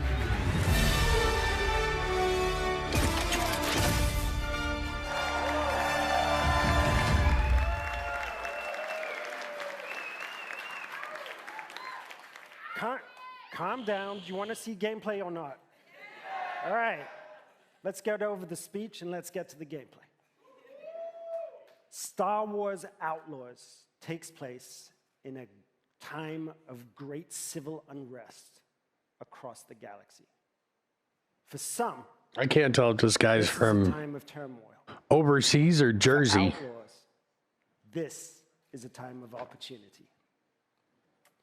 As a cunning thief, Kay Vess and her companion Nyx fight for survival every single day, relying on their skills and resourcefulness to get by. As they struggle to make ends meet, Kay and Nyx dream of the day that they will finally be free. But while seeking this freedom, Kay unexpectedly becomes one of the galaxy's most wanted. So to free herself from the bounty that follows her, Star Kay Wars will Outlaw need to pull reveal. off one of the greatest heists the Outer Rim has ever seen. As they navigate the underworld, caught between criminal syndicates and vicious, ruthless villains, Kay and Nyx will manage their reputation by taking on risky contracts and navigating complex relationships, all whilst avoiding oppressive imperial rule. Kay and Nyx's journey will take them across the galaxy through stunning, varied open world locations and the wilds of space. One of these locations is Toshara, a moon that features windswept savanna and amberine canyons. Carved into Toshara's striking landscape, the city of Miragana serves as a central hive of scum and villainy. KNX will encounter several criminal syndicates that learn that everything is measured in the value of influence, reputation, or cold, hard credits. This presents an abundance of opportunities and dangers for a young, ambitious scoundrel like Kay. On behalf of Massive in Sweden, along with Ubisoft, Annecy, Barcelona, Bucharest, Chengdu, Milan, Montpellier, Paris, Shanghai, Toronto, and our amazing team at Lucasfilm Games, it's our privilege to present to you this first ever look at Star Wars Outlaws gameplay. Please be first person.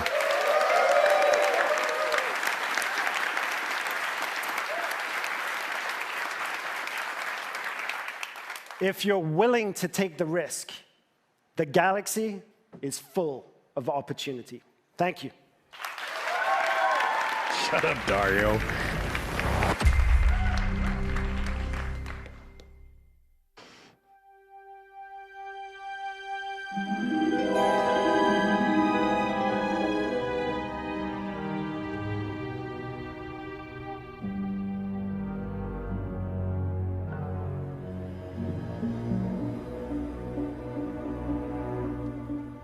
So this is in engine.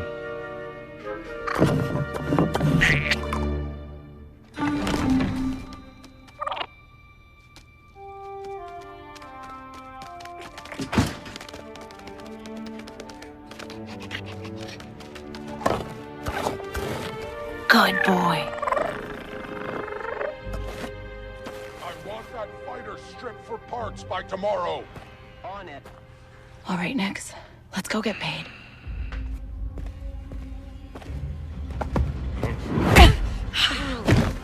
That worked. He's the boss because he knows how to handle the Empire. We cannot trust those officers.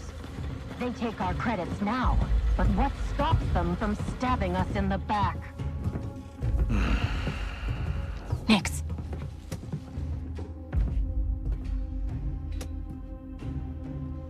Hit that button.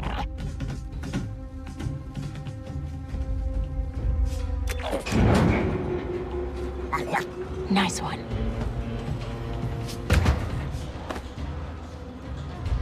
Hang on tight, little buddy.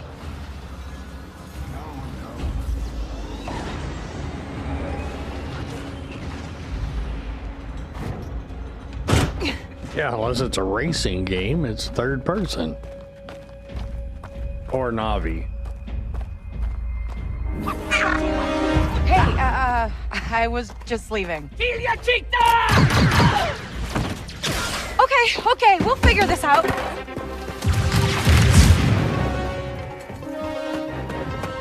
El Pecata. Ugh, shield.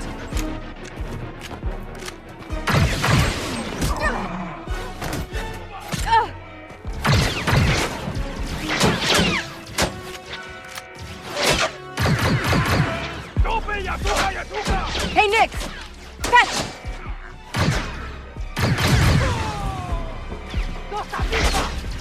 This is getting bad.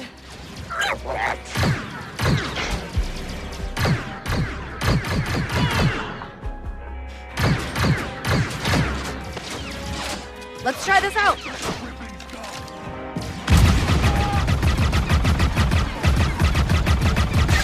Dink Ferric! Who's ever playing this preview can't shoot. It'd probably be easier in first person. Just saying. I think that went pretty well, right?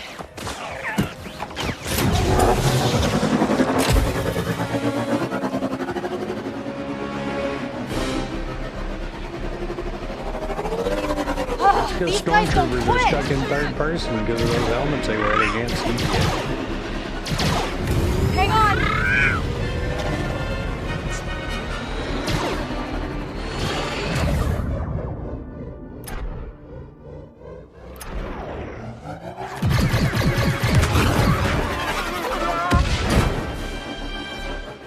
That was close.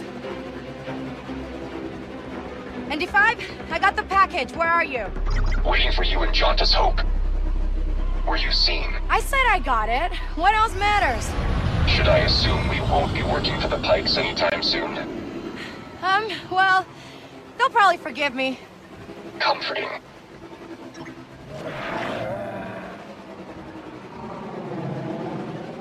There's Jauntus Hope.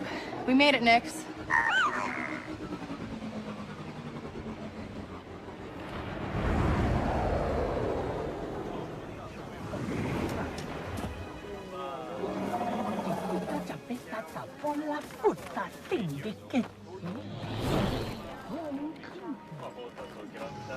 That little critter looks like a doggo from Satisfactory.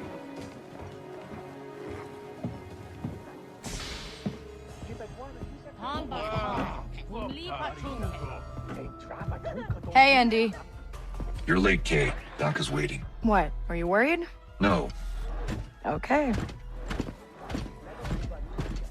No, but you Troy. What? Be careful. That's what you're focused on, Donka's a Mario? broker, not a friend.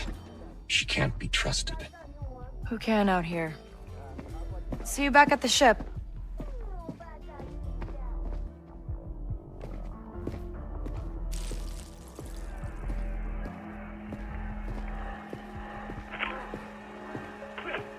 Round 2 and I still like my odds. Oh, watching Hey, another Vess. disappointing Star Wars Back already? game launch. I told you she's fresh, but she's good. Who's this? Just a friend. Join us. Job was more complicated than you said, Danka. You lived.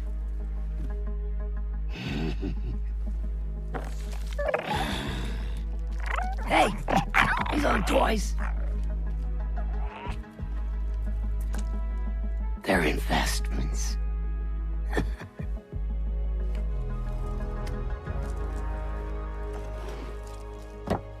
Wait. We haven't met. Don't really know many of you. Stealing illegal contraband, running with syndicates. I could say you're a threat to the Empire. But I won't have to, if you're smart.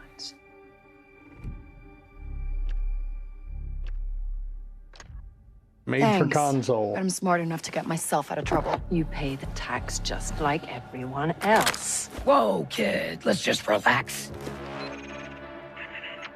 You won't make it off to Shara alive. Maybe.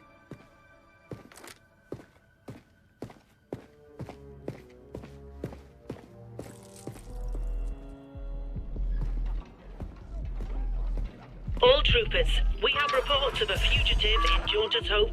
Move to apprehend.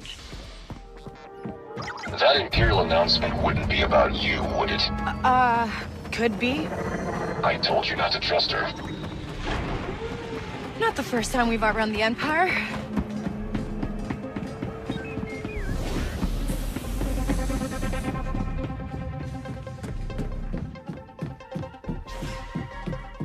We need to leave. Yeah, no kidding.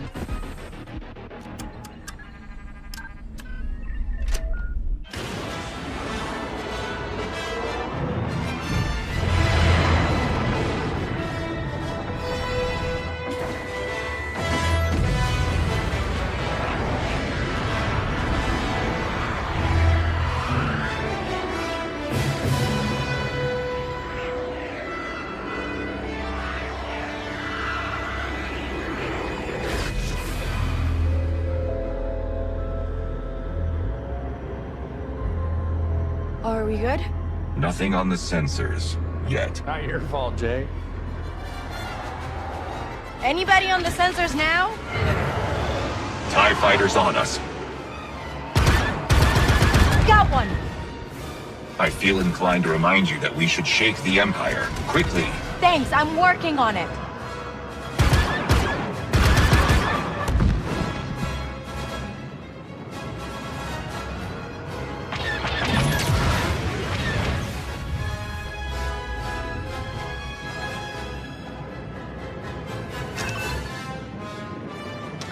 ND, get us out of here. Spooling hyperdrive. Let's jump.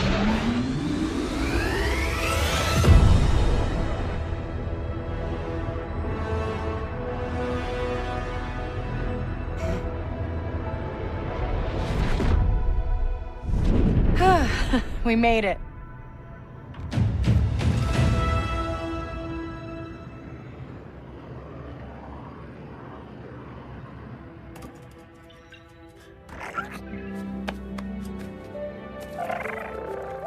Hey. Got your new toy. So, where do we go next? Anywhere we want.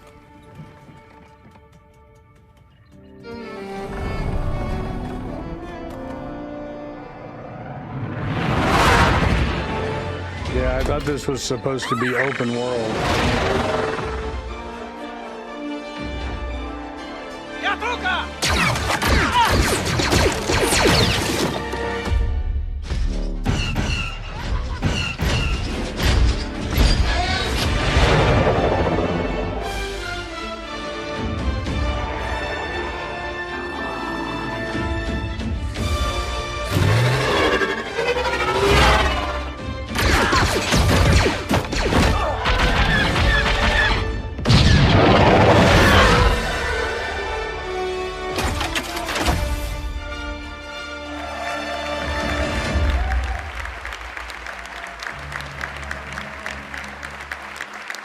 I may try it.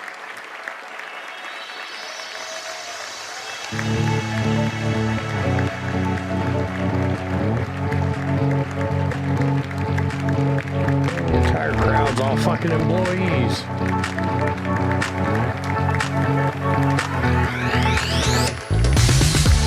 Yeah, I got it, Aristotle. I replied to.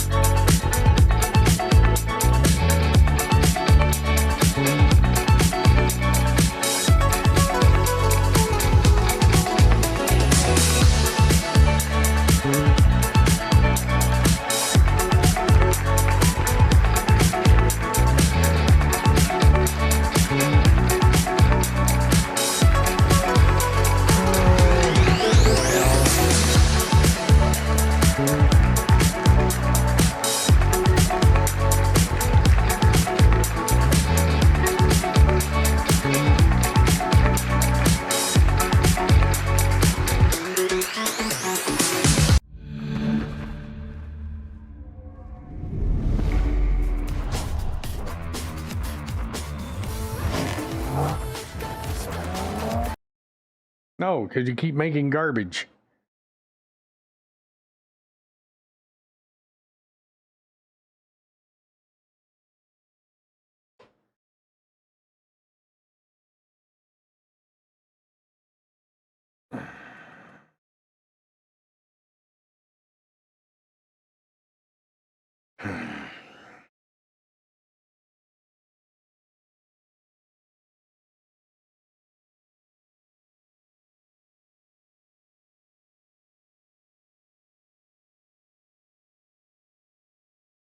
Why?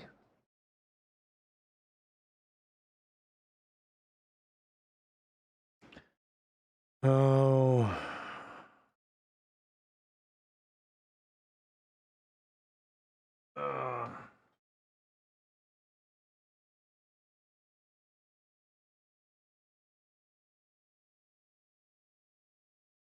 Why do I? They make garbage because every fucking developer right now is pushing every fucking game to be third person. Unless it's a first person shooter, third person. And even some of those are third person.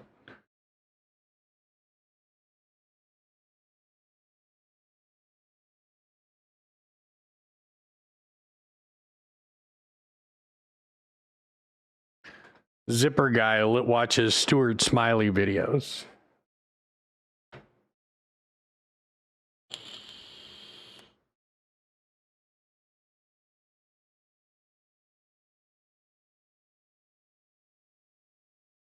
Hey, Ezzy.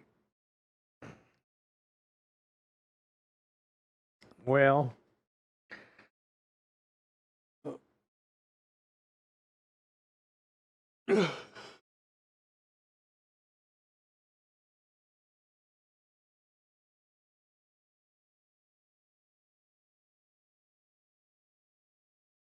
okay.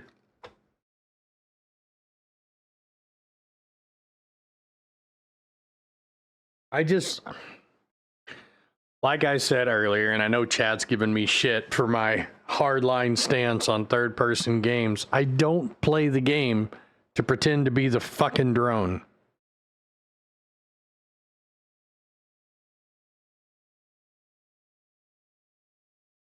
I want to be playing the game through the person's eyes I'm playing.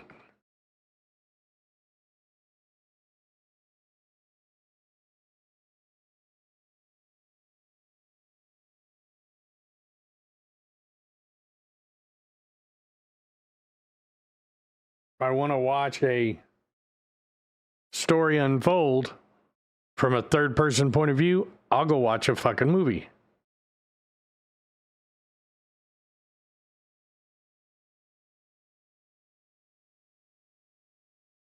Oh, I know.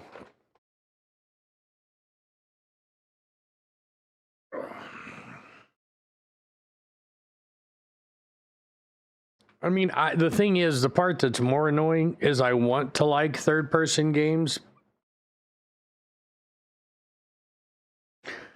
but to me, a third-person game typically is done horribly. Like, they're using the extra viewpoint or the different viewpoint to try to cover up either a shitty script, shitty game mechanics, or something else that they didn't want to bother to fucking fix.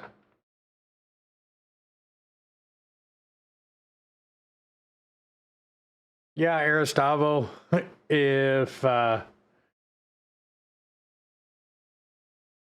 wasn't in the middle of trying to literally throw every spare penny I have until Wednesday into getting ready to remodel this place, I would have already got it.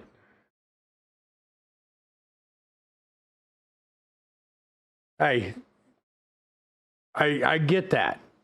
I don't play that way. That's not how, if I'm walking around, like, unless I take a mirror and point it around a corner in real life.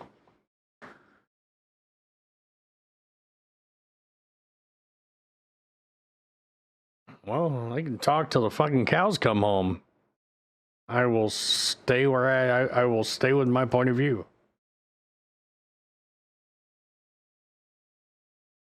No, I said usually. There are exceptions to that rule.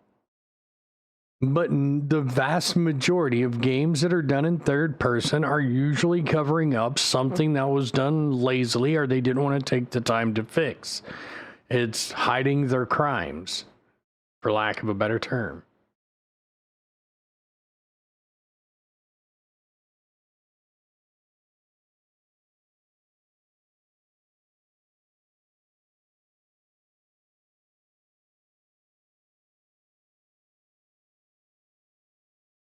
Right. Even if it's third person, give me the option to go into first person. Maybe I don't like that metric. Maybe I don't want to view the whole game that way.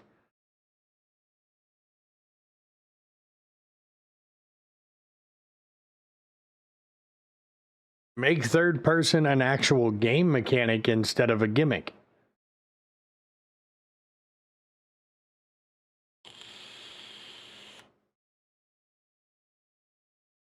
Oh, I know that. I'm just saying my viewpoint. And no one here that likes third person is wrong.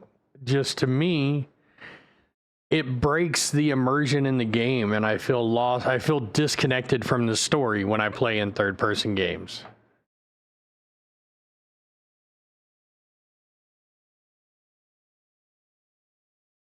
Because I just like the scene where they were sitting at the table and she's communicating with Republic and whatnot and all that. They're talking to me, but I'm looking at them talking to me.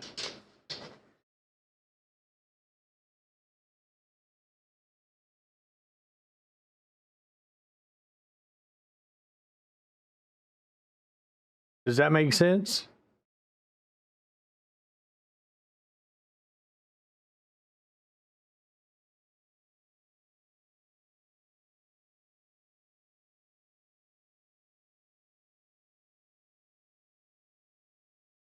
I understand that, Spawn, but give me the, like, first-person games don't affect me that way, but give me the option to play it in first person. If you, like my wife is someone that suffers from simulation sickness. She would probably only be able to play most of these titles in third person to alleviate that issue. They don't affect me that way. But here's what it is. Another thing I think it is.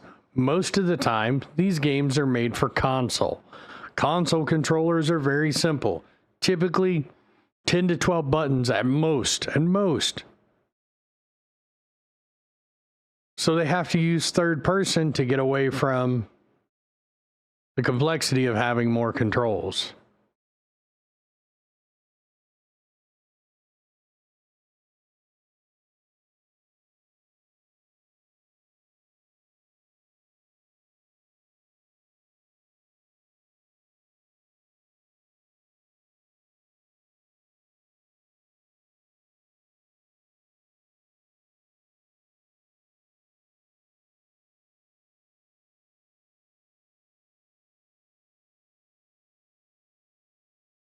If that was the case, why are a vast majority of console shooters third person versus first?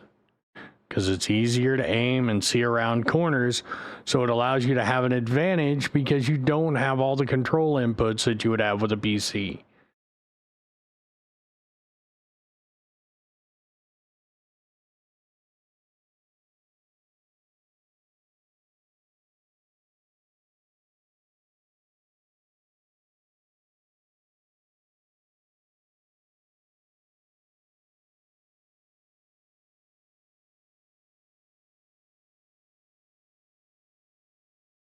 Dose, yeah, if I had the $2.99, I would buy it. I don't have it right now. I won't have it till Wednesday. Again, this is just my opinion and my viewpoint. I'm not saying any one of you guys is wrong. I'm just telling you my viewpoint, where I stand at it. Because here's the thing, if aiming was more complex on a console, which is what most third-person games are ported from, why does almost every console game have some sort of aim assist?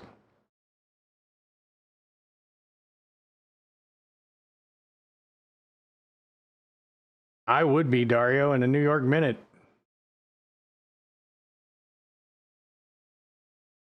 And yeah, I happen to collect watches.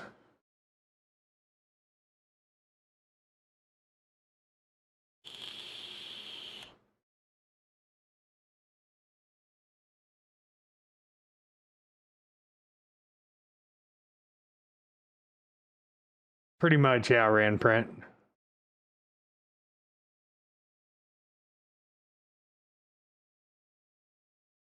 Oh no, they did. It just wasn't as bad as modern games.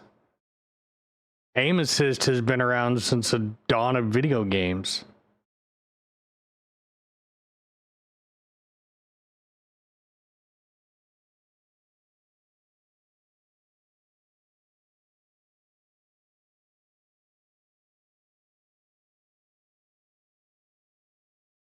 It's also based on what they said. The game has an app, you install an app on your phone which connects to the game on your computer, and there's supposed to be some other stuff that goes along with it as well. Again, like I said, there's nothing wrong with third-person games. They're just not for me.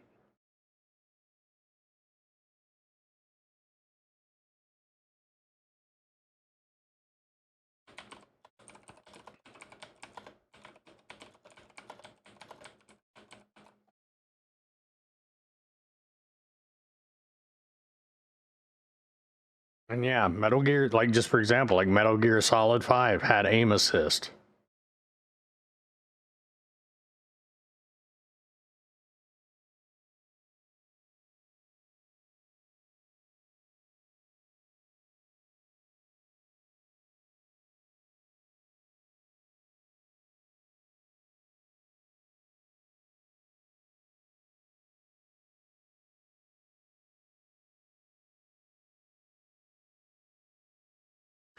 I'm jealous. You guys are all going to have the cool Starfield watch, and I'm going to get stuck sitting over here being all jealous. No, I'm kidding. Congrats, guys, on getting it. Hopefully, there's still some around when I get my check on Wednesday.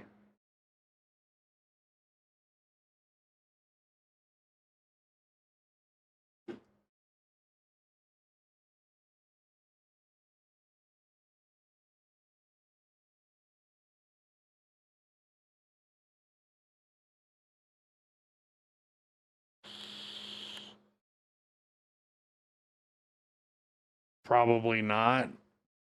MMO, here's the thing. It's easy. It's so much easier for these guys to churn out a new storyline for a Star Wars game that's, 4 or 5 hours of gameplay or 15 hours of gameplay than it is for them to build an open world MMO that's set in the Star Wars universe.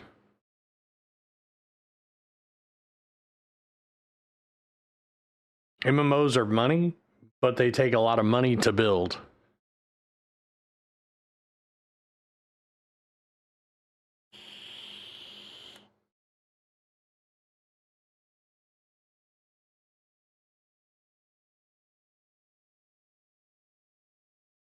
And I don't think Disney nor any other company would be willing to do any type of long-term licensing agreement on a Star Wars MMO. Because once it goes into that category, it's really hard to control the IP.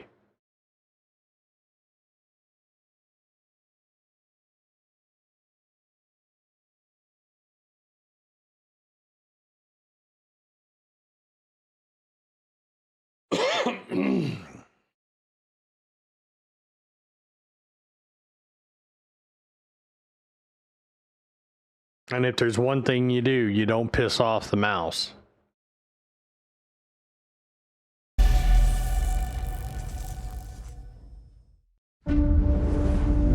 Most folks, they see a wreck, and they just see a bunch of junk. Not you, though. You see a gold mine. You don't bother with a big, clunky rig.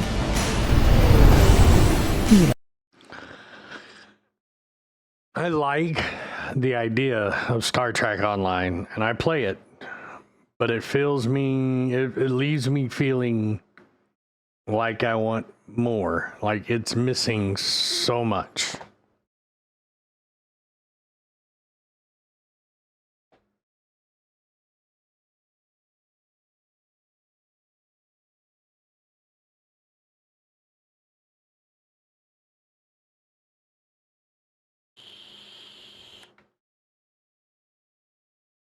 Probably like the only Star Trek game, like the Star Trek game that I wanted that they made and then dropped the ball on was the VR Star Trek game.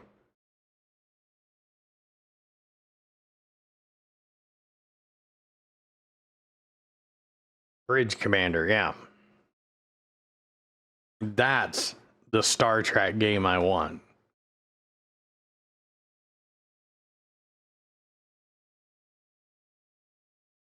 That's the Star Trek game they should be building and expanding on. Yeah, that one was pretty decent too.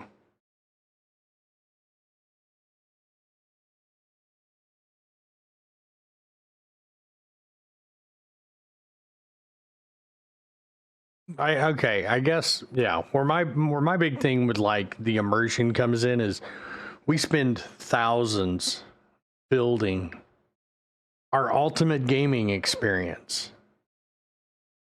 And then we stay playing in the realm of console gaming.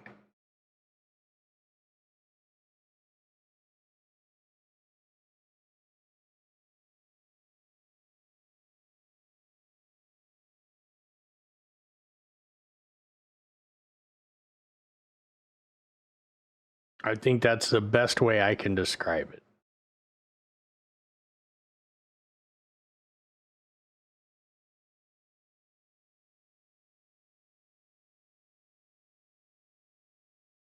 Like we have the abilities for sim games like Starfield and Star Citizen and Microsoft Flight Sims, Jane's Combat Simulator to build some of the most immersive gameplay environments ever.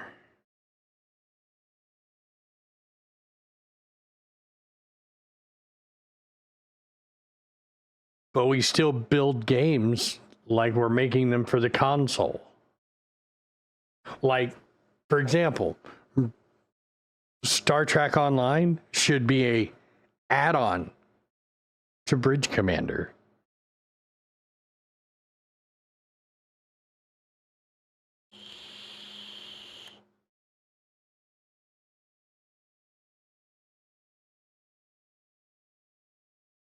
Oh yeah. I'm looking forward to it. Completely different systems and planetary groups and bodies and everything that can be expanded on to the nth degree. Yeah, once it gets, so on September 6th, you would go pick the package up from the store. They can drop ship it to your house.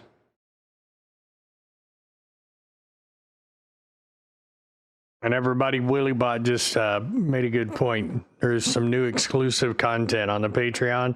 I'll be posting more this afternoon after I let my voice rest for a little bit.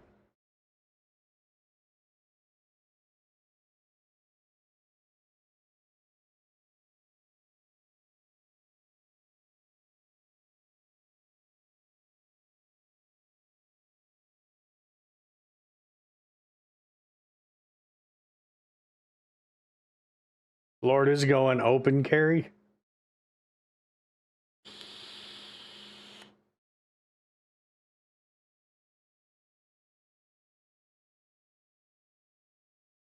Hey, Rhino.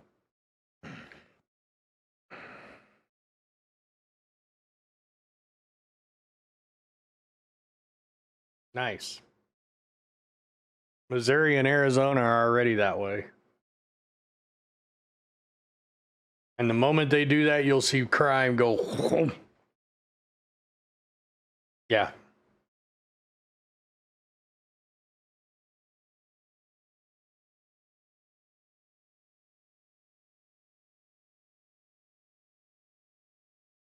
I know.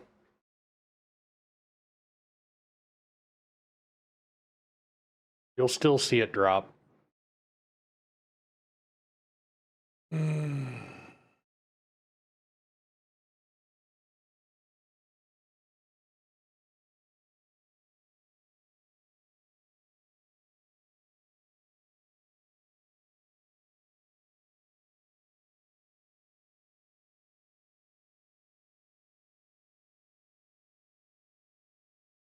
Yeah.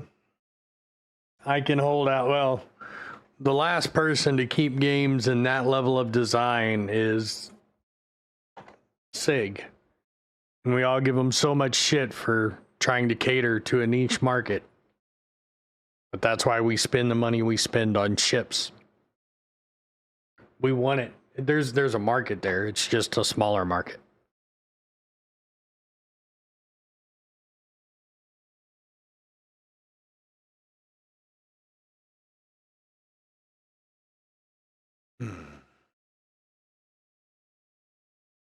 Well, you know pretty much everything we know there, Dose.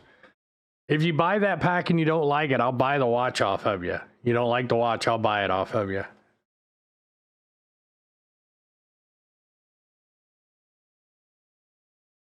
I'll give you 150 bones for the watch if you don't like it.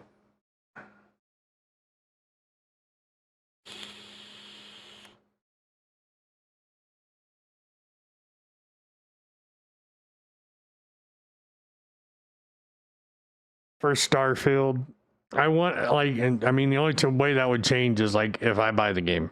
Like, if I'm able to get one. But I don't know how limited the Constellation packs are.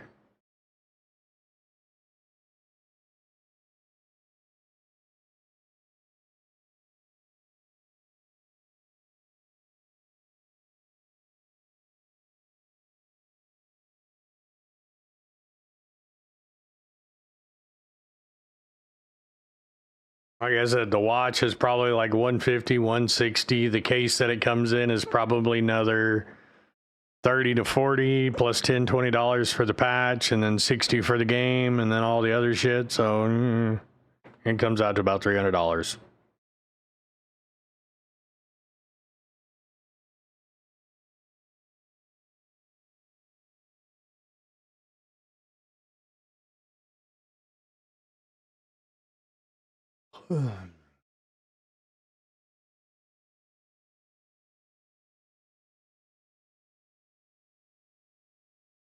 Well, there's a slight difference between a fucking wrist gauntlet that holds a CRT TV, Nixie tubes for a display, and the battery system to power all of it, and the fucking smartwatch.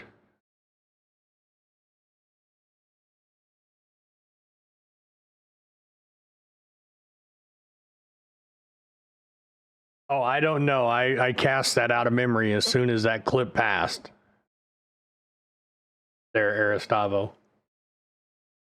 And to be honest with you, there'll probably be an app that you can install on your Apple Watch to do the same thing the Constellation Watch is going to do. I just collect watches. That's the only reason I want it. And if I don't get it, it won't be the end of the world. But I want it. But it's fucking $300, and I don't have it right now because I'm getting ready to remodel this place. Got a link? Send it to me in a whisper. We'll open that bitch up and look at it.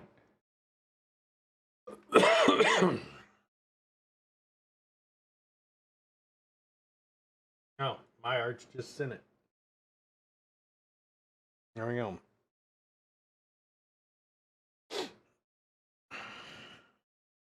I don't put anything on my credit cards I can't pay off in 30 days.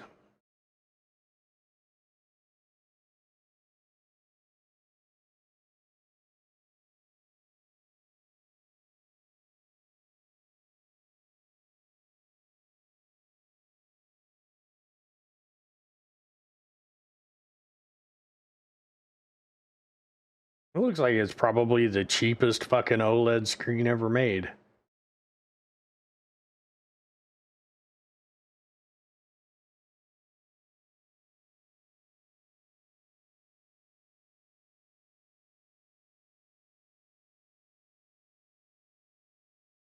Smoke me a kipper. Sure, that probably has more meaning.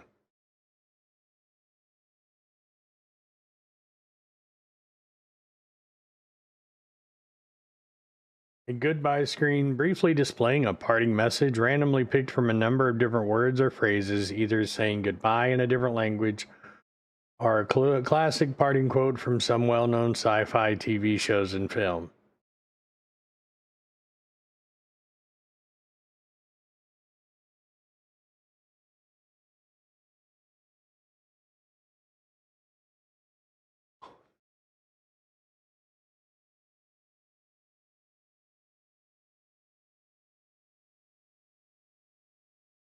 So it shows sunrise, sunset, and moon phase, analog time, entering, yada yada. Well, that's kind of fucking cool, not gonna lie.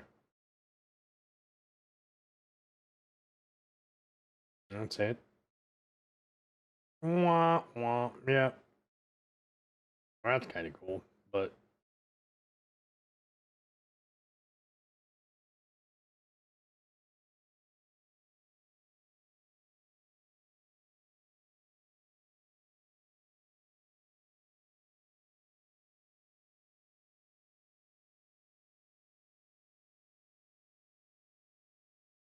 That's it. Alright, so does fuck all. I don't want it anymore. Cargo to... I don't know, probably.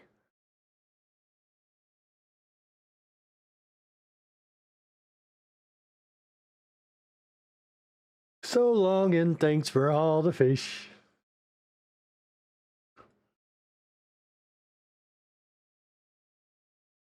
Gotcha, Aristavo. what they're fixing in 319 should be the fact that you can take that stuff, put it on your ship, and go actually sell it.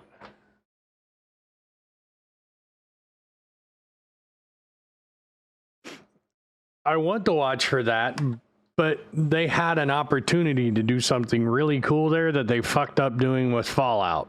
They kind of half-assed did it with Fallout, where you could interact with your character using a tablet. But they had the opportunity of having the phone or the watch connect to your local Wi-Fi and connect to your computer and relay game information to your watch. Like, I still want the watch, but now it's not as high a priority. I can get it from secondary markets. I want the watch from the game, but it's not... Like, I was initially under the impression, and the way they talked about it, is that it would have some tie in-game. I still want the watch. The watch is cool because it's in-game, and it's the same watch in-game. But I want the watch that is in-game that I get, and I spend $100-some on, for them to spend the extra, maybe... I don't know, week and a half to make a tunneling protocol for the fucking game to show me on my watch information for what's happening in the game.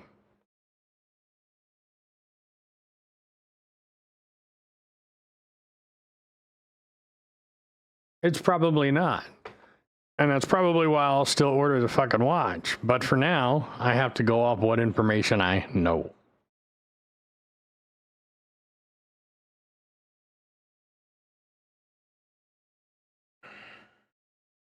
It's not even running Android firmware. So it's not going to be an easy mod.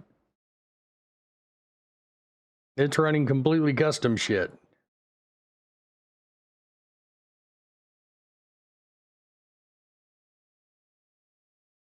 No, it's not. It's completely custom firmware.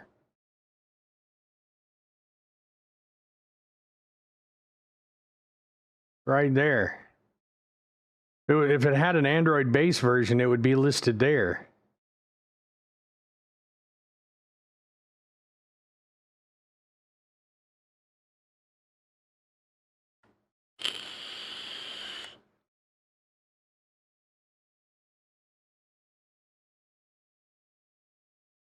And they would also have to call out on this screen Android.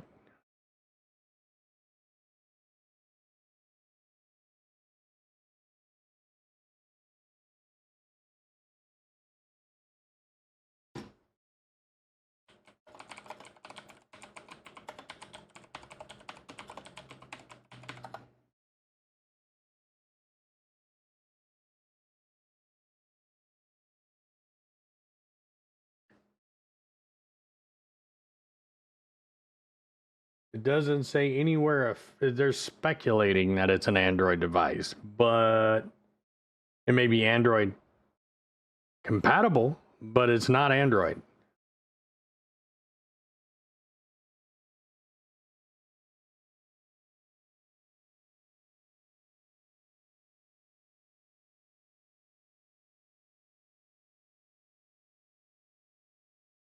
Because Android requires, on anything running on an Android base version, part of the open source software that Android is, that anything running on Android has to call out to the Android license.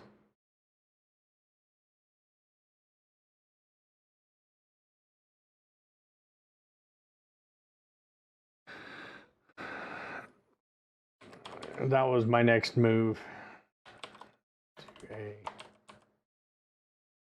J-LP6.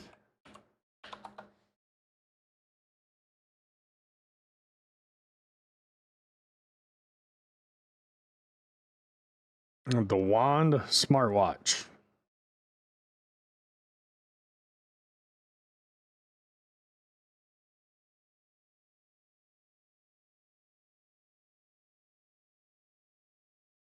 Oh.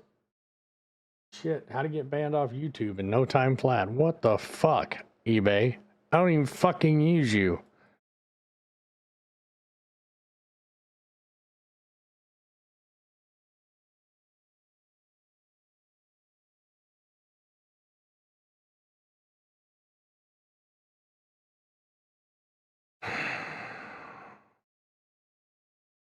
People who viewed this also viewed nude sexy lady. What the fuck?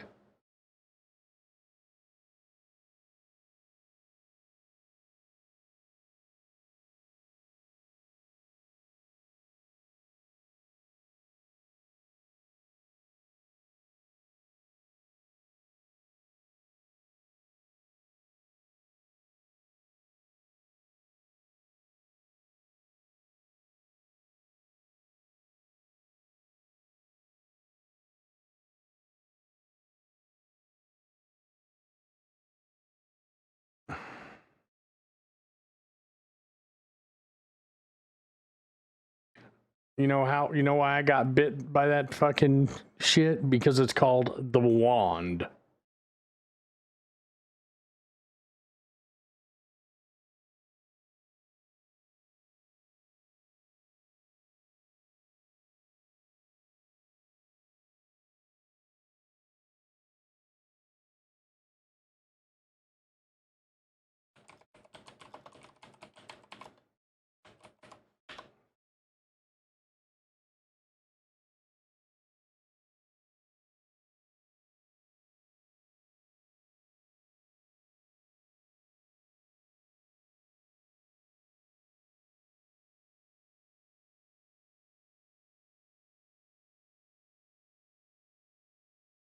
So yeah, it's the same it's this same group of people.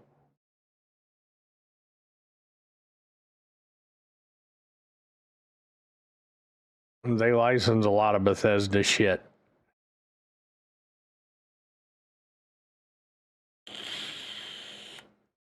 Really, Dose? You had to clip that?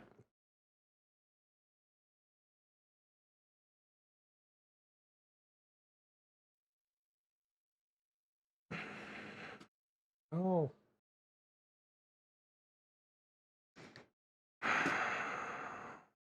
Cool, now I gotta nuke this VOD. Fucking hell.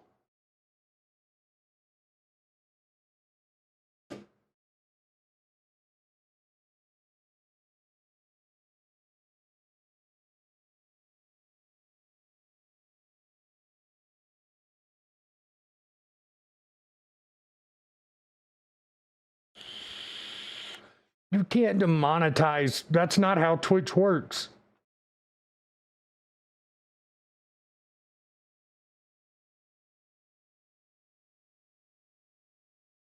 I didn't clip shit. It just...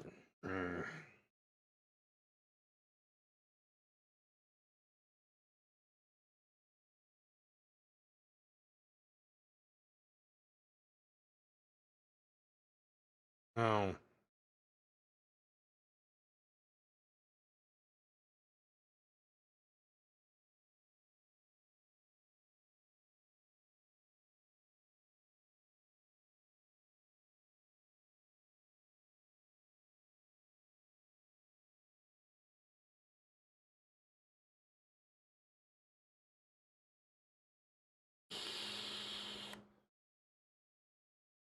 Oh no, that shit'll get you banned on fucking Twitch too. Like, not demonetized, fucking banned.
I will send you in Discord, Dose, what popped up on the fucking stream.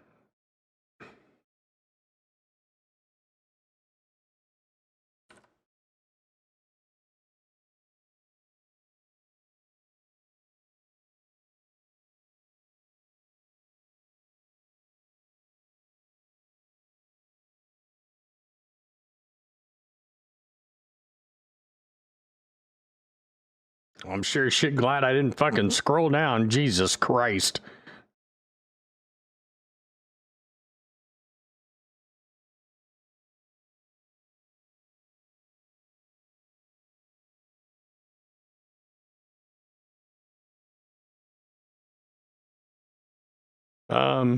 Chesticulars popped up out of nowhere. No pun intended.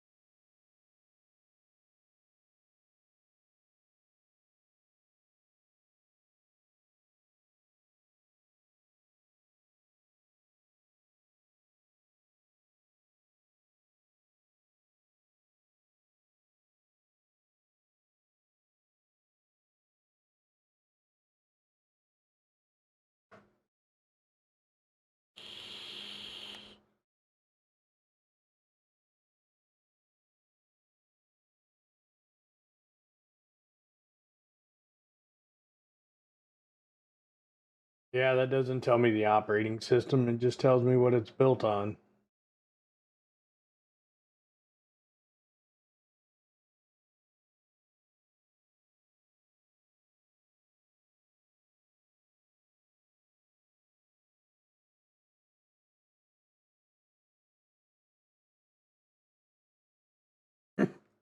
Something like that, yeah.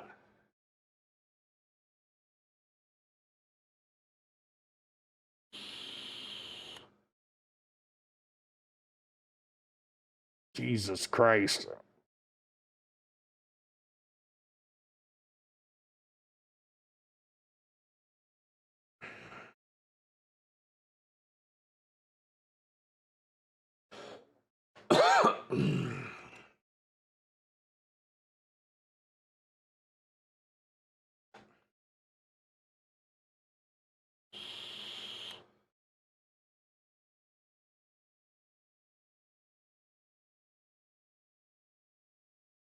Yeah, no, it's showing that it's running.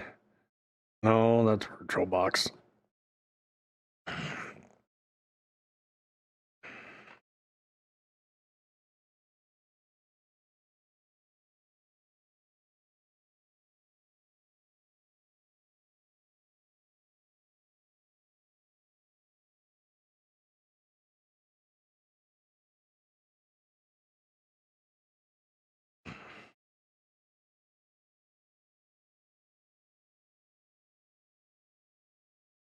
Yeah, dose.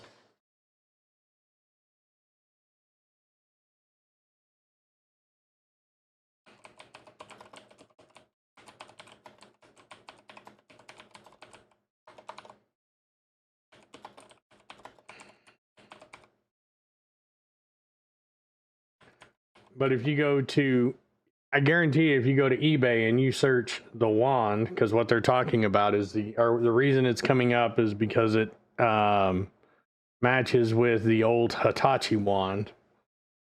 You know, the 1950s woman's favorite friend.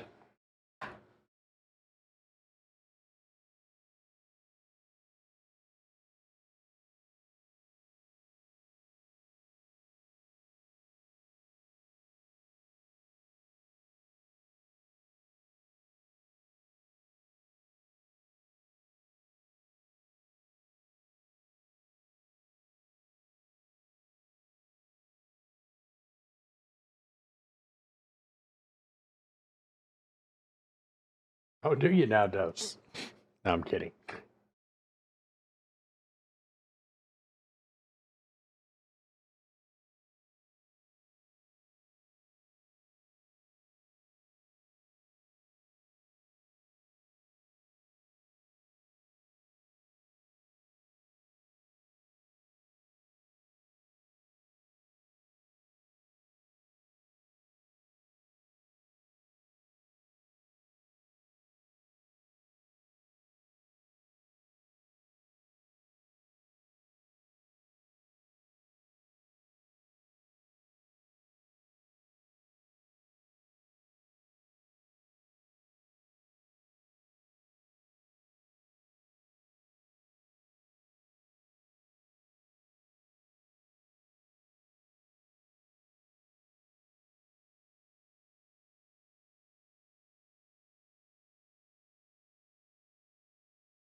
Yeah.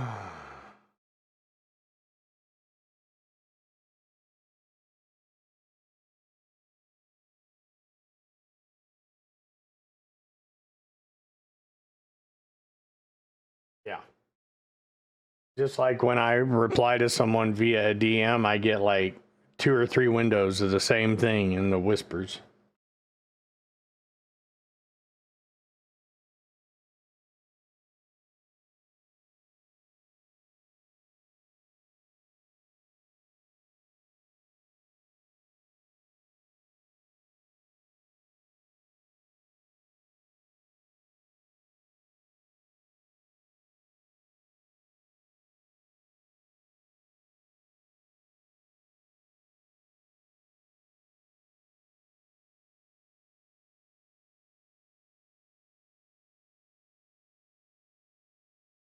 Well, hopefully I don't have anything to worry about because it was completely fucking accidental.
Well, yeah, they would have used an Android phone for EM testing because it would be connecting to a smartphone of some sort. Basically, they're wanting to make sure that it stays within broadcasting limitations for any device that it's connected to. It just uses Bluetooth or BLE, a Bluetooth low energy system.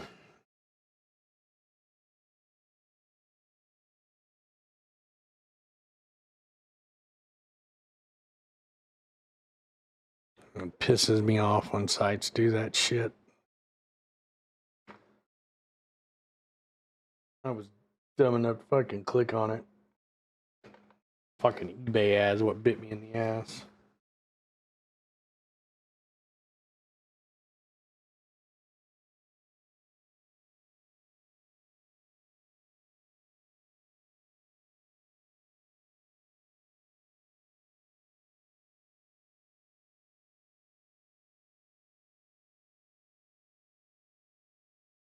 I got the phone number of the person that applied for the FCC ID license.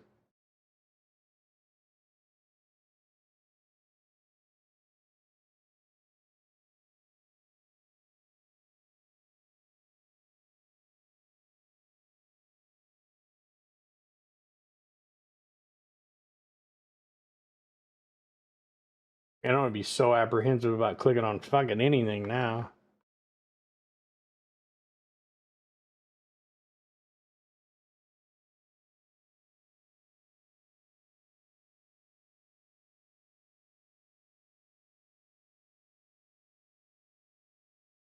They like pineapple pizza.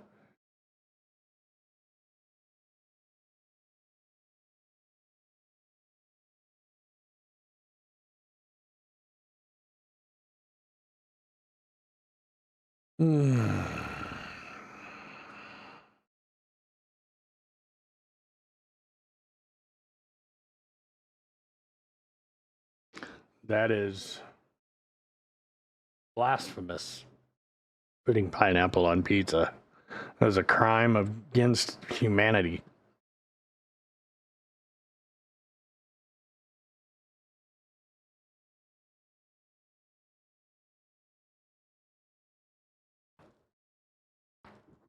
Ow.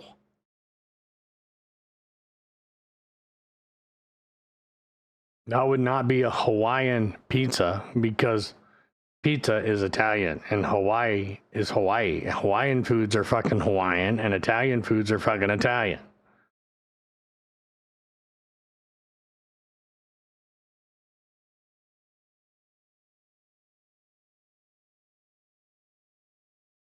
I love pineapple too.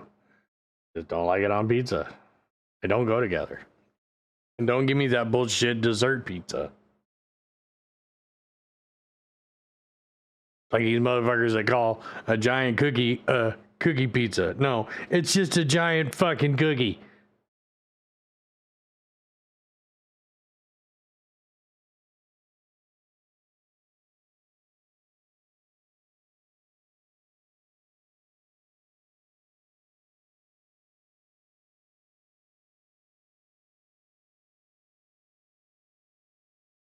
Yeah, it's a fucking dessert. A cookie pizza is just a big fucking cookie.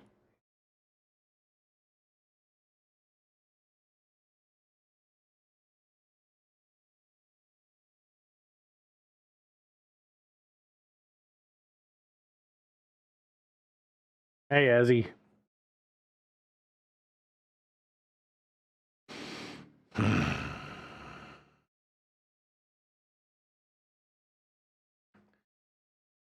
Anywho's I've got to let my voice rest because I'm fucking losing it. Do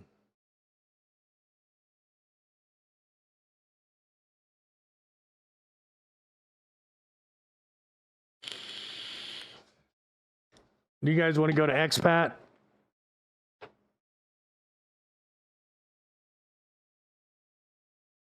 Oh, Vapucci, I don't know if you're on Patreon. Yes, Dario, that is one of the plans. I just got to get enough of it banked up to be able to do AUEC.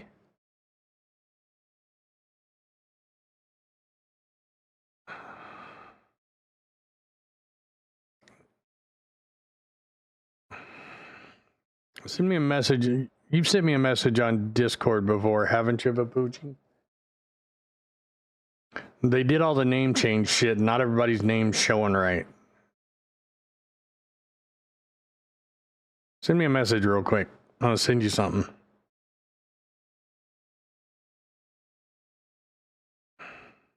Or when you have the chance.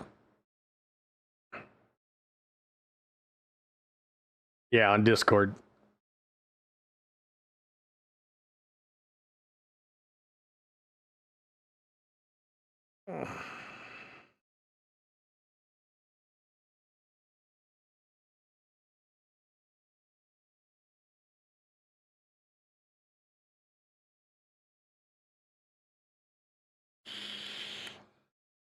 I would stay on, Dario, but I don't know if you guys can tell or if you can hear, but my voice is going to shit. And I've still got like 4 audiobooks to narrate, plus I have to talk all week for work, plus my other streams. So, yeah.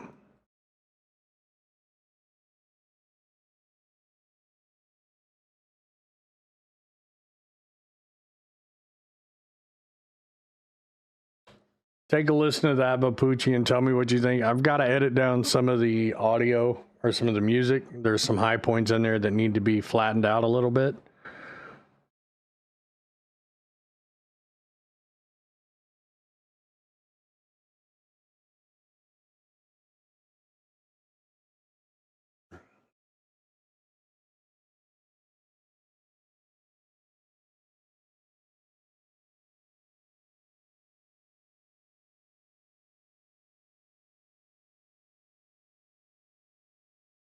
Fucking throat hurts.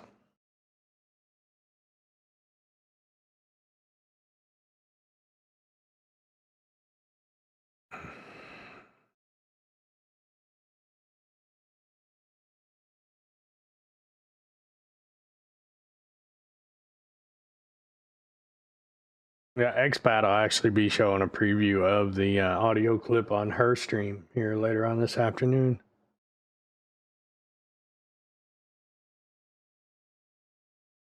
Donate 7. All right. We've got 7. So I will put a 1 AUEC prize on the prize wheel.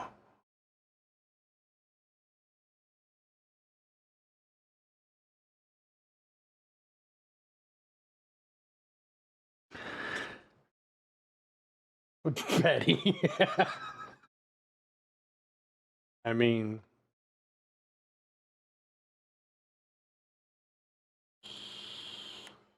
all right, let me ask chat, and my other Patreon subscribers that are in chat, would you guys be butthurt if I played the audio, the narration that I did on stream, since I've got to edit this VOD anyway as part of the closer?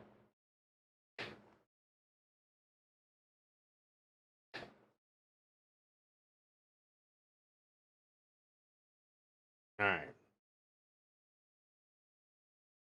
And I want honesty on what everybody thinks of the audio quality. There are a couple of spots I've got to adjust some of the background music, but I just want input on what people think about it, because I want to expand on this. Hazy Days. This short story originally appeared in Jump Point 10.02. A sudden uprush dispels the dark.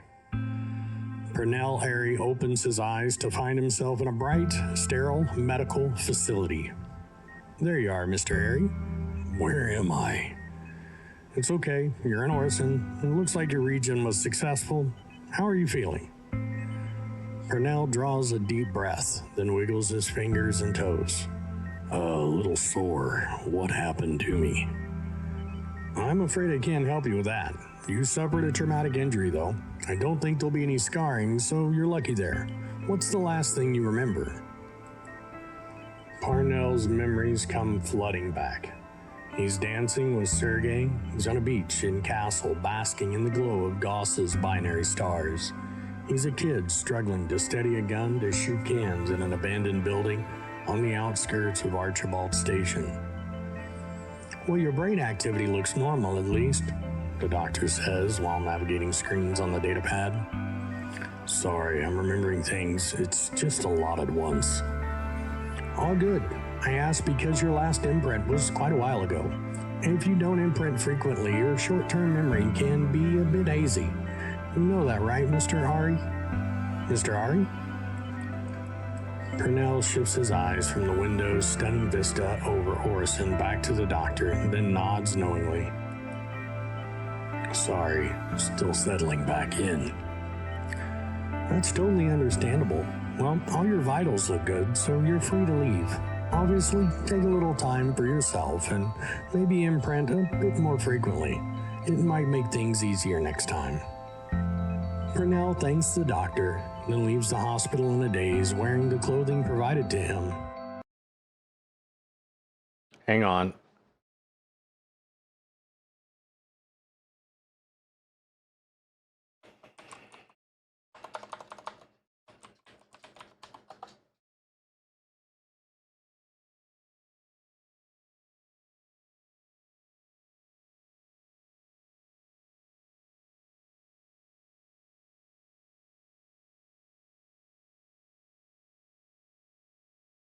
See, the problem is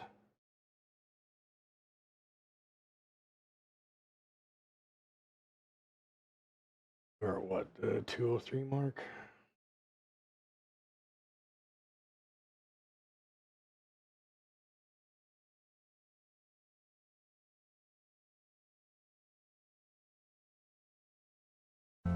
Pernell thanks the doctor, then leaves the hospital in a daze wearing the clothing provided to him.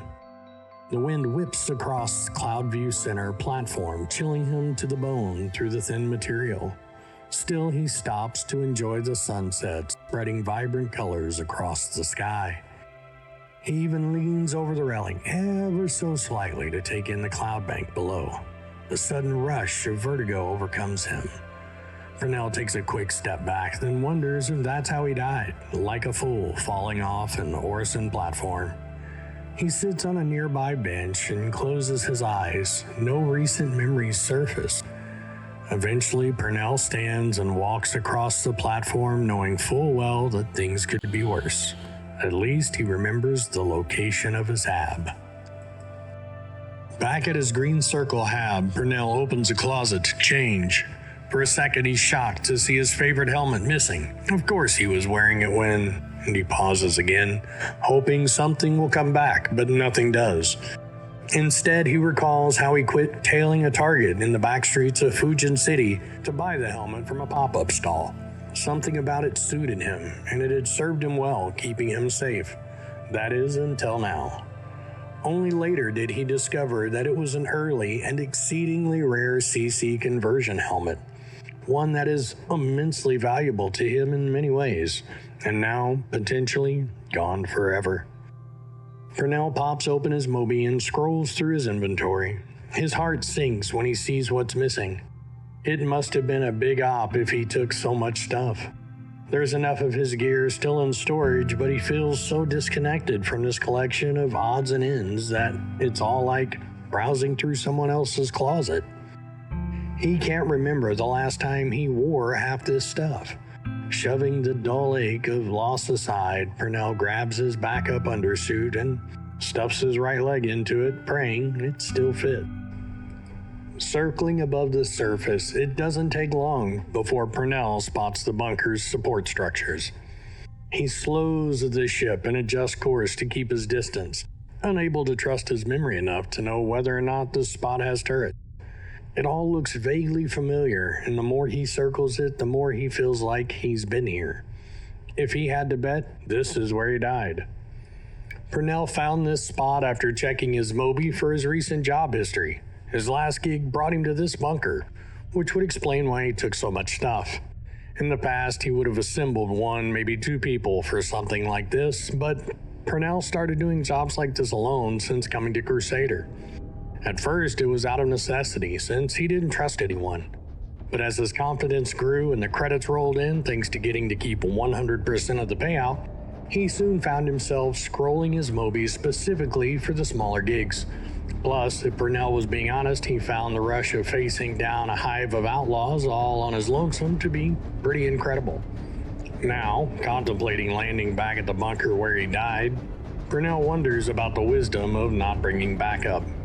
He's already at a disadvantage wearing his second-hand gear with some asshole in the bunker probably getting ready to shoot him with the carefully calibrated weapons they've undoubtedly looted from his body.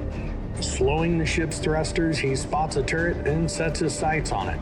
He primes a missile and pushes in. To his surprise, the turret doesn't care. He takes his finger off the trigger and buzzes the bunker. When that doesn't prompt a response from the turret either, he loops back and lands without incident, being glad that it didn't cost him any munitions to set down near the entrance. He climbs out of the ship, quickly double-checks his unfamiliar gear, and hustles towards the bunker. The outer doors are already breached and slightly open, showing a sliver of the elevator inside. He unholsters his pistol, a near pristine arc light too, and enters cautiously. A few steps inside, a hail of bullets strike his ship. Purnell spins to see the nearby turret is now very active.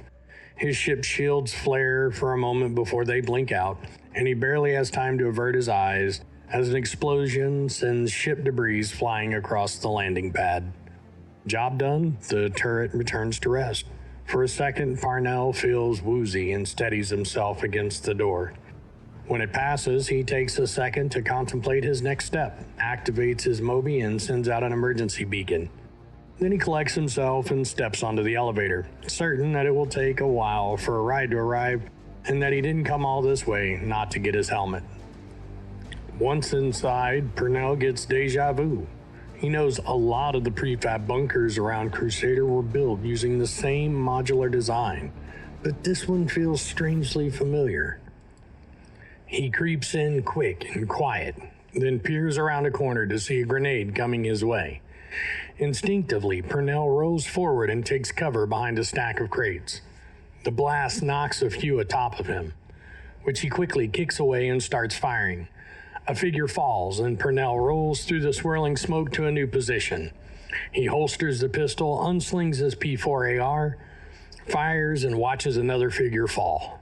He pushes forward, drawing fire from another concealed position. Purnell weaves behind cover until he's flanking the remaining combatant. He swings his rifle up and focuses on a hazy shadow within the columns of smoke and squeezes the trigger until the figure falls. Purnell takes a moment and lets everything settle. His ears are still ringing from the initial grenade blast, but the bunker is otherwise quiet. He gets up and crosses to the last figure he shot. His heart sinks when he sees what's left of the distinct shape of his helmet.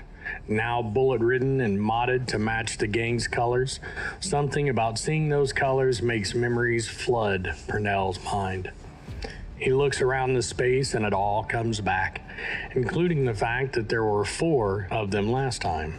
Purnell hears footsteps behind him, and before he can raise his rifle, everything goes black. The end. Hazy Days. This short story.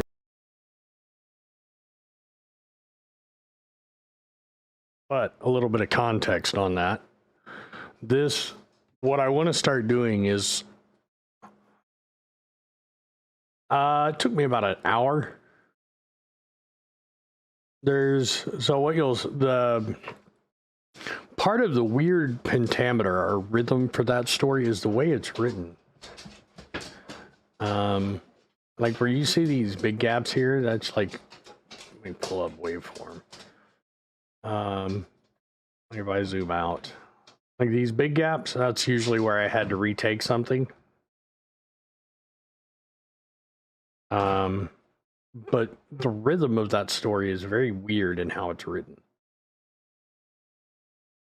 But what this is from, back to what I was saying, these are actually from the Comlink serialized fiction short stories. And I want to do all these, and put a backing track and put audio effects from in the game in with them, and then publish them one at a time.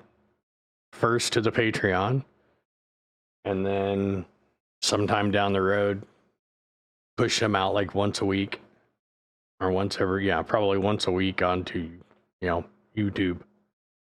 That's part of the whole Star Citizen community fan kit thing, is in order to use anything from the game, I have to make it available for free at some point.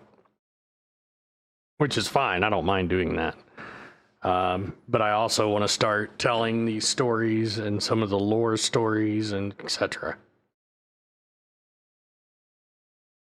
And thank you, Vapucci. I've done voiceover work. It's just different when you're doing it for somebody else versus doing it yourself, because there's not an artistic director sitting there going, do this, change this, do that, slow this down, speed this up. So it's basically finding my own rhythm and getting a little bit of feedback from you guys on thoughts on what I should work on. Yeah, and I have to deal with the audio too. But I have, like, the same audio I use for the stream, the same filters, I have those as well for Audition. I just have to get them in and tuned slightly different.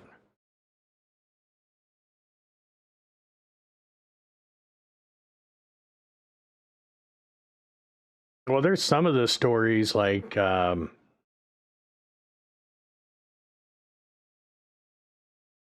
was one that's fucking like 7 parts. And the other thing I want to do it is like I did with this one, where at the beginning our 4 character, I do voices for the different characters. A sudden uprush dispels the dark. Purnell Airy opens his eyes to find himself in a bright, sterile medical facility. There you are, Mr. Airy. Where am I? It's okay, you're an Orson. Mind you, my character voices are rough as hell, but distinguishing them when you have multiple is a bit challenging. But let's see here. Filter EQ 30.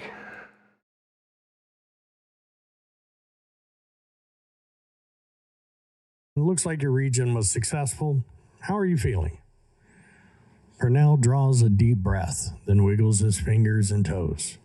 A little sore. What happened to me? I'm afraid I can't help you with that. But yeah, I'll play with the audios. That's why I post them, and that's part of like what Patreon, what I want like the upper tiers of Patreon. Give me feedback on things you like, don't like about the audio, things I should change, modify, etc. Because the original, like the one that I sent to Expat first, sounded like this. Hazy Days. This short story originally appeared in Jump Point 10.02. A sudden uprush dispels the dark. Purnell Harry opens his eyes to find himself in a bright, sterile medical facility. There you are, Mr. Harry. Where am I? It's okay, you're an orphan. It looks like your region was successful. How are you feeling? Purnell draws a deep breath, then wiggles his fingers and toes. A little sore. What happened to me? I'm afraid I can't help you with that. You suffered a traumatic injury, though. I don't think there'll be any scarring, so you're lucky there. But that was the first rendition, and then Expat gave me some edits to do, and that was the one before the last.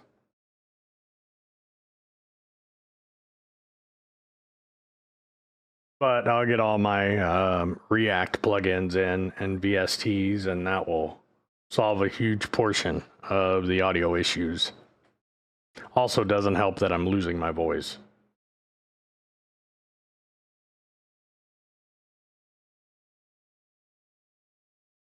But do you guys like these? I know I'd done some like earlier on in the year. Omega Star 7.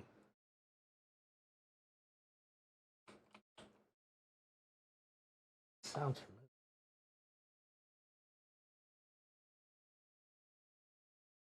Is that a good thing or a bad thing? But okay.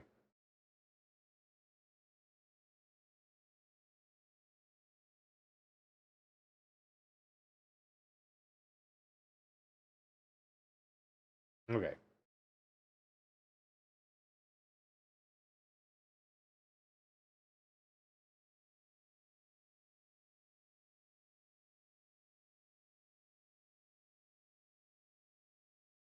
But yeah, I want to start doing these lore reads. That'll be part of the Patreon content. And then they'll eventually go to YouTube. And maybe we'll start doing like the editing session live, like where you guys can hear me do the outtakes and do the recording and everything as part of the Patreon stuff as well.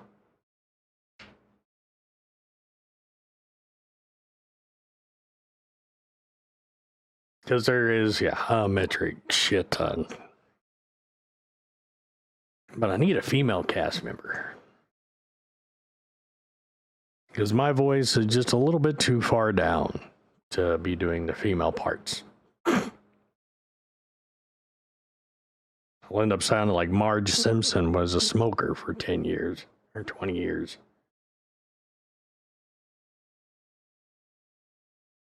But yeah, I want to go through and do like... I'll talk to her about it, see if she's interested in doing the female Rose.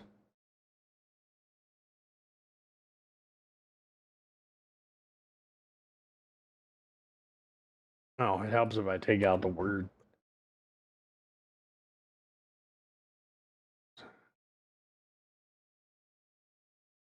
And then do, you know, like the Whitley's guides on the prospectors, but read those in like, you know, the newscaster voice.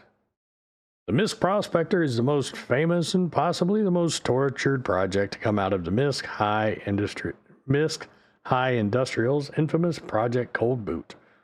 An engineering team organized to develop additional revenue streams for the existing Misk assets using limited resources. Development of the Prospector began in 2910 as an outgrowth of a review of the Freelancer Light Transport Project. Having already seen success modifying the base freelancer for both survey and fire suppression missions, MISC was keen to study even more unlikely uses for the chassis. To that end, MISC management reluctantly agreed to write off 9 freelancers, which were transferred to the cold boot team. 3 were complete and space tested, while the others were left in various stages of construction and shipped alongside their intended components.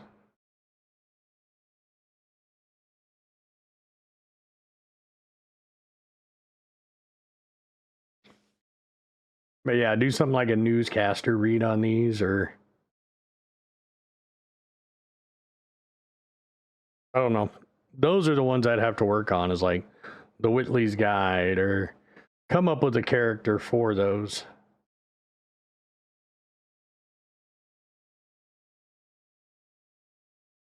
Ooh.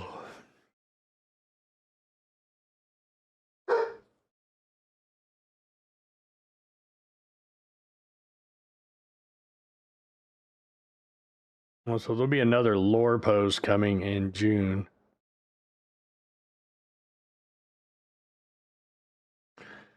And for all those, I know I put it in the chat notification, but happy First Contact Day. Today was the day that would, in the verse, we would be celebrating first contact with the Banu Protectorate.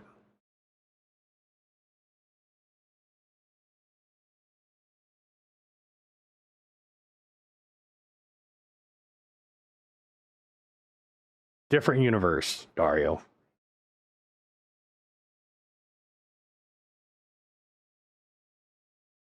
If you go to the store and buy it, you get cake.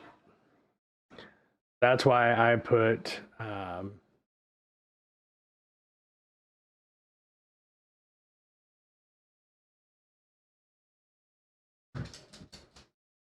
indo kafo myama sara, which is Banu for we should get together again, or we should meet again and have food and drinks.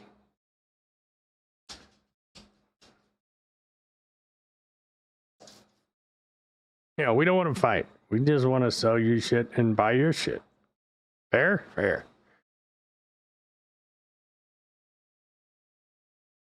Yeah. Right? Walking tree trunks. I'm working to learn how to speak Banu, but with no reference material for their dialect, it's rather hard to go off of.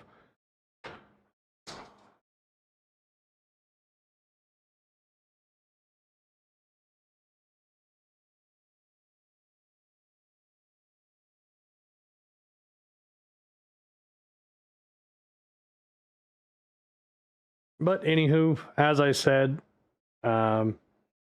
earlier, that's on Patreon. I'll be getting some more posted up over the next coming days. I may not stream for a couple of days and let my voice just kind of rest.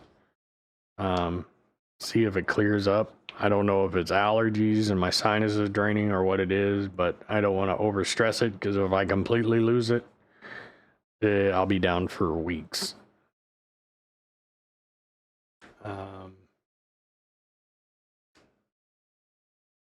Anything else? What else do we have coming up today? Let me check out the RSI launcher.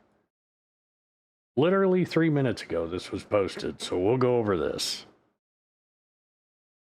Happy Monday, everyone, and happy Pride Month. In case you missed it, our yearly Show Your Colors celebration has returned, and your submissions have already been nothing short of incredible. Be sure to check out the Spectrum thread to see how you can join the festivities and potentially take home an Anvil C8X Pisces. Those are 2 fair questions on a Banu ship, but believe it or not.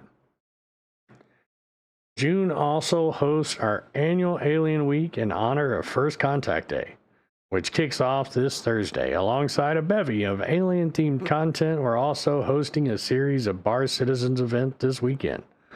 One near every one of our studios: Los Angeles, Austin, Montreal, Manchester, and Frankfurt. Join your fellow citizens and SIG developers for a weekend of camaraderie. We'll have plenty of goodies to give away as well. For details on the event nearest you, head over to last week's Spectrum announcements. Hope to see you there.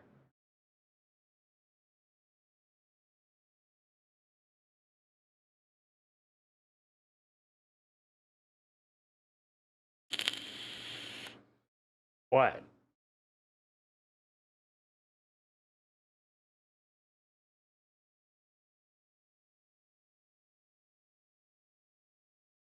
That's on console.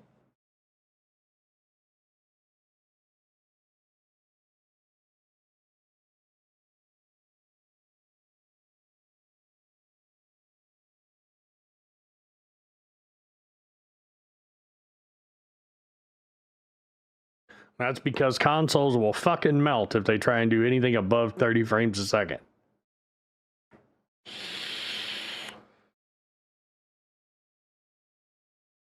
Don't get me wrong. Your 4090 or whatever card it is you have is probably still going to sweat trying to render that game. Last, but certainly not least, word on the wire is that more information about this year's CitizenCon event is coming this week. Keep your eyes on the main website for news on tickets and more in the days ahead.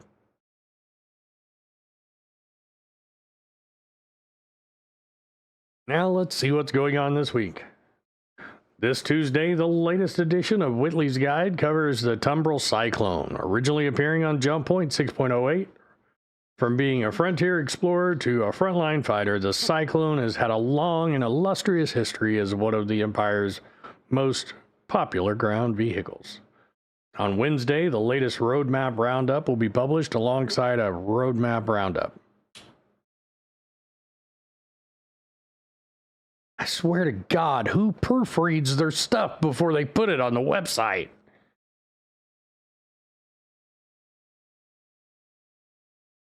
We'll also post last week's Quadrant 42 monthly report newsletter as a comlink. Thursday kicks off this year's Alien Week. We'll post a comlink with all the otherworldly details on contests, offerings, and more. Thursday's episode of Inside Star Citizen will join in the festivities of Alien Week as well, along with an update on the upcoming Miss Hull C. Ooh. Fascinating. We'll also have our Tumbril Storm Q&A post ready with your burning question on Tumbril's newest tank answered by our vehicle team.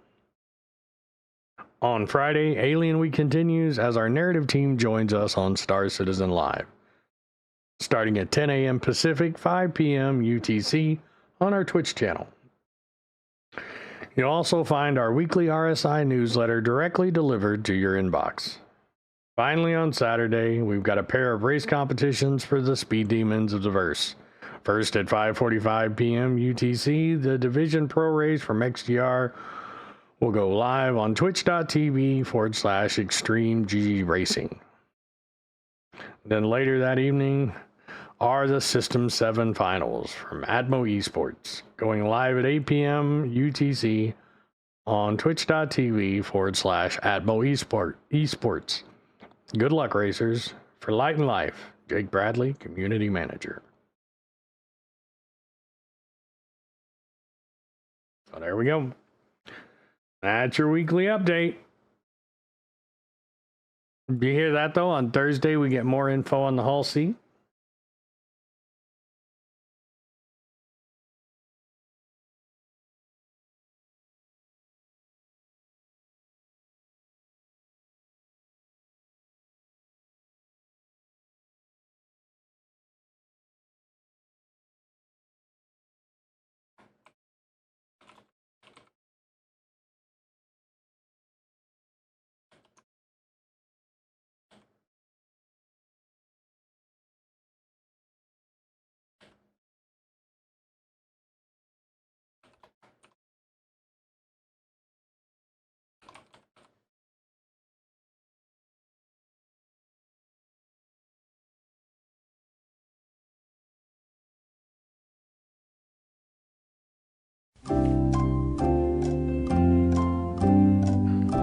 Wake up, everybody. It's time to place your votes.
Who wants to play some Pico?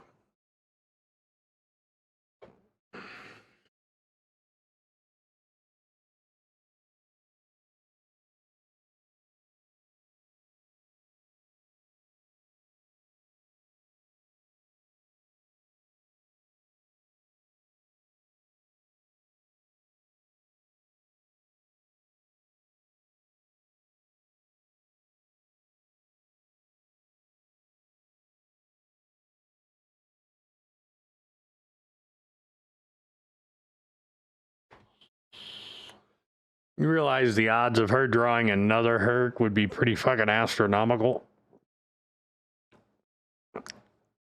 Christian, have you not played it yet? They start on the 15th, Hero.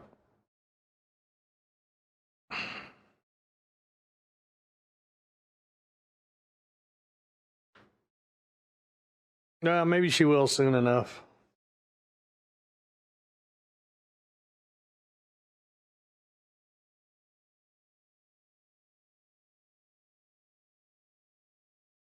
Oh, I've already fixed that. Not really a hack. You still...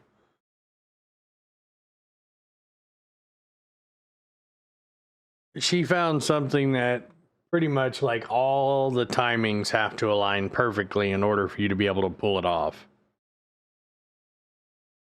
Well, basically, the name gets drawn, and if your name's drawn, you can play around. But I think pretty much everyone in here, who in here hasn't played Pico yet?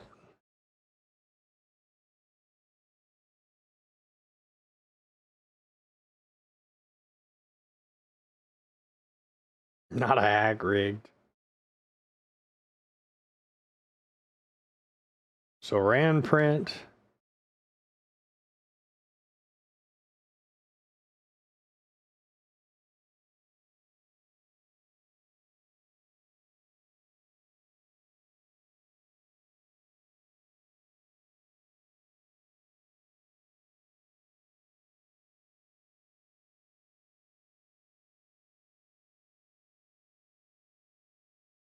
You mean you know how to play or you know how the game works, Denny? Which one do you think you know, just out of curiosity?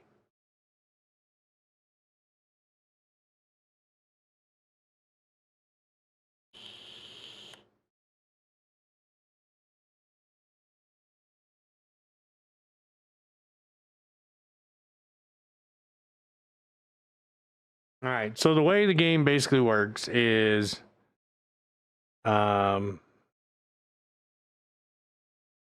okay.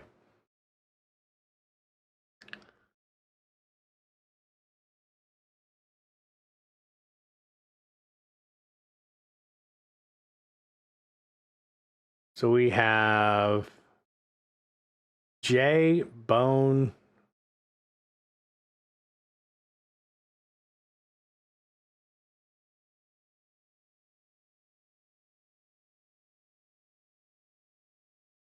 Malcolm, Christian, and Rand. Okay.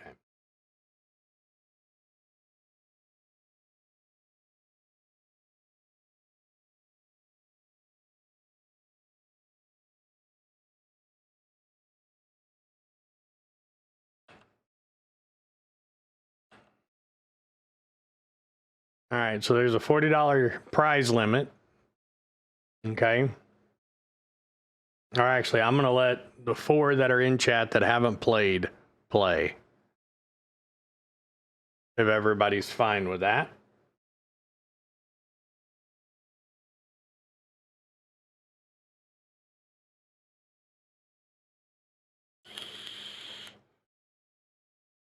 All right, so we'll start with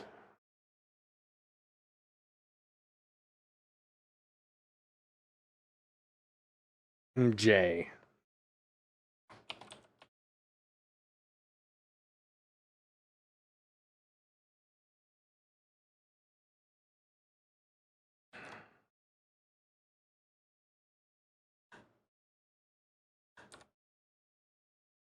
All right, Jay, all you have to do to play is type exclamation PYL. That starts the prize board.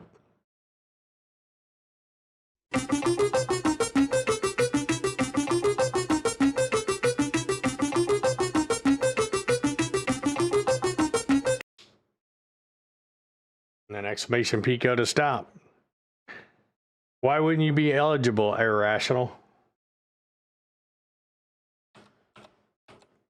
Are you a follower? So Jay, so far you have a RSI shirt.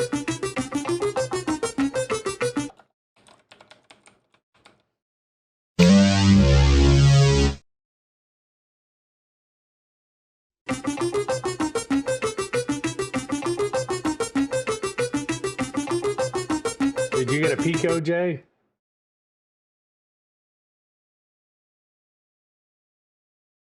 Hang on, you got to give me time to get your prizes written down. RSI shirt. Okay. So that was an Aegis shirt. All right, you're good to go. Go ahead.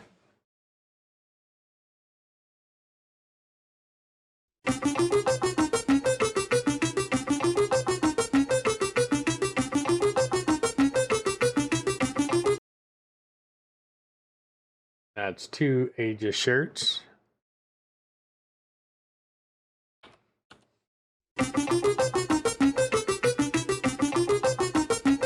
He wants to get in and out of the casino. He's gonna lose his shit quick.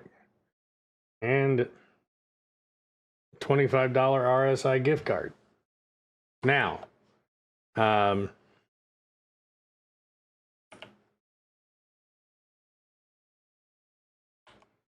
you're at a point where you can keep your prizes and run, or you can press your luck and see if you win more.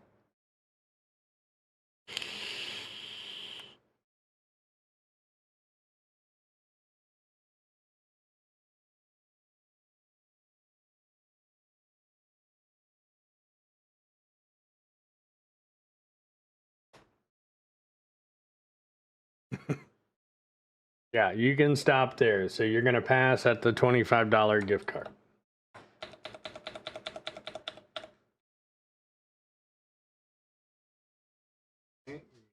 Second.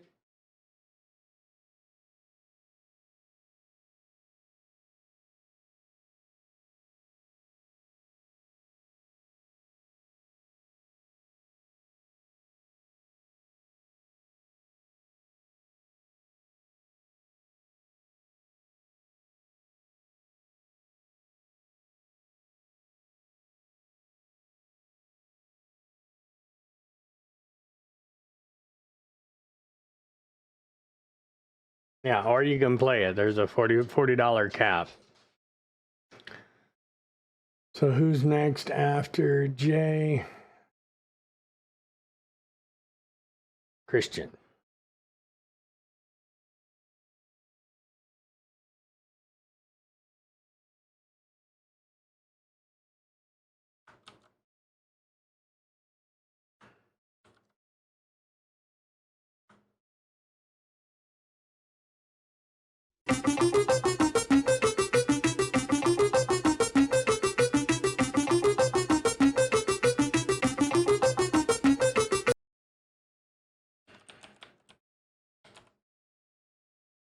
And that starts out with an anvil shirt.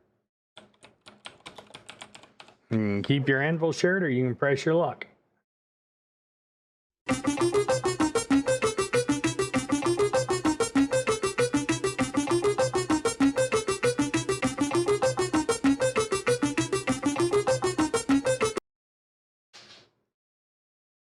That's your first pico. So now when you get a pico, everything you've won up to that point resets back to 0.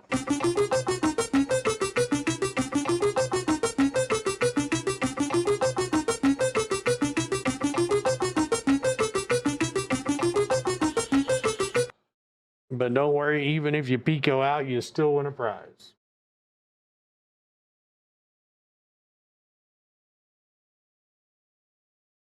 Crusader shirt.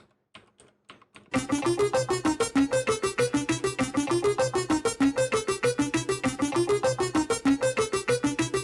don't think that's happened.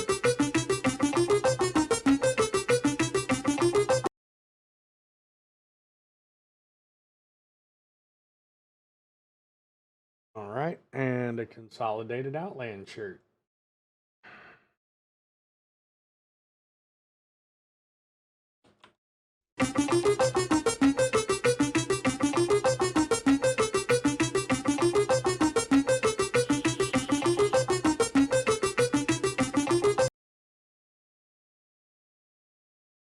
And an Aegis shirt.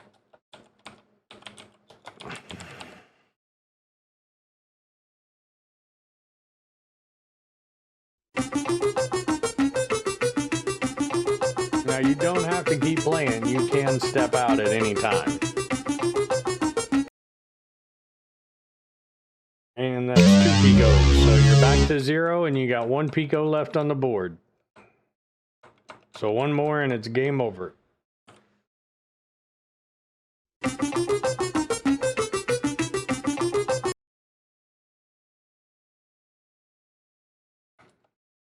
And an anvil shirt.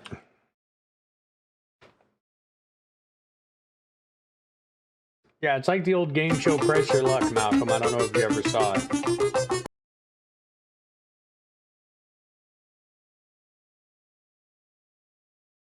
And an Origin shirt.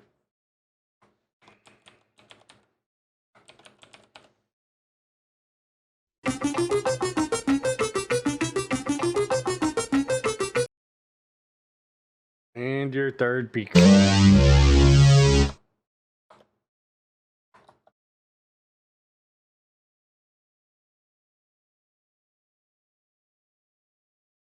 Now, Irrational Gamer, why did you think you didn't qualify? You follow, right?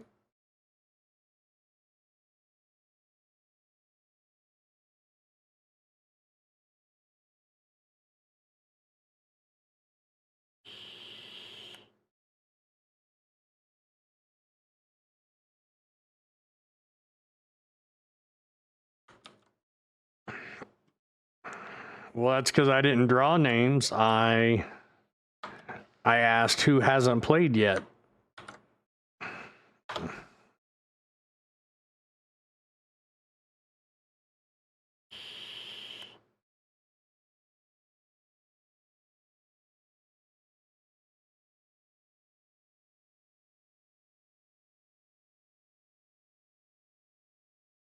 So, Christian, what do you think about the game?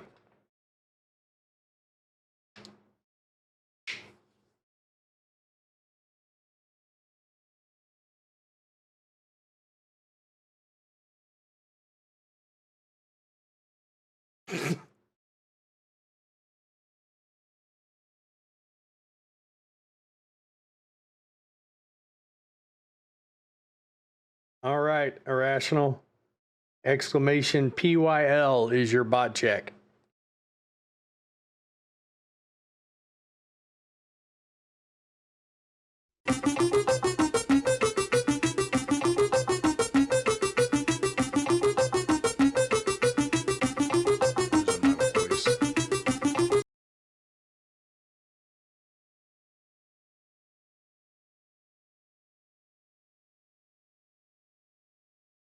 So you got a Argo shirt. Irrational gamer.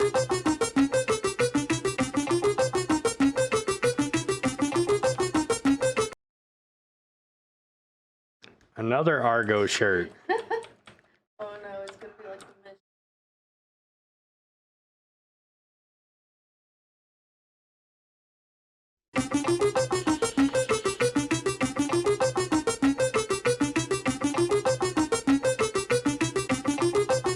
All the people that watch this game, fuck me. You're the first person to ever win the same shirt 3 times in a fucking row. You know the statistics, the odds of you fucking doing that?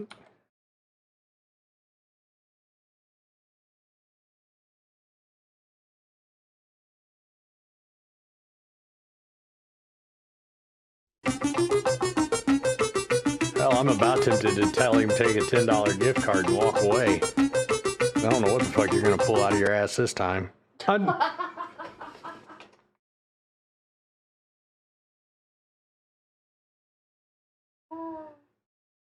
What the fuck are you doing? You have to be. No way. Go keep. If you get another one, I'm disqualifying you as a bot.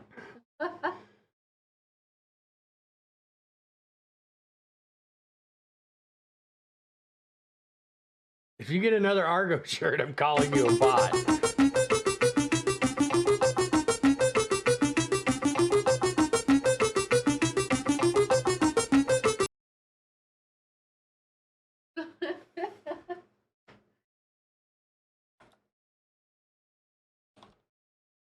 He did that on purpose.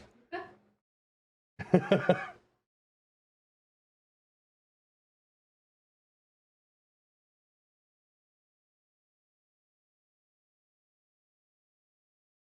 you want to stop or do you want to... Never mind.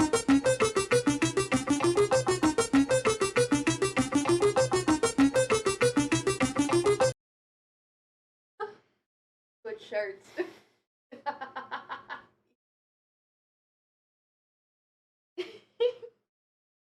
All right, tell me what the fuck you're doing. There's no way.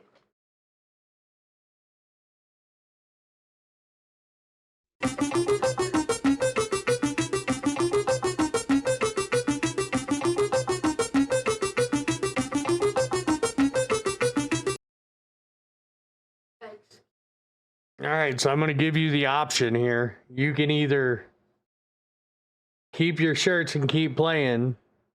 How much is that ship? How much is the Fury?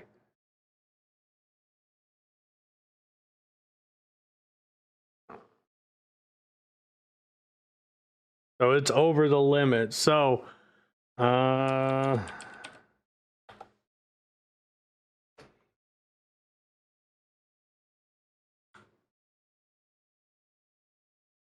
has been an expensive fucking day for me.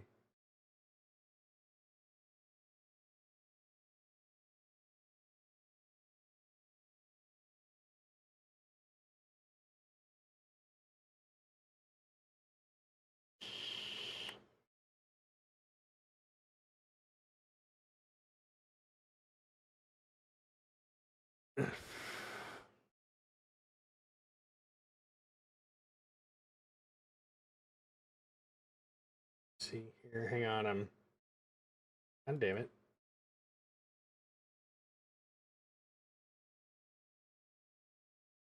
How many Argo shirts fit in the Fury?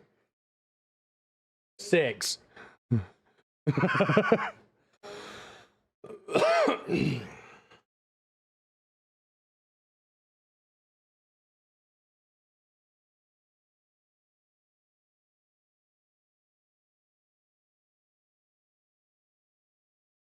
I can give you your shirts and where the fuck's it at?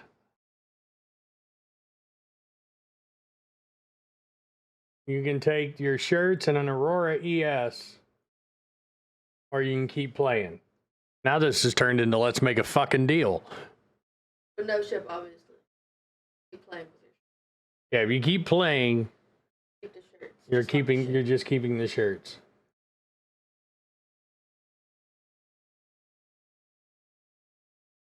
Because I still need to let Bone play. Okay. You guys are gonna be the fucking into me. You were the one who made the game.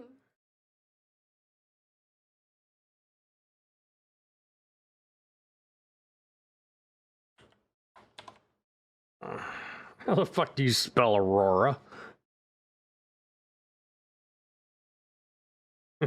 Jesus, Aurora. Yes. Yeah, it was a rhetorical question, Jay.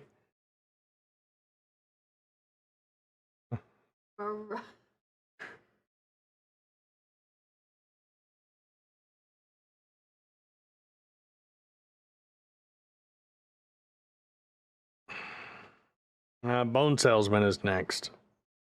Yay. That sounds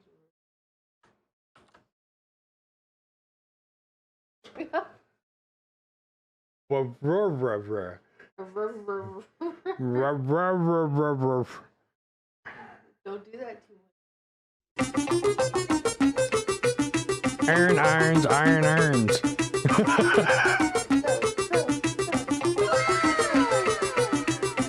You win a ship, I swear to God.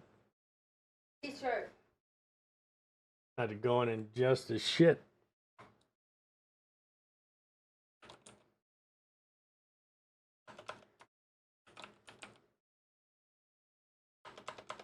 No, it was what shirt? Aegis.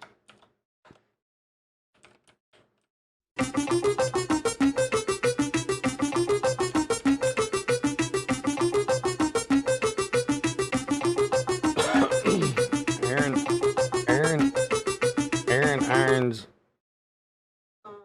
Iron earns.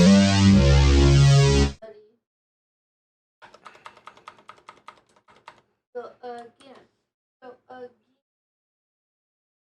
All right, you got 1 Pico on the board, 2 to go before you're out.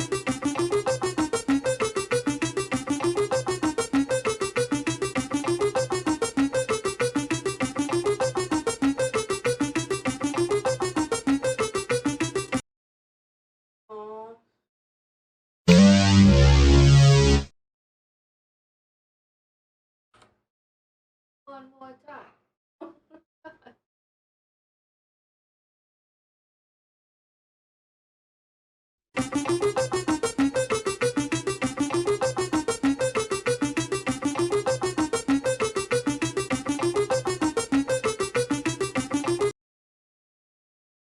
Crusader shirt.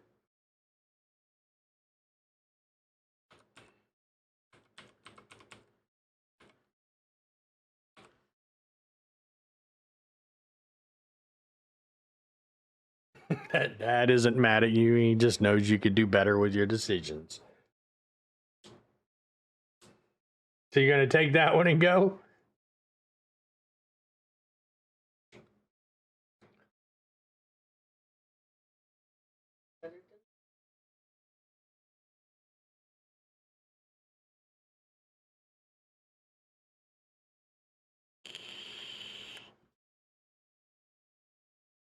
Voodoo, have you played?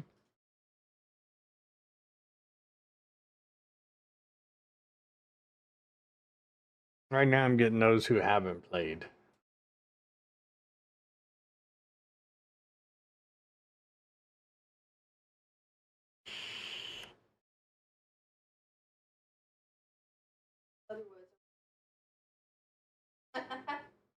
Yeah.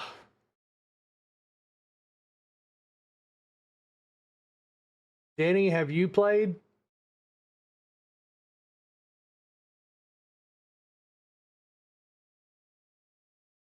Oh, Rand print. That's right. Huh? So why haven't you made one yet? Because I just haven't had the time. So you're going to? Yeah. I'm also going to be making one for AFK streams. It basically just runs nonstop.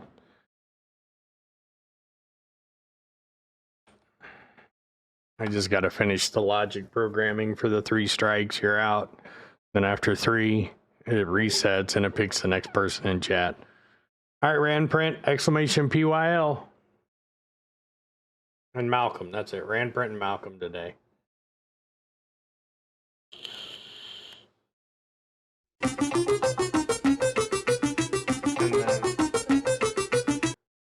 No. Damn it, Rand, don't come in and get 3 strikes right off the bat. Don't be the first at that. Go again.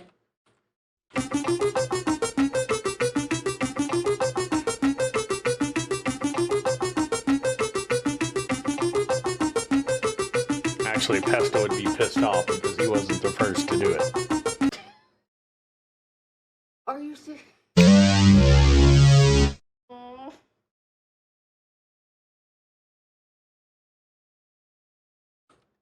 I haven't touched him. When the game's running, I don't have a way to edit that. Yeah, the game, the container can't be running while I'm making edits, or it will bork all kinds of shit up. Hey, something.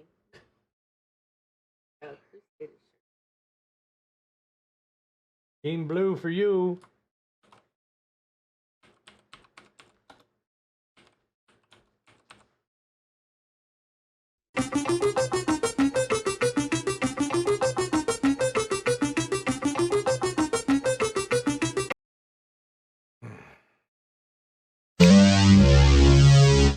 Damn it, Rand print.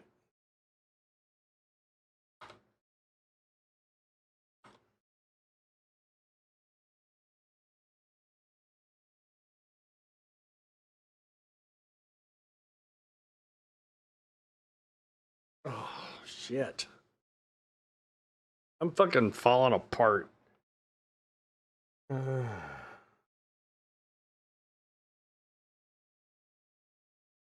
Okay, so Denny, do you want to play or do you want to wait for draw? Doesn't matter to me either way.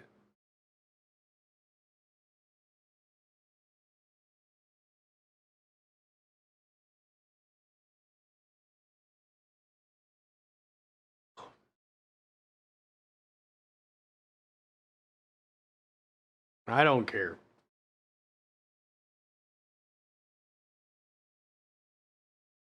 But here, I'm gonna go full Vegas epileptic seizure mode on you, okay? Give me just a second here.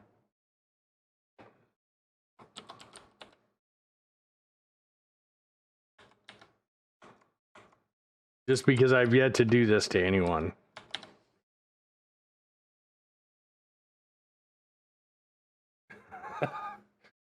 All right. Type exclamation PYL.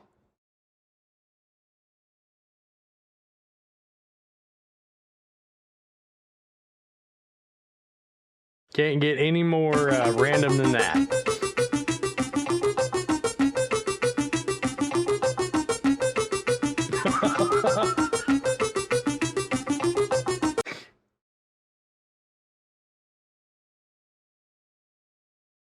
And he still managed to land on his shirt. Hang on, don't do anything. There. All right. Denny X24 for being a good sport. Go ahead and type in X, or if you want to play on, you can play on, or you can take your prize and run. Your choice. I can't edit the prizes. I can edit the board speed. That's it.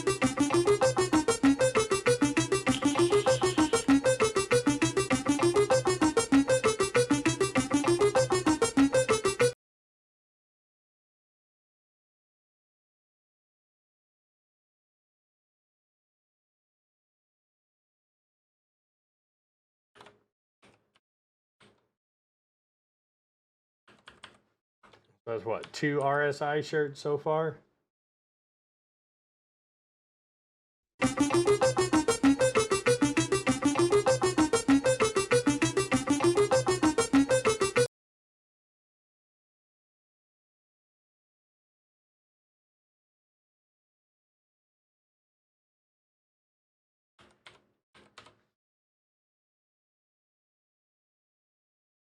So you have 2 RSI shirts and a Mist shirt. You want to keep your prizes or do you want to run for the hills?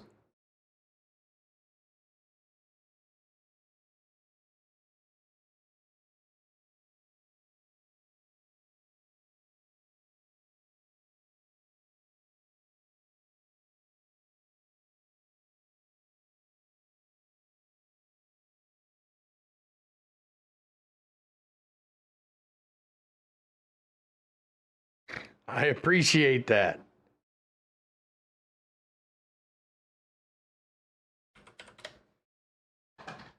All right, just for fun, because I'm going to adjust the speed again, type in exclamation PYL so I can hear what that sounds like.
Yeah, you can go ahead and do it. I'm not going to...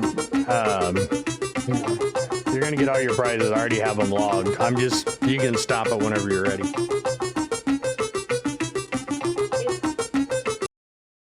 Oh.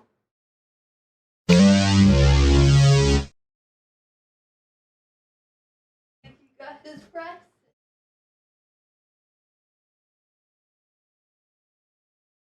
All right, who else?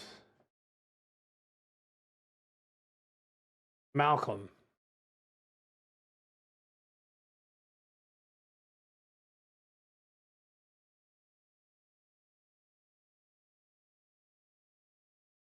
God damn it. The test was for seeing how it is.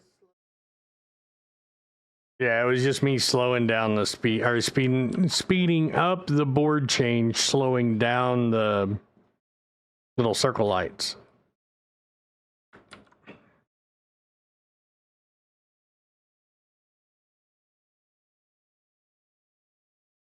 Offsetting a couple of the changes with the audio. All right, Malcolm, you're up. Exclamation PYL.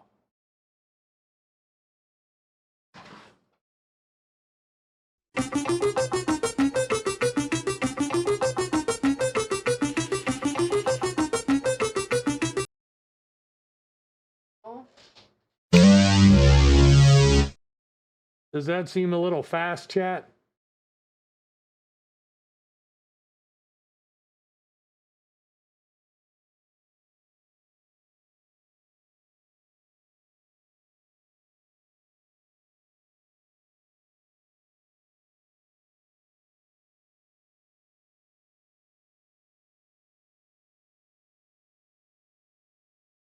Okay.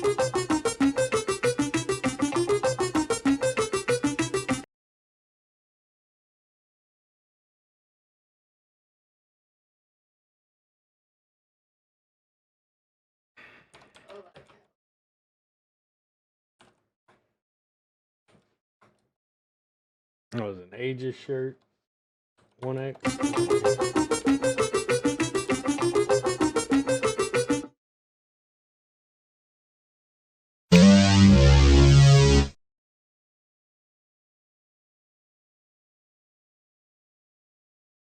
That buzzer rattles my windows.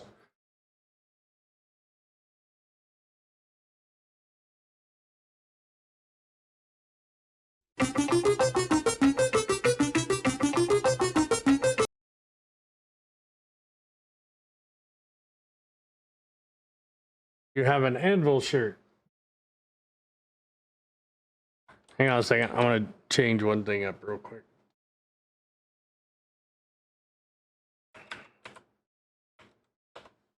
All right, go ahead.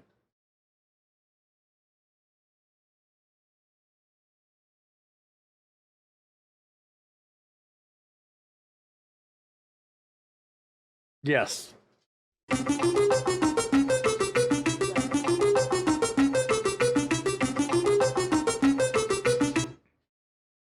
But since you were doing live edits, or since you're playing while I was doing live edits to the board speed, I'll go ahead and give you your anvil. And what was the other shirt you want? An Aegis shirt?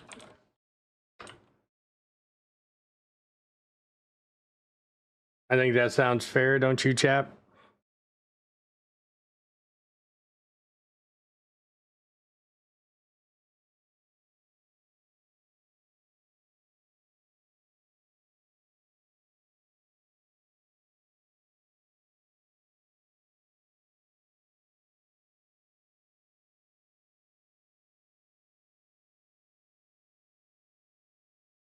Well, I mean, so the board normally runs at a half a second per board per light.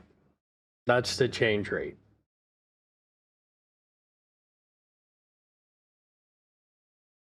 All right, so if you watch it, it's half a second for each change.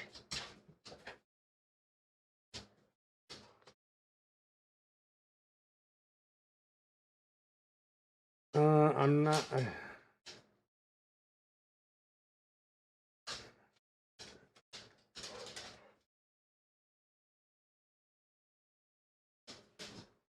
Well, I mean, everybody that played today, that even the ones that picoed out, get a bobblehead.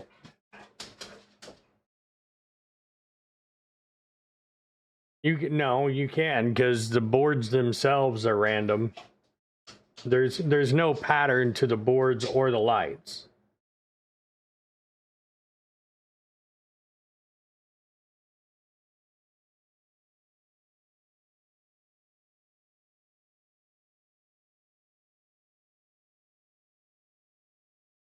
Emendor, have you played it yet?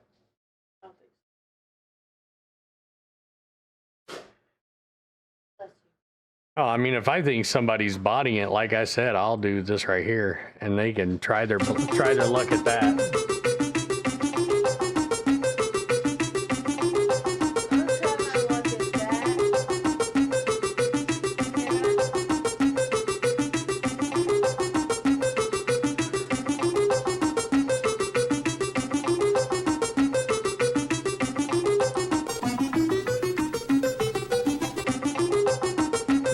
Try and stop that, Ezzy. Go ahead and try. Ezzy's gonna try and stop it on a prize. Yeah.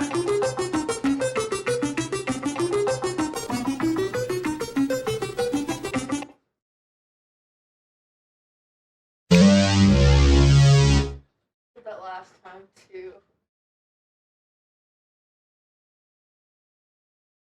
Well, all that drop dictates is that the loop's about to start over.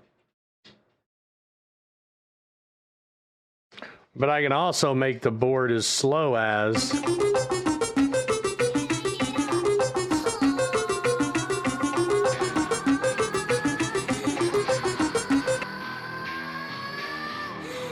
still gotta peek up.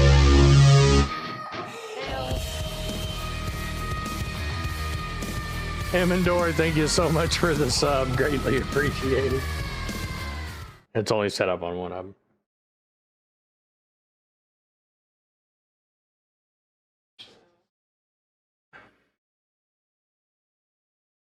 I don't see why it would be infringing. They don't own the copyright on the word stop.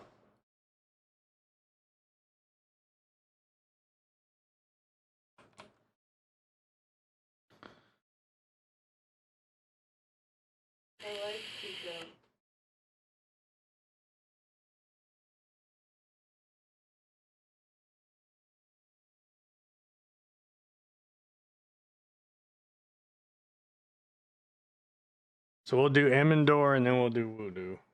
And then I've got to raid out. I have to go fucking chill my voice.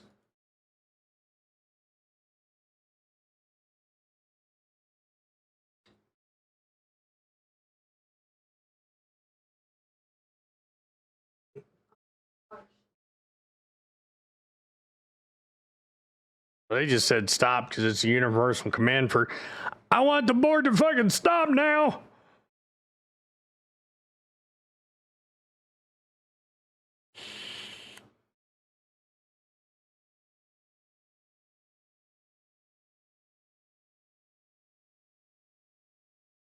What we'll do is the new command to stop the board is stop. Start the command is PYL, and then I'll set up a command soon for pass.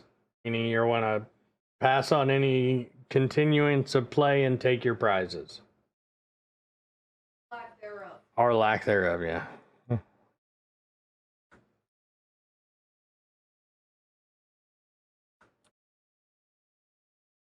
All right, Emendor, you're up.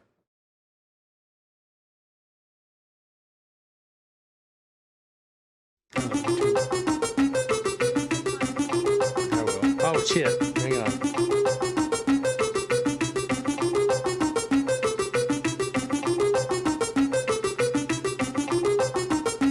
Bye, Bubby.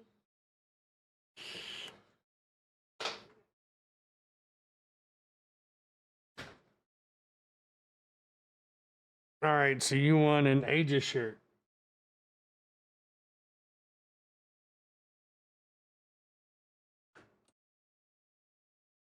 God damn it. I can't type.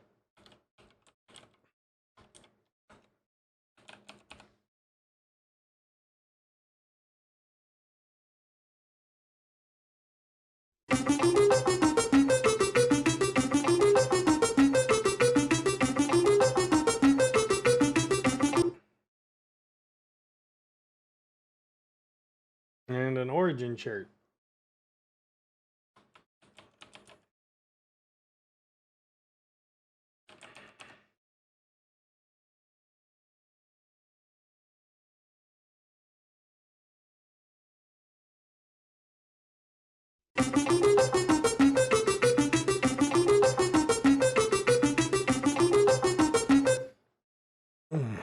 And your first pico.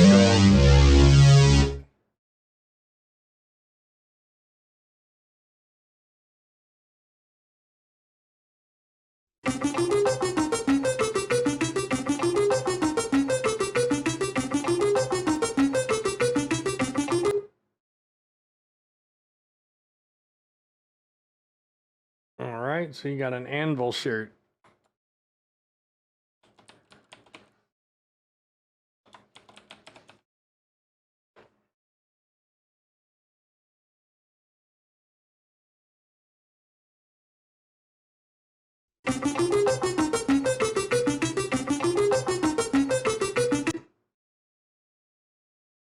And your second pico. So sad.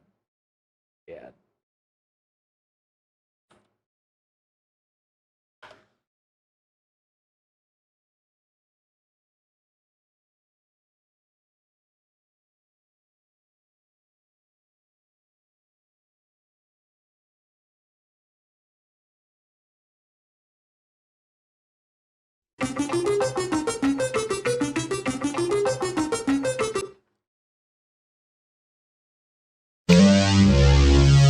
Oh, and your third pico.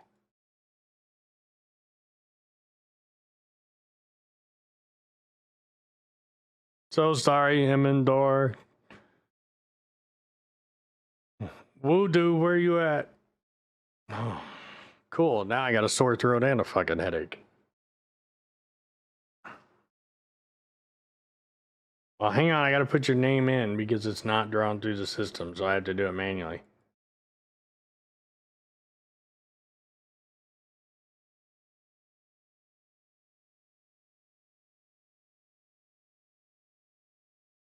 Yes, they most certainly do.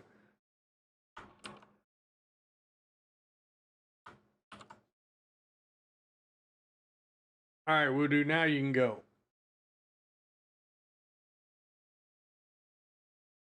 A platoon of Picos.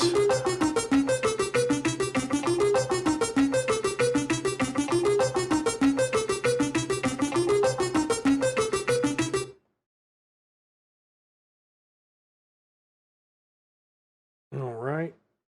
First prize is a consolidated shirt. God damn it. I need freaking.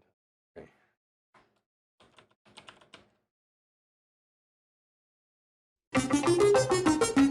Yeah.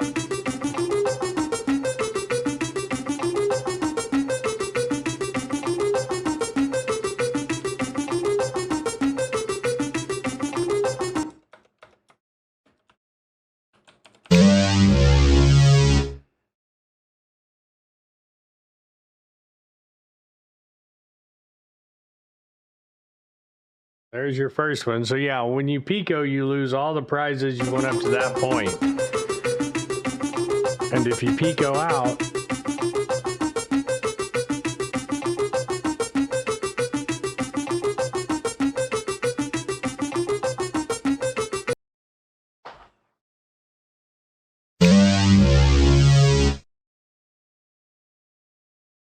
ooh, voodoo.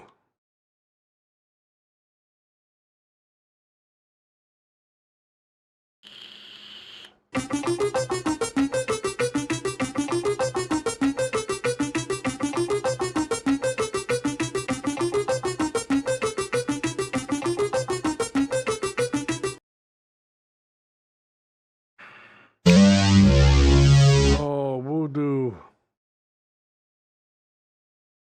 Voodoo. That's all right. All contestants not winning a prize today will be receiving an RSI bobblehead or flag. Thank you very much, contestants, for playing Pico No Pico. And until the next stream.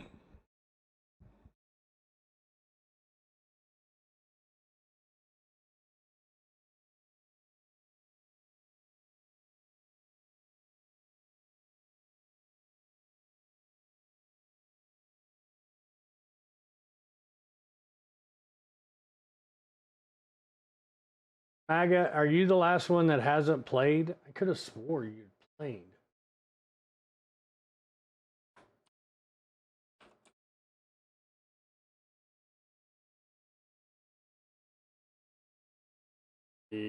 Yeah, all 6, almost 7 hours of it, John.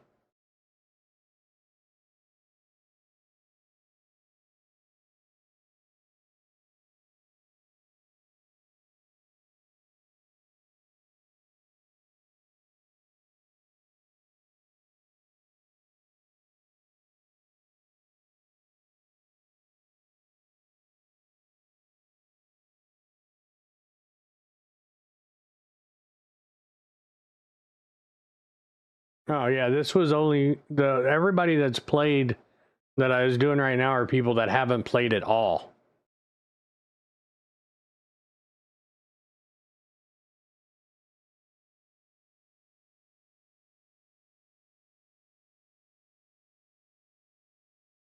Don't change your schedule on my part, John. I mean, unless you want to. John, remind me on the next stream and I'll run you. I've got to get off the air and like drink some Earl Grey tea with honey in it or something to soothe my throat because it's starting to hurt. Ben Monk, you said you hadn't played, right?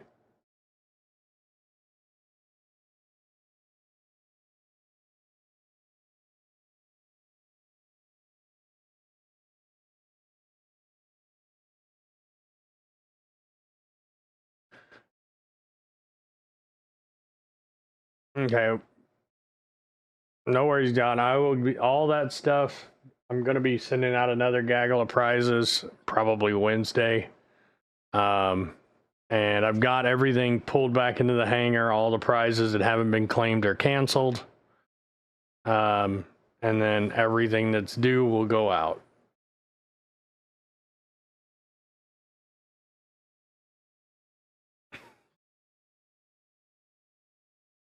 I just sent it through Twitch, Christian.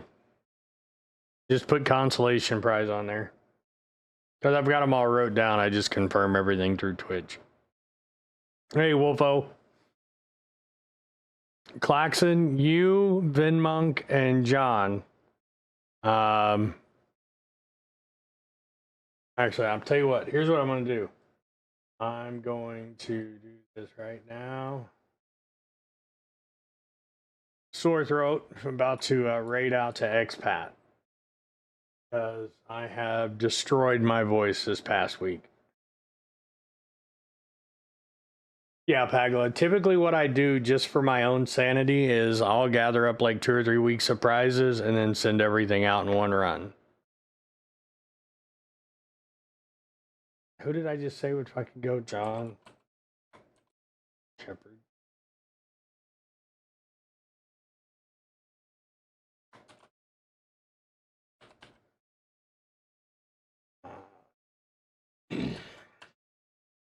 Who was the other one?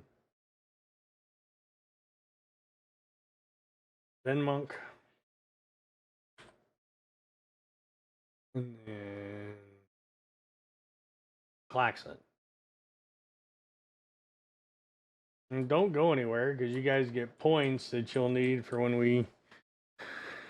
Because I was not bullshitting Saturday. I will set this up to where when I'm not streaming, there's another machine that all it does, like its sole purpose is just to sit there, and in the black space to the right here, you'll see video playing, and press Pico Your Luck. We'll just sit there and run nonstop in the background.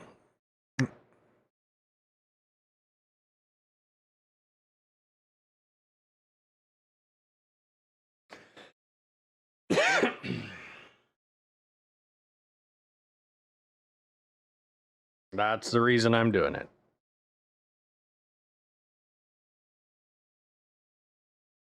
Oh no, the prizes on the offline streams are completely different. That's the other part I gotta finish out is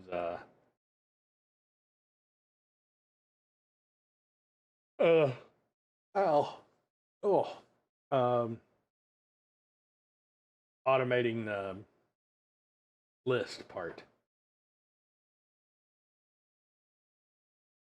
Yeah, it'll be for like AUEC or some shit.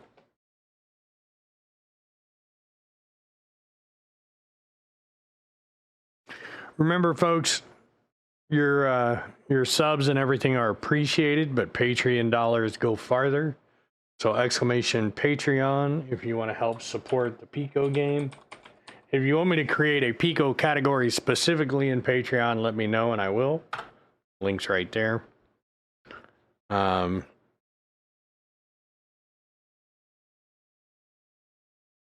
Also, you get exclusive early access to any of the narration stuff that I do, the ability to vote on the prizes and vote on, give input into the content that's being created. Things like that, just to help out with the stream, because I appreciate you guys' input. I may not do exactly what you guys want every time, but bobblehead me. I will sling that bobblehead at you so hard, Randprint, you won't know what's coming. We're going to raid out to expat.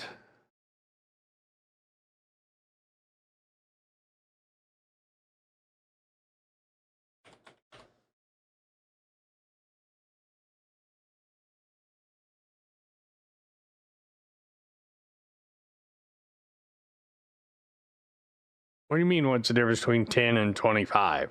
Ow.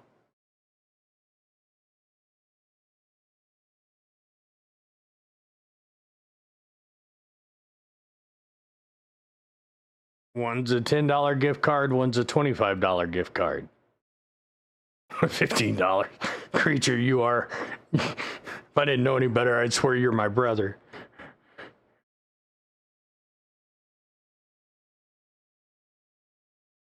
No, I'm not SIG. Whatever's there is there.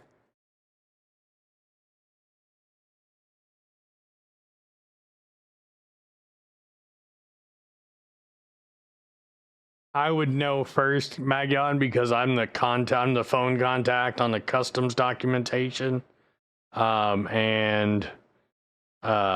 I'll know if there's an issue. As far as I know, it hasn't hit customs yet, but we are also dealing with the wildfires at the borders, so who the fuck knows?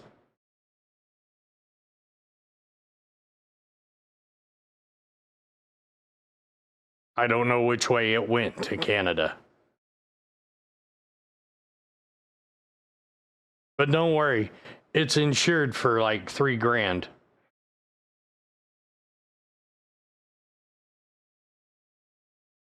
Should your throat crunch when you wiggle it back and forth?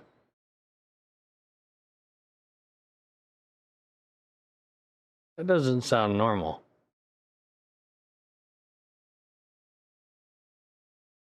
Well, he finally got back from traveling, so he's getting his sticks that he won back during the streamathon that he told me to hang on to.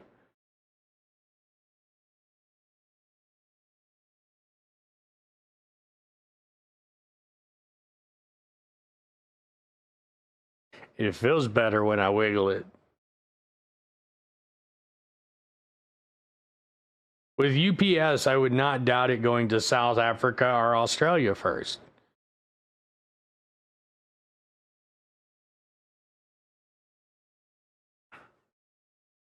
All right, guys. We'll talk more on Discord where I can type without worrying about losing my voice. From Willie, Esme, and myself, we love you guys. Thank you guys for all the support, the kindness, everything. It's all greatly appreciated. Everything that I do on the stream is because of you guys. I would have him hop up here, but he is snoring asleep on my left foot, which is why my right foot's cold. And in a week or so, we'll actually, I don't know if anyone's interested in it, but we'll do a review on the air filtration system I have coming. It should be here by Friday. So by the end of next week, I should have enough data to be able to put something together. That's probably the reason my throat's in the shit shape it's in right now, is because of allergies and shit. Remember to smile. It can change someone's day. And to be the difference you want to see in the world. Thank you guys for everything. Couldn't do it without you. Now I gotta go pull a VOD and fuzzy out some boobies. Till next time, guys. Much love, 73s. And I'll see you in the verse.